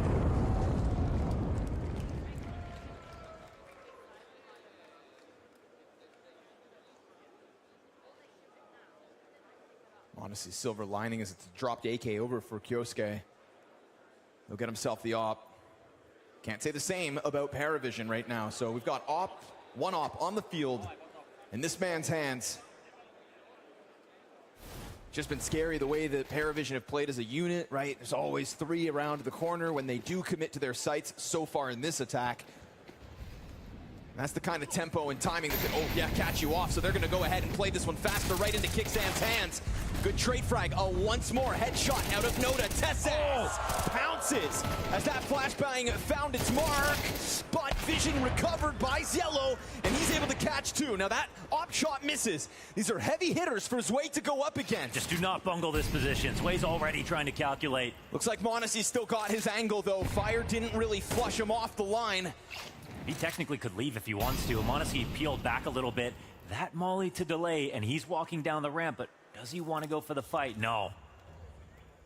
More than a minute. He comes back from the left side. What a swing. Beautiful reposition. It's the smallest bait with the biggest impact, and now Zwei can actually make this 1v2 happen. Nico's only bit of support is gone. He's slow to move. Zwei is moving with conviction, and this bomb will get planted. Spotted on the right side, double Molotov from the right side, keeps his head tucked, repositions, slams m0NESY off guard, and now just a straight up duel versus Nico. And there's no big flank in play. And Nico now has to figure out, has he played it into Donut? He has one molly, that'll tell us everything. Both of them with fire to play with, no smoke, Molotov goes down. And he hears it. Now it's going to be a while before Nico can tap that bomb again, but he is still working with the kit. Bombs past the halfway point. Both fire bombs burn out at the same time. Nico taps, and he's turned. He saw him turn around. Zwei's played with his food here, and as Nico goes wide, Zwei back into the cover. Wow! Devils in the details and the Paravision jersey. What a monster clutch out of Zwei. We never gave him any credit for his ability in those 1vx situations. But look how he played that. It was magnificent. It's taken all the money away from Falcons, absolutely crushed them. He finds a way to get 2 mollies, pushes m0NESY slightly back, but just enough that he can draw out a good peek. Switch sides. And then he has the opportunity, because he does this early, to be able to go to the other side of the map while Nico cannot make sure that that site's clear. Everything is perfect here for Zwei. Well played. Even the jump spot to see Nico turn around, that was the only chance he had to fight back. What if I told you that was Zwei's only kill so far this map? I think it's fine by him. Look, all these next kills are going to be because of him as well. Kioske is going to have an is he going to invest? We'll see. There's enough money on 3 players here for Falcons to think about it.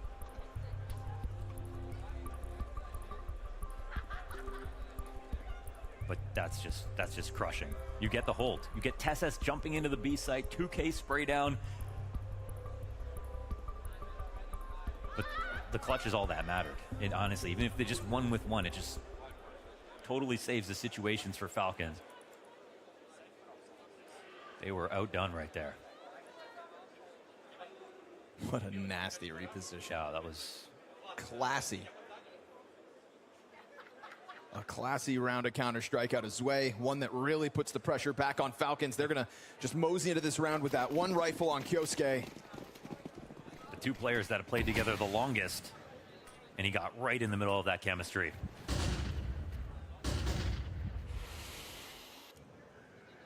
It's a boost for Jamin. He does have Kicksan locked on the right side of this angle. Flashbang's one thing, blinds the opper. Nicely done, spotted and dropping a nade on top of him. These Desert Eagles across the board here for Falcons. Quite a lot of information. They aren't ready to actually take it to the A site, but they can take over mid. There's a full rotation, a scramble here from the CTs to get over here. Oh, very, very bad grenade. Is there map pick?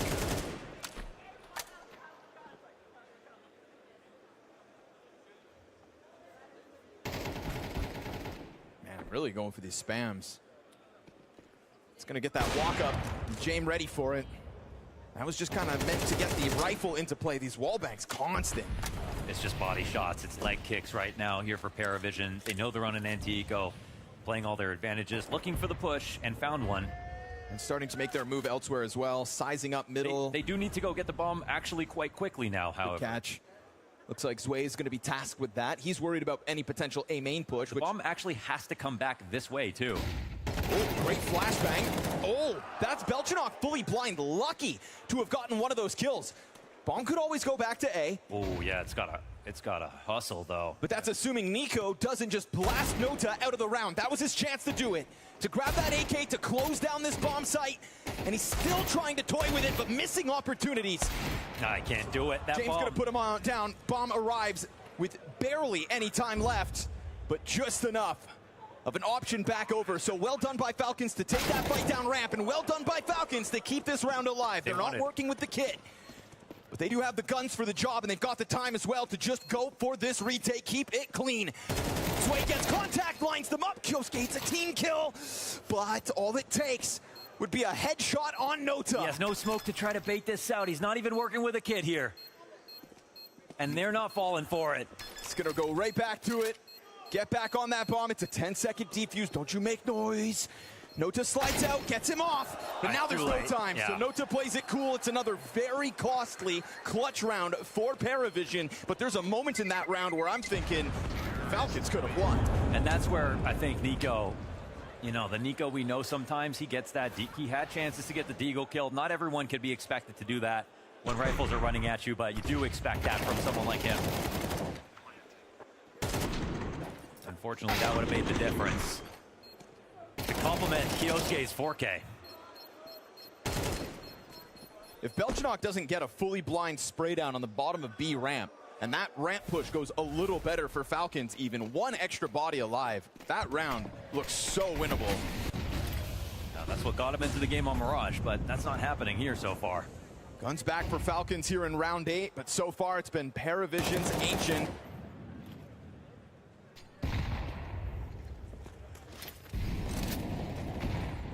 We don't have Falcons like wanting to participate in the mid control. Like they're trying to play like sort of the newer style of Ancient, but Paravision are picking all the right rounds to poke into it. Sometimes they avoid it themselves.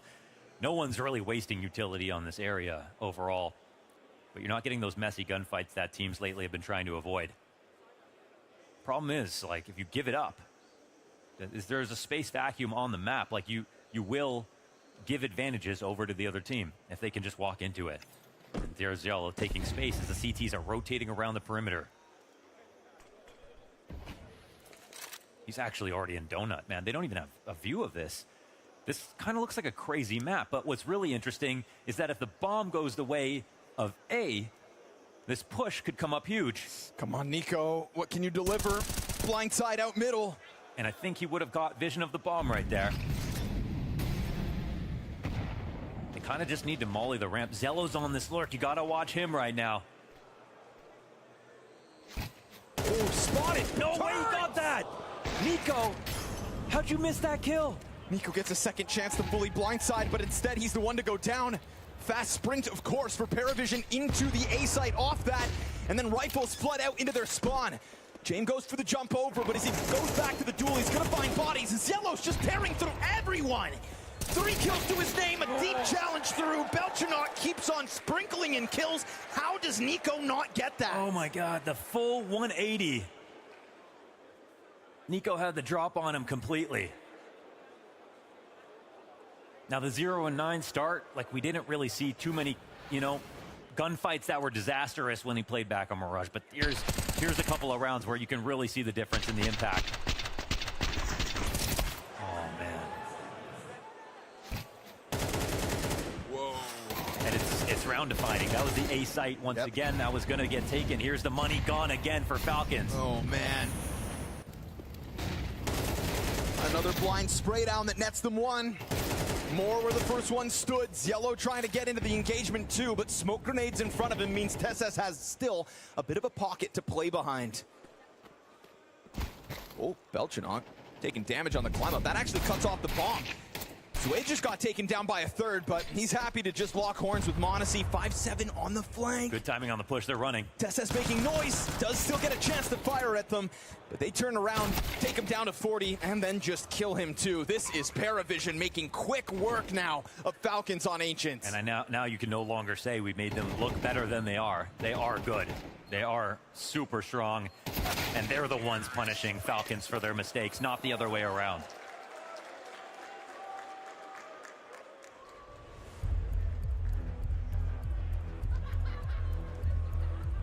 so proud of themselves for all the progress they've made in such a short period of time, and now we get moments like that. Zwei 1v2.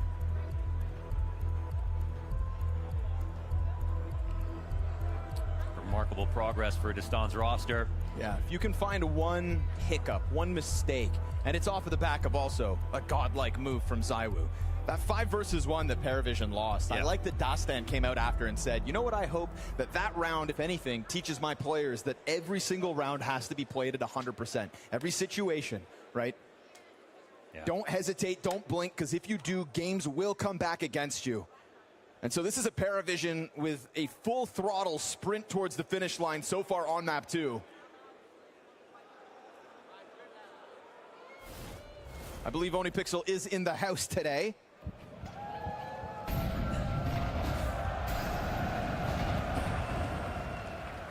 Damn. Belchinok, we talked about Noda, some of those early rounds. Belchinok's delivered every single round but one.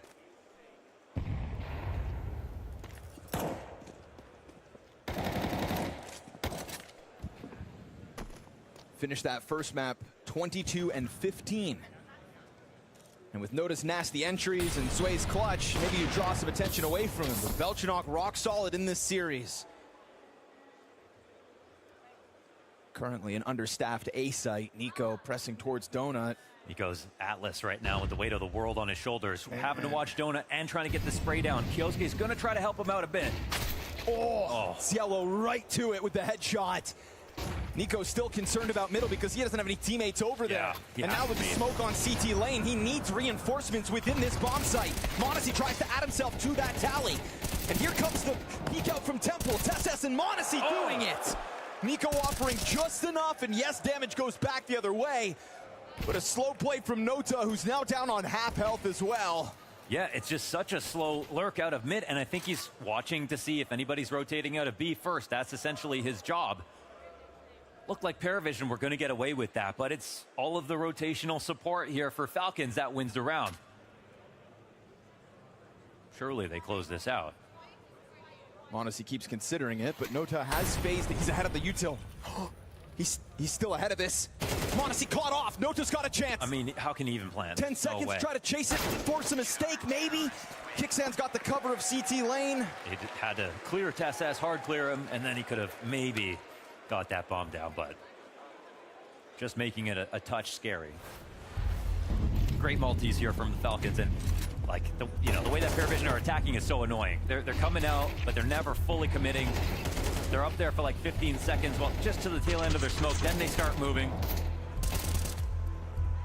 Like they got out there at like 110.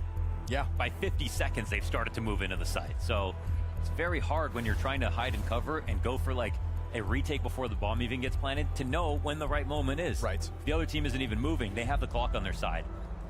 I feel like that's usually hard versus many teams, let alone a team like Paravision that can, at times, in what feels like these awkward mid-round moments, just hit the pause and really watch. Like, we watched them exit ramp back on Mirage and then just fall back through it. Yeah. So exactly what you said, but sometimes times 10. Hey.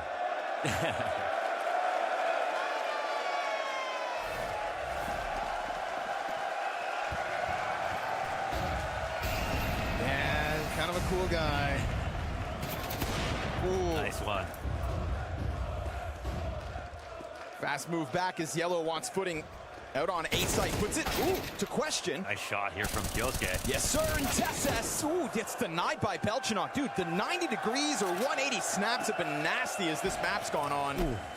Yeah, a little bit of info back. It's still early, actually. Bomb's not collected. Zwei's still alive.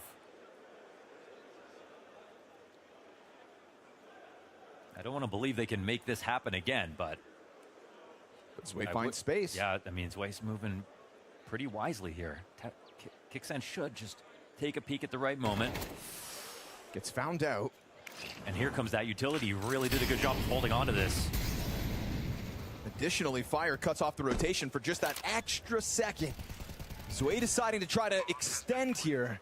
Opera's watching the peak, surely. No flash for the CTs. They're getting closer, and Zwei loses his head. Nice shot by Kixan. That nade goes a little too far, and the retake kept clean. on the side of Falcons. The CT side will stand on, at the very least, a 4th round. Yeah, it's very solid here for Falcons. A round to be proud of. Good use of the utility here from Paravision to try to get into the B site, but they were low numbers by this point. You'll love to see a mnglz opening kill here.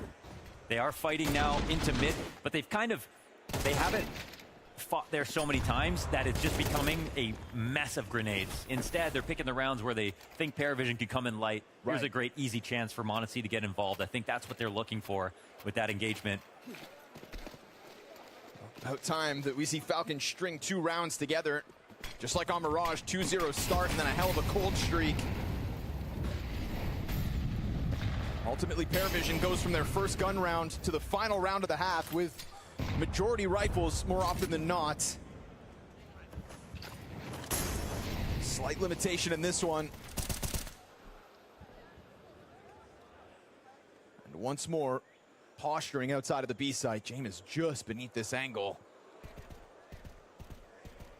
Game of cat and mouse because he didn't take the boost on the box. Of course he didn't. Isn't that insane that he just peaks to the absolute limit, the one round that mnglz's posted on that? How does he know? About that. Tell me how James knows. And from that moment, he's also worked forward. So mnglz's probably still not expecting an AWPer to be around this line because at some point you'd think it would have been on the box. Yeah, and like, could they hear this? No. Oh, they'll just run by. Try to test it, and Kicksand from the corner has been found out with first blood. Zway comes suddenly out through the cave, and now mnglz's still waiting for his chance to fire off. Misses, and the bomb site's been taken over. Well-placed utility once more. They have a molly. They're going to try to spam probably. Kiosuke takes one out, and the timing and spam is perfect. Nicely done. Great lineup. They find the pressure within the bomb site to deny that bomb plant. Smokes fade, and now it should be a world of hurt for Paravision. Nota's gone unnoticed, but as he takes that step out, he's dead. And that is a streak for the Falcons to try to keep their heads held high. 5 rounds on the defense.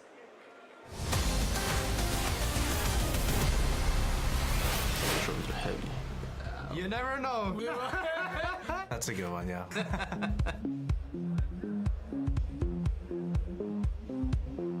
This one's got to be Nico when we beat him. Nico? That's a good one, yeah. I'll double down on that one. Dork will get crazy, Nico smash the table, Jimmy fuck up the keyboard. It doesn't say punching a teammate. To smash something, that's a different story, but to break, I think is pretty unlikely. You know what, I'm gonna say yes. I think they're gonna show up this tournament. I think it's possible, actually. I would say they will not make it. I give them playoffs, though. There's a possibility for everything. There's a possibility for Liquid to make it to finals, right? But this is more on an unlikely side. No chance. 0 chance. Maybe 1% for gamblers. I feel like that hasn't happened in so long. The only thing I remember is the Vice when he almost fell. Some of the trophies are heavy. You know, Donk's like a little excited. Tries to like raise like a trophy. It's a little too heavy for him. Could be. Nah, I don't think it will happen. But if we are winning and I put money, maybe it might happen. But first we need to win. It's higher risk, you know? I'm gonna have to put us to make it to playoffs from the qualifying. Yeah, we gotta say yes. I don't think so. Yeah. It's not an easy tournament to make it to playoffs. Like NFP has the potential. The 9Z team climbing up the ranks has potential. Yeah. Maybe NAP. They're gonna do the good old strategy of losing before playoffs so that they can win in playoffs. Furia. I don't know why. I just have a feeling. Yeah. Free money for us. We're making big banks. If you go into OT, someone could be near 30 kills for sure. I mean, there's a lot of players that could do that. You're one of them. I mean, I'm just... What's so funny about that? Obviously, yes. Donk. Maybe. Or Zewu. Definitely, yeah. Someone will get over. It will be him. That's definitely possible. Yeah. I think that happens pretty often. That's a big possibility. It will probably happen to us. we are reading like 9-3 on Dust 2, you know? Yeah. And then we go this side. Yeah. It has happened to us and we also done it. Oh, I hope so. I love when Grand Finals go to 5 maps. I'm gonna say yes just because I want it to happen. For me, it's like a 50-50. 3-1 for someone, I call it now. 3-0. We are in the 0 on the 3. You never know. We'll see on the first map. Yeah. How about we make our own predictions? What if someone does a shoey in the crowd? Someone goes for a knife kill but ends up getting shot. There will be a ninja defuse in the playoffs. Ninja defuse in the playoffs. I think that's a good I think one. that's a good one. I would put my money on this one. Me too.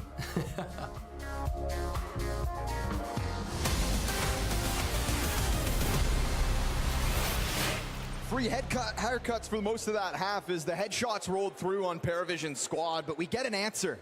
Is it enough of an answer for Falcons to stand on now that they take to the T side? What do you think, Rotterdam? Do Falcons still have a chance? Oh, yeah, they really believe.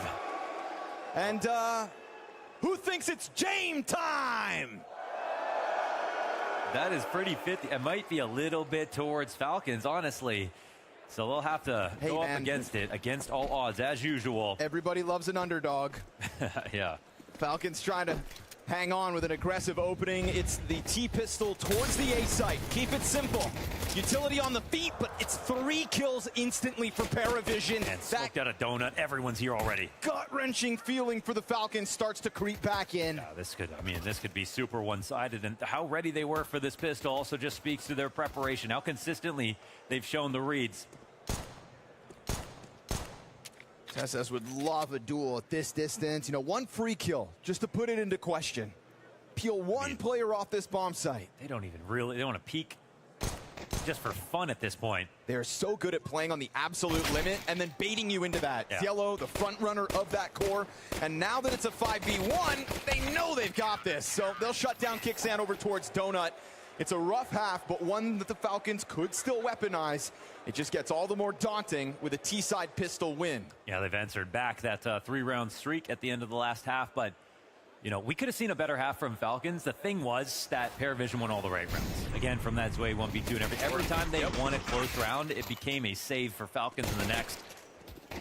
Just showed when it mattered the most. Unfortunately, they couldn't put them together. That's why they're here playing from the back foot. No plants, no buy. Just Glocks. Ready to take their beating in round 14.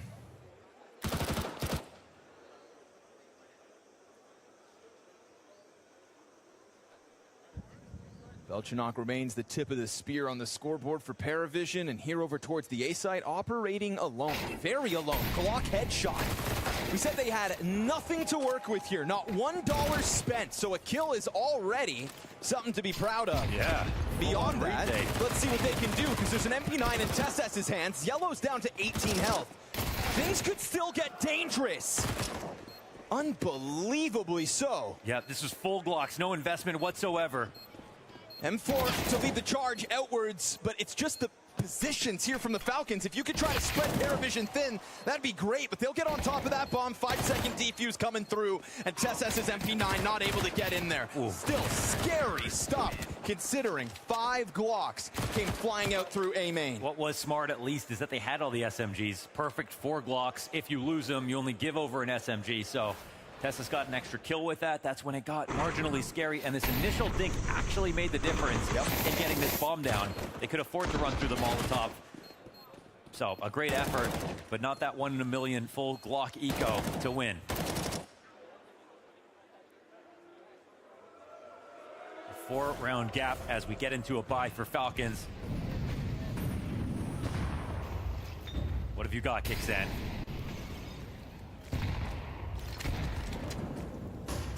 Tries to double back through that smoke. I don't know if Kicksan realized just how dangerous that was. Tries to go back down in between the smokes, but it's within those smokes that Paravision stood.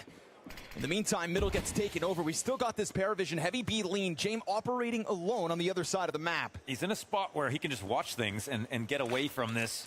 Confirms they're getting closer. Smokes one end of the attack. And TeSeS would have to be really brave to try to come through that. Belchenok just clears out Red Room, doesn't see anything. James knows that Donut's gone. The bomb is starting to get back towards B, it feels like. And they can start to walk away from this. There's not really inroads made from Kyosuke just yet. He's just at the mouth of cave. I mean, This smoke could help. They push through, though. Don't see anything in Donut.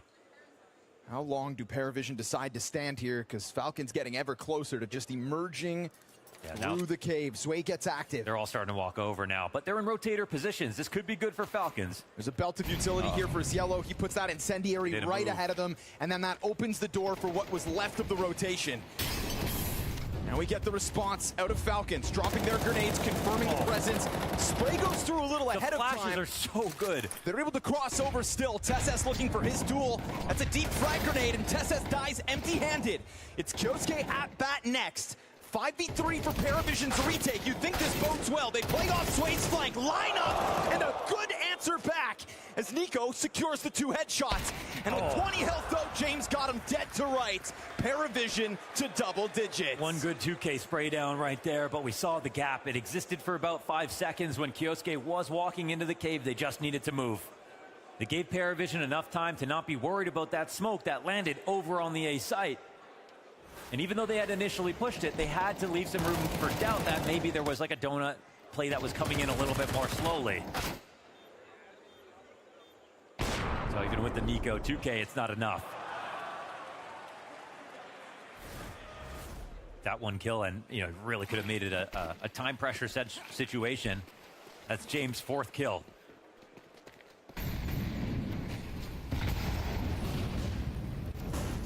Flash caught those CTs, so they dive through the T-smoke into Donut. m0NESY hunting early. He's going to catch that timing. Yeah, Cielo not ready for it.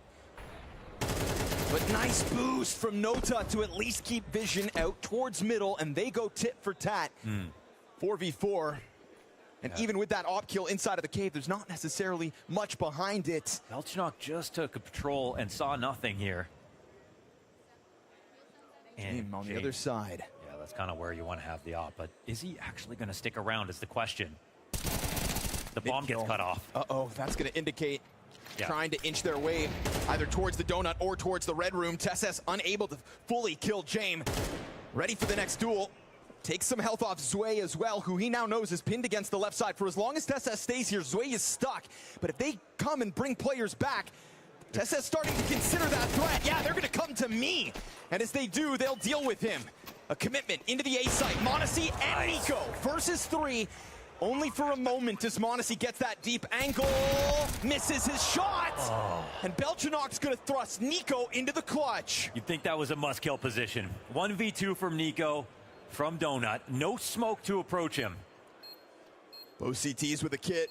They might go top of default here and try to go for a high-low setup as they stick to defuse, or just instantly layer up and take the kills. Way perfect precision on that headshot. No chance to even shoot for Nico. And an 11th round for Paravision. I love the way that they identified that Tesses was a threat for Zway, but then on top of it, a potential kill. And you had to forfeit a little control of the bomb site. It's within that moment. Nico and m0NESY get out. But at least by going and securing the Tesses kill, you know it's 3v2 if a retake has to happen. I think if they've got something on their checklist, if they've got a problem they know they have to deal with, they deal with it right away. They find a place to move, to reclaim space. They know exactly how to get back into a round. They're always playing for info. They really don't let small concerns become big problems. They wash their dishes as soon as they finish eating. They don't leave it for later. And that's what's working so well for Paravision. They look very fluid, hitting all their shots. There's a conversation coming into this game where we were looking to the playoffs and waiting for Kyosuke's impact. He is on track to finish both these maps towards the top of the scoreboard. It's the human-esque elements of m0NESY and Nico that are trying to raise the floor, but right now Falcons just can't keep up individually, so the bloodbath that is out towards middle offers 2 kills both ways. Nico down to half. Cielo would welcome this challenge, but in that moment, Nico's the guy that hits the headshot. 7 health to make the difference here. Yeah, that's something. They'll have a 3v2 advantage off this kill as well. James trying to swing around this, and Falcons, look, they want to make it simple.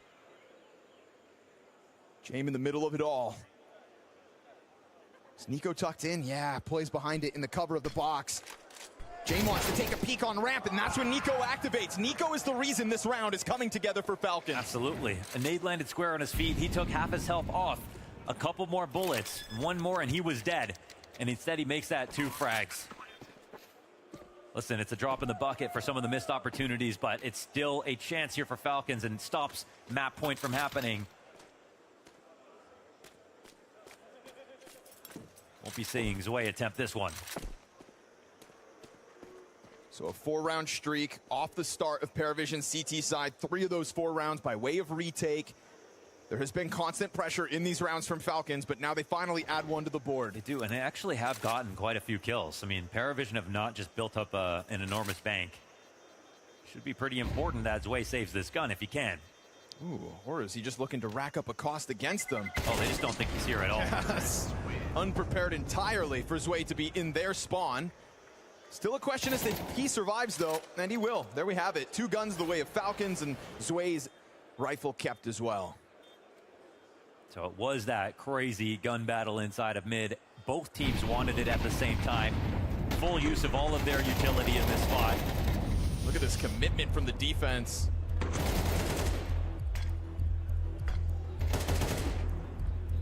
But an excellent find from Nico. 2 of them.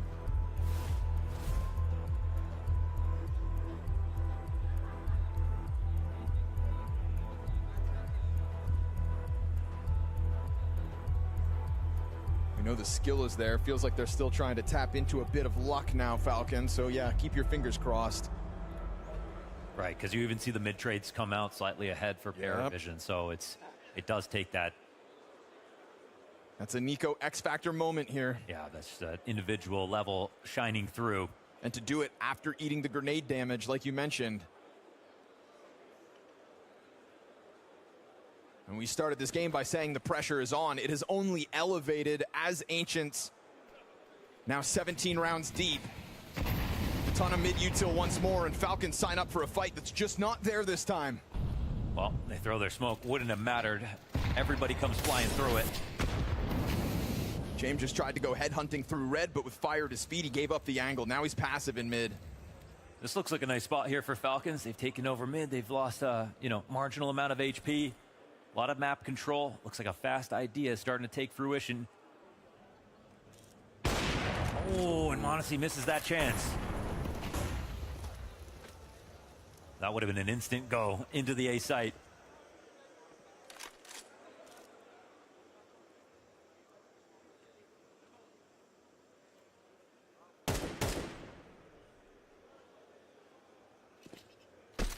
Jiggling everything across the map, and Zwei doesn't even release his smoke off of that. Taking that confidence, he's not worried about a B pop right away, so that could be a nightmare for Falcons a little bit later on as they reorganize towards this same hit. And now Zwei will use it. We're going to cross 40 seconds. Maybe it's the one smoke he wants for a retake, however, we'll see. Not forcing the issue as Falcons get closer. Really giving them the space.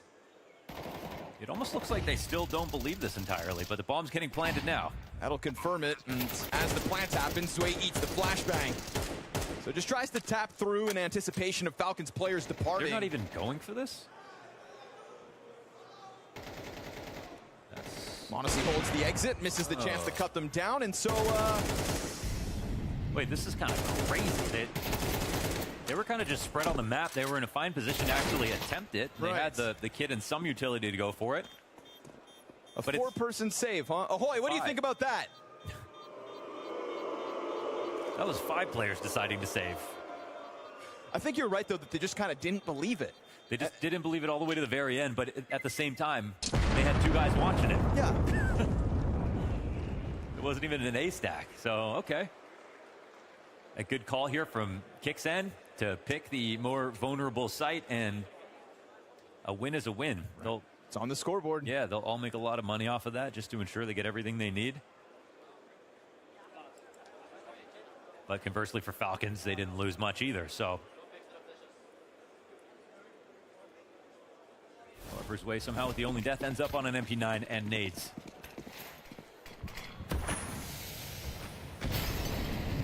Missing a fair few grenades in this series are Paravision.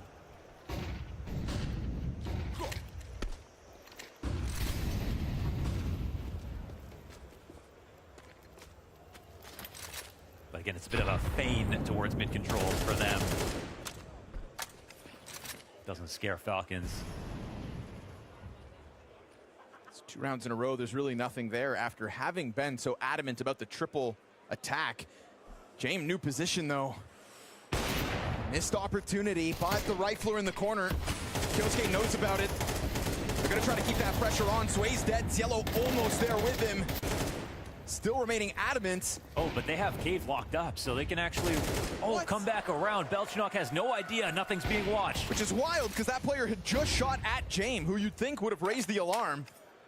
Instead, very strong takeover of the B bomb site here for Falcons, and Paravision starting to feel a little bit uncomfortable in terms of hanging on to this bomb site, whether they believe what's actually in front of them, whether they're in the right spot to actually hold.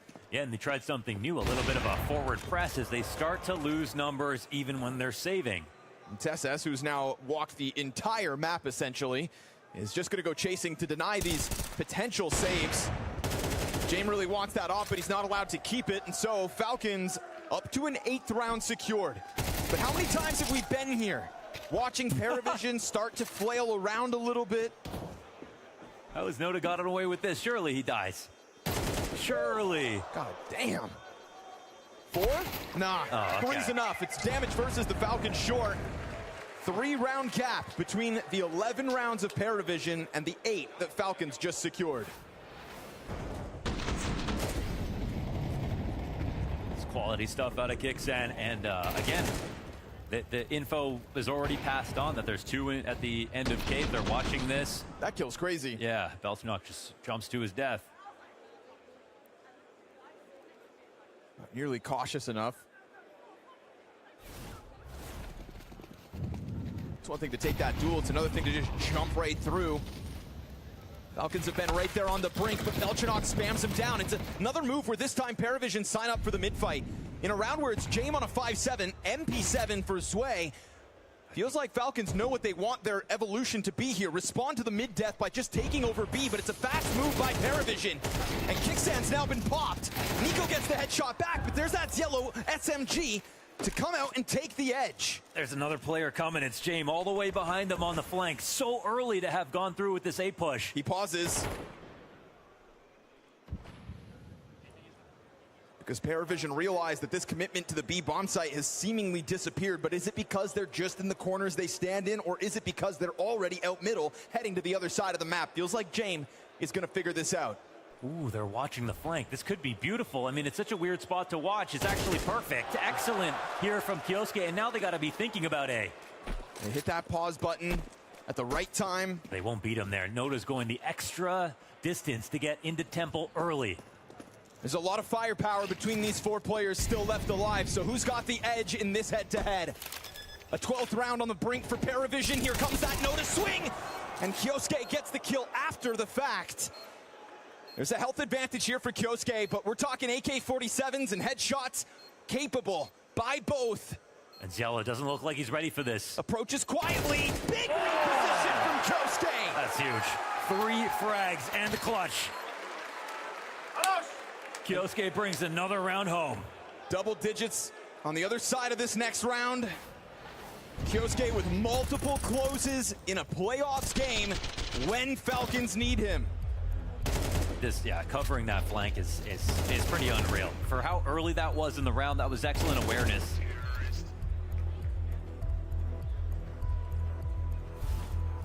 How often do you see James get caught off trying to pull something like that out?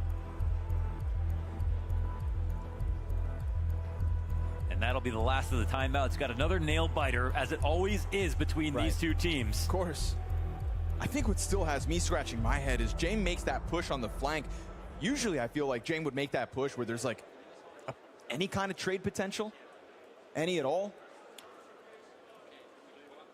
But instead they sit in sight, ready to go for that scramble, I suppose. Keeping the distance away from James lets you get to A in time.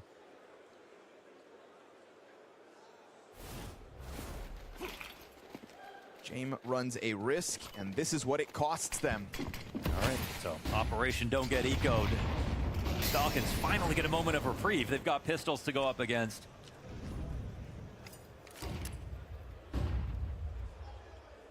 Will say it was another round where Paravision went for mid play out of the spawn, and it was working.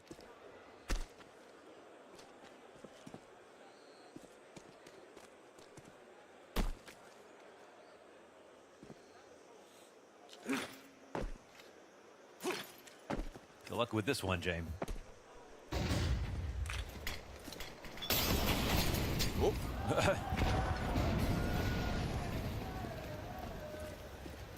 A little too much pressure for James to get that nade where it needed to be, so say at this point, save the Kevlar. A great call and instantly a one-round game. Pull this back on T side, very impressive. I feel like we need a little bit more from mnglz maybe to actually close this. Or starting to see too many shots where, and again, you see the court IQ is there. He's finding chances for the shots, but sometimes he's not landing them.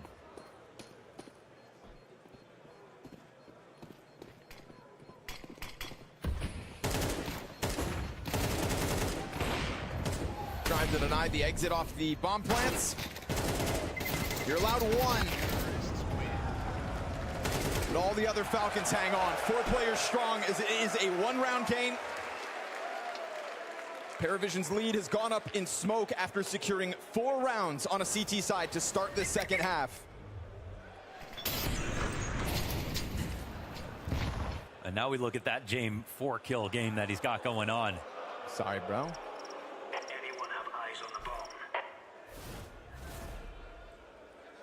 And how that might be a bit of a problem.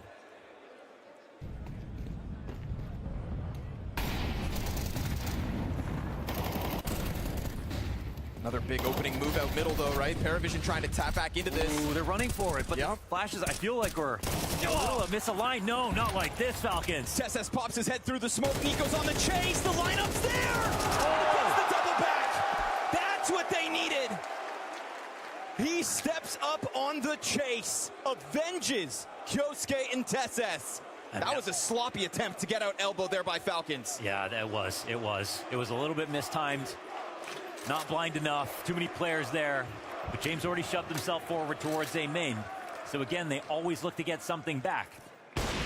Oh, and a chance to get another op shot, mnglz. You've got to hit those now. Belchinok's playing a dangerous game here. That's the Opper, and you know Nico is out there. He just wants for James to know that it's not going to be Donut, and he does have a spot to stand in. Oh, no. We'll find out whether this haunts the Falcons in the end. They are still cautious on this approach. Oh, Nico is changing guns! Belchinok hits it at the right moment. At least Kicksan's there, too, because if Kicksan wasn't there, that's both Nico and mnglz down for the count. What are they threatening here? They want to pull back a B player? They're going to go through Donut. James sitting here. On single, he has an op in play. He's got 4 kills. Close rounds, time and time again. And James from the depths of the scoreboard is going to confirm presence. Comes at him from Donut. Missed shots. Backs up. Still has a bit of refuge to work with. His counterpart is trying to hunt him. That's going to expose the bomb plant. Now mnglz going to have hands busy. Goes for the kills instead. Tries to just gun him down, and it's not going to happen. Paravision take a 12 off the mid play, denying Nico's heroic. How has he got a nade that late into the round? It's perfect for that exact situation. How does mnglz miss that shot? I know. He's missed a lot of them, unfortunately. I hate to say that. Perfectly timed peek by Belchinok. I mean, Nico getting 2 kills back is massive, but... Perfect positioning for James 2. Just finds a little bit more cover on the edge of that fire. There was just so much time pressure. They had to get that bomb planted, or they could have made sure they traded James. Guns are good, but mnglz's down. Fast clash out mid. This cost the Falcons last round, and so they'll sign back up for it. They got another molly. They know one's in cutout. Can Nico do it again? Looking for the multi-frag. Flashes find them, and stuffed out mid. Kicksan will tiptoe his way into a bomb site occupied by James, who pulls circles around the Falcons again. And so maybe in the first head-to-head, it was Falcons that made Paravision look better than they are, but now themselves, they step up. And they go from good to great. This is a consistency that this team is starting to find in the evolution of the stage size From Bounty to Cluj, and now here in Rotterdam, Paravision aren't going anywhere. Yeah, they're stone cold. They played excellent CS. They put down their rival once again, and it's pretty one-sided at this point. Inside of playoffs, Paravision are better.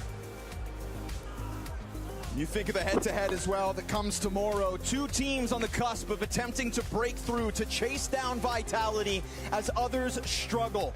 Na'Vi and Paravision will lock horns on this stage in 24 hours at attempt to get back to grand finals. A consistency for two teams we didn't know if they could pull it off twice. But these names, again, aren't going anywhere.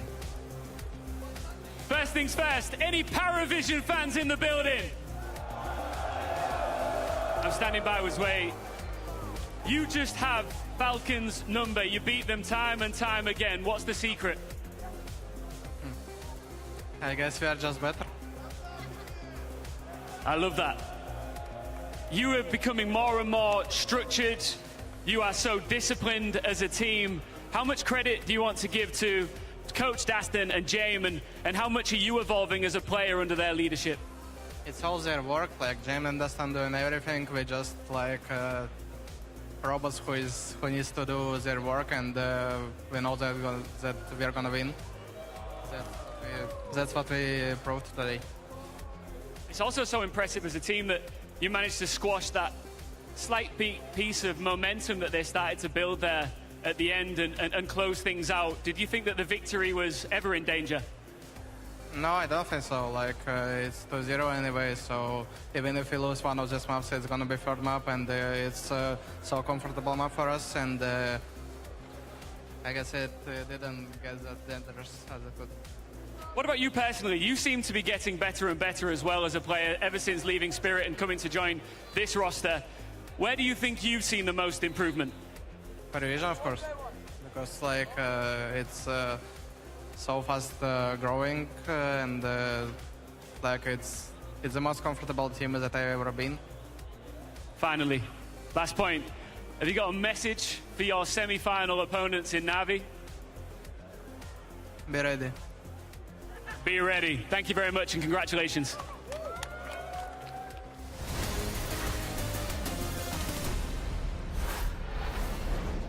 For the side of the Falcons, but I have been joined on the BDS by none other than Nico. And first of all, Nico, thank you for taking your time sitting here. I can relate to how much it must suck to sit here and talk with me when you've just been eliminated.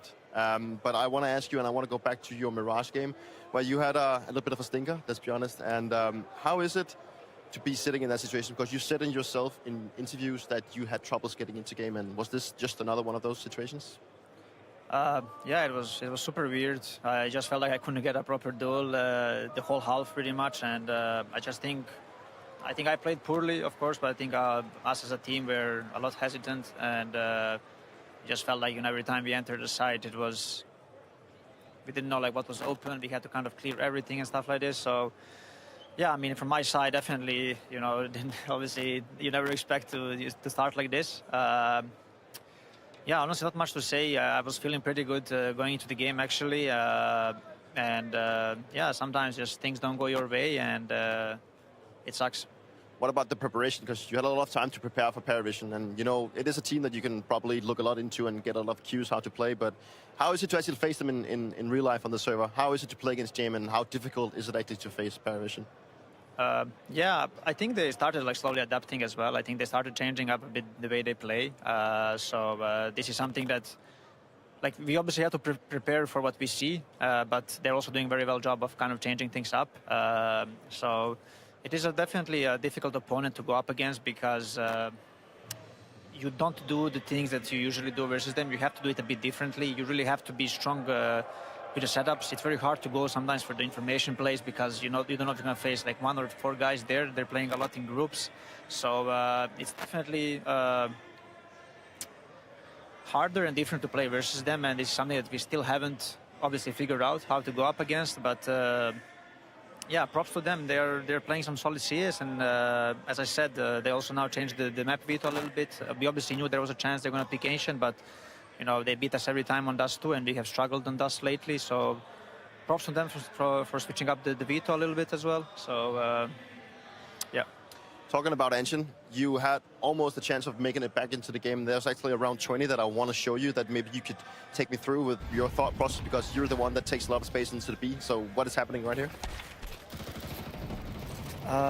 Yeah, first of all, we didn't really want to fight mid, and then we knew they fought like with 4 guys, so we were in a group, and we just took the space that we were given, but I guess we didn't use the utility properly to block the rotation that was coming from the A side. And I think this, you know, like these are the type of the rounds where if you react, it's going to be chaos on the map, because it was kind of a force fight for them as well. And they did a very well job of kind of understanding where we are hitting immediately. Yeah, I mean, can't recall now exactly the comms and everything, but we just kind of reacted on B because we knew they were fighting heavy on mid, and then Ilya and Maxim played a good clutch, and this round was super important for us. And what about the fact that James came from behind? Did you have any clue that he was behind, or what was the reasoning behind that? No, we didn't, but they were just, no, we didn't have any clue, but we were just kind of like holding it because we didn't have anything else to do pretty much. Yeah. I want to ask you like this final question regarding maybe the pressure of why you haven't really gotten to the point of winning a trophy yet, and why you sometimes seem to fumble when it gets like the most like chaotic, or like the most pressure builds up. Why, in your own words, do you think that you have issues finding that success in Falcons? Yeah, I mean, I think the losses that we had last season were different to the losses that we have this season. This season, we haven't really been even close to lifting a trophy. So it's, you know, we were not even like kind of thinking about it. So it's, I don't think we are losing because of the pressure. I think we're just struggling game right now. We are not, I would say we're not as consistent as some other teams in these important matches and rounds and stuff like this. So obviously, if we kind of knew the answers, we would have already solved them. So it's a frustrating situation right now, because we always, you know, every time we lose, we always thought like, yeah, but we can play better than this, you know, we should play better than this and stuff like this. But I think in reality right now we are just kind of not good enough, and we obviously are now in process where we try to work on things. I think some other things maybe are hurting us a little bit while we are working on these, you know, to not lose advantage situations and all of these things, playing a bit more careful and not giving up the kills when we don't need to and stuff like this. So maybe now we're just in a process where we're kind of trying to improve on other things, and the other things are just kind of taking a hit right now. And yeah, not really sure. I don't really have an answer, because we obviously are losing only to good teams. You know, we are not, you know, like just we are not losing to the teams that we shouldn't beat. I would say all the teams that we have lost this season were you know, top 5 or like top 3. We lost to Mouse, Parivision, and I think that's pretty much it basically. So yeah, definitely not the same Falcons that were last year, that were very competitive, that were fighting for the trophies. And yes, you could argue that we crumbled maybe under the pressure in those moments, but I think for this season it has nothing to do with the pressure. It's just more us not playing so well CS, I would say. That's all I got for you, Noga. I'm going to let you go now, and thank you so much for taking your time. Thank you.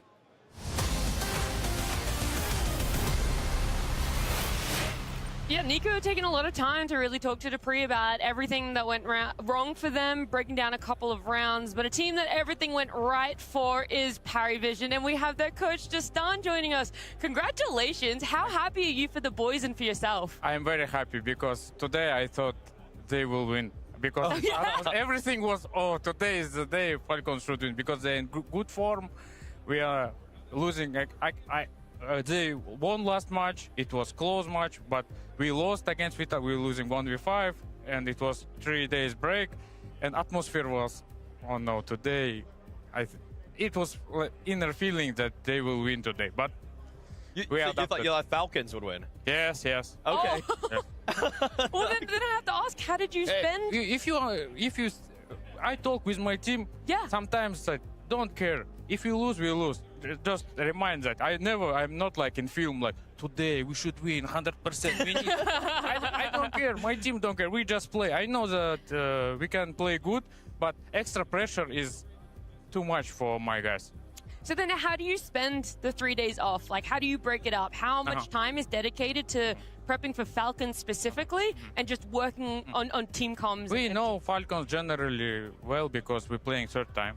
Second, between these days we don't do some big work. We reviewed game against Vitality on the last day in true Skybox, not through the game. It was a bit tilted because we need some refresh. I think this break helped us more than Falcons. They was on good shape, we was on bad, and these 3 days helped us. And I feel when I come to arena and see the guys and people coming from Kazakhstan, from my country, and cheering Parivision, I feel energy. Always, all my career, it's different. When I enter the stage, it's unbelievable feeling. I forget about everything, and it's something changing inside. When I'm in practice, tomorrow game against Falcons, painful. Oh, please, Nico, interview, hating us.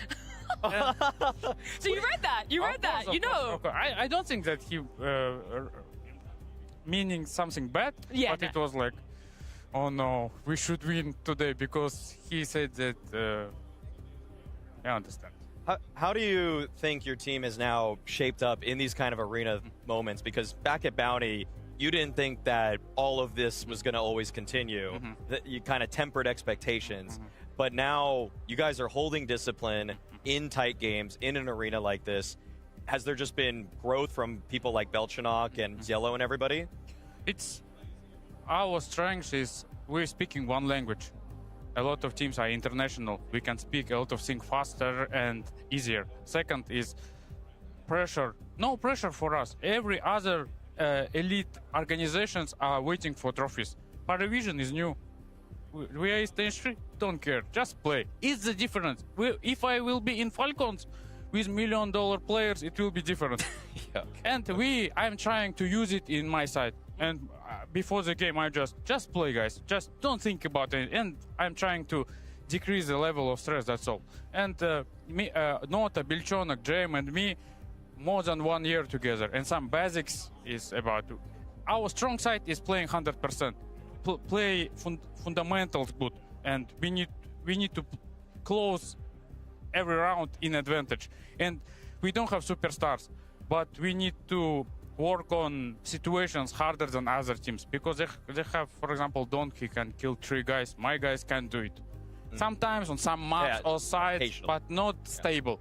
And what I can do, we need to work about all the elements, how to read them, how to prepare. That's our, I think, strength in comparison with other teams.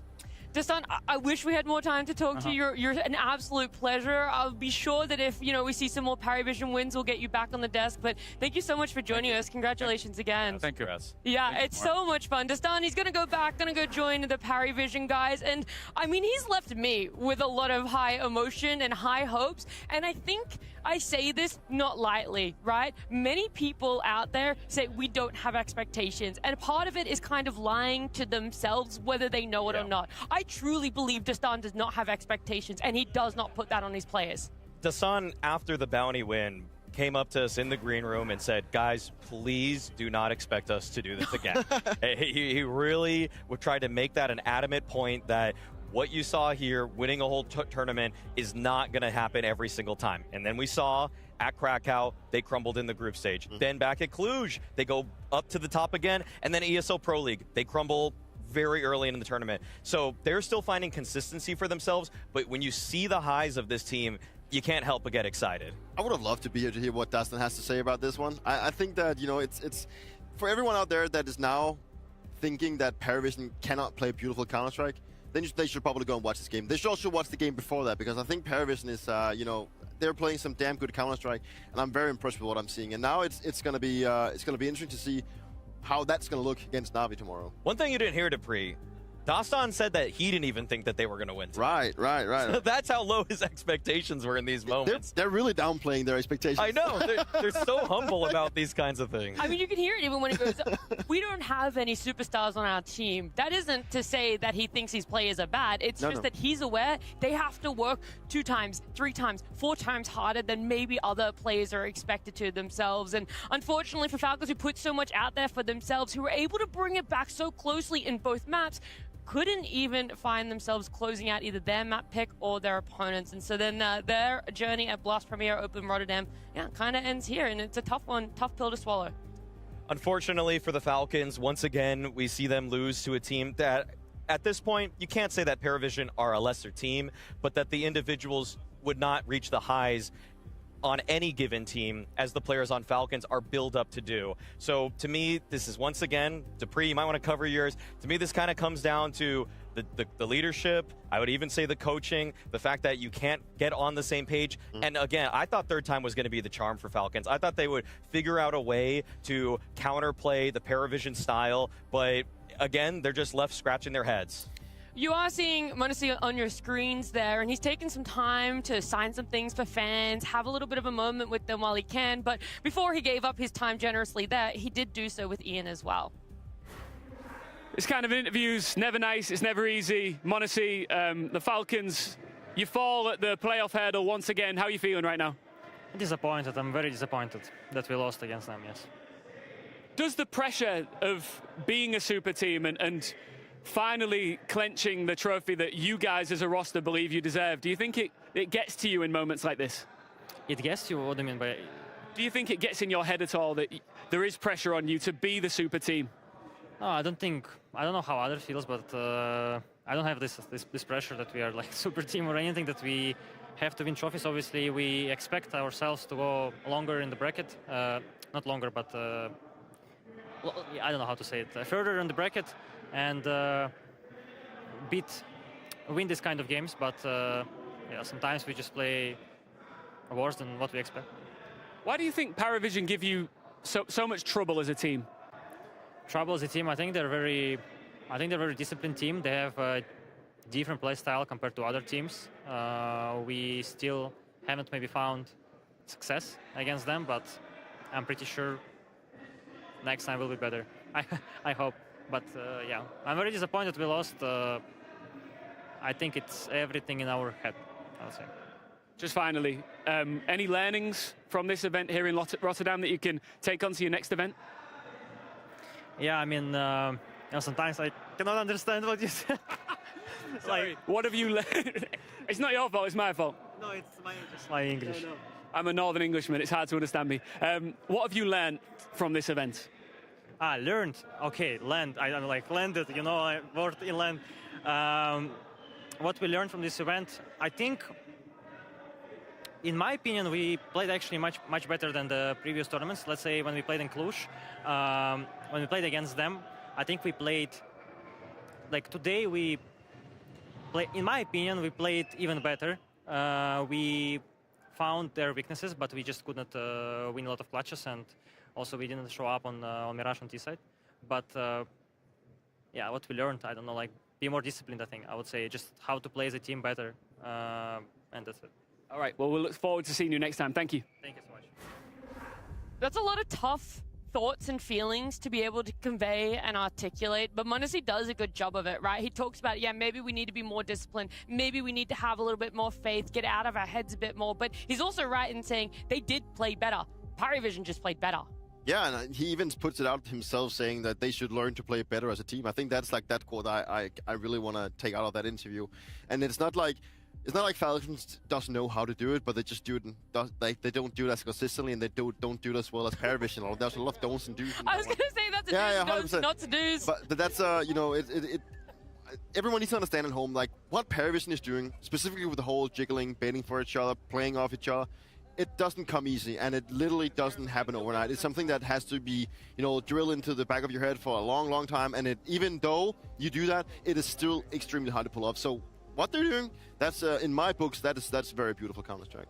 Even though they lose in the quarterfinals, and it's disappointing because Paravision come into this as a team with less firepower, less star players, I don't actually think that the way that Falcons lost today was as much due to the lack of discipline that has plagued them in previous tournaments. Yep. I didn't really see the worst round to me was really losing a clutch to Zwei, which isn't that bad. No. But with other times you see them lose 5v3 advantages, 5v2 advantages, unlosable rounds, 4v2s.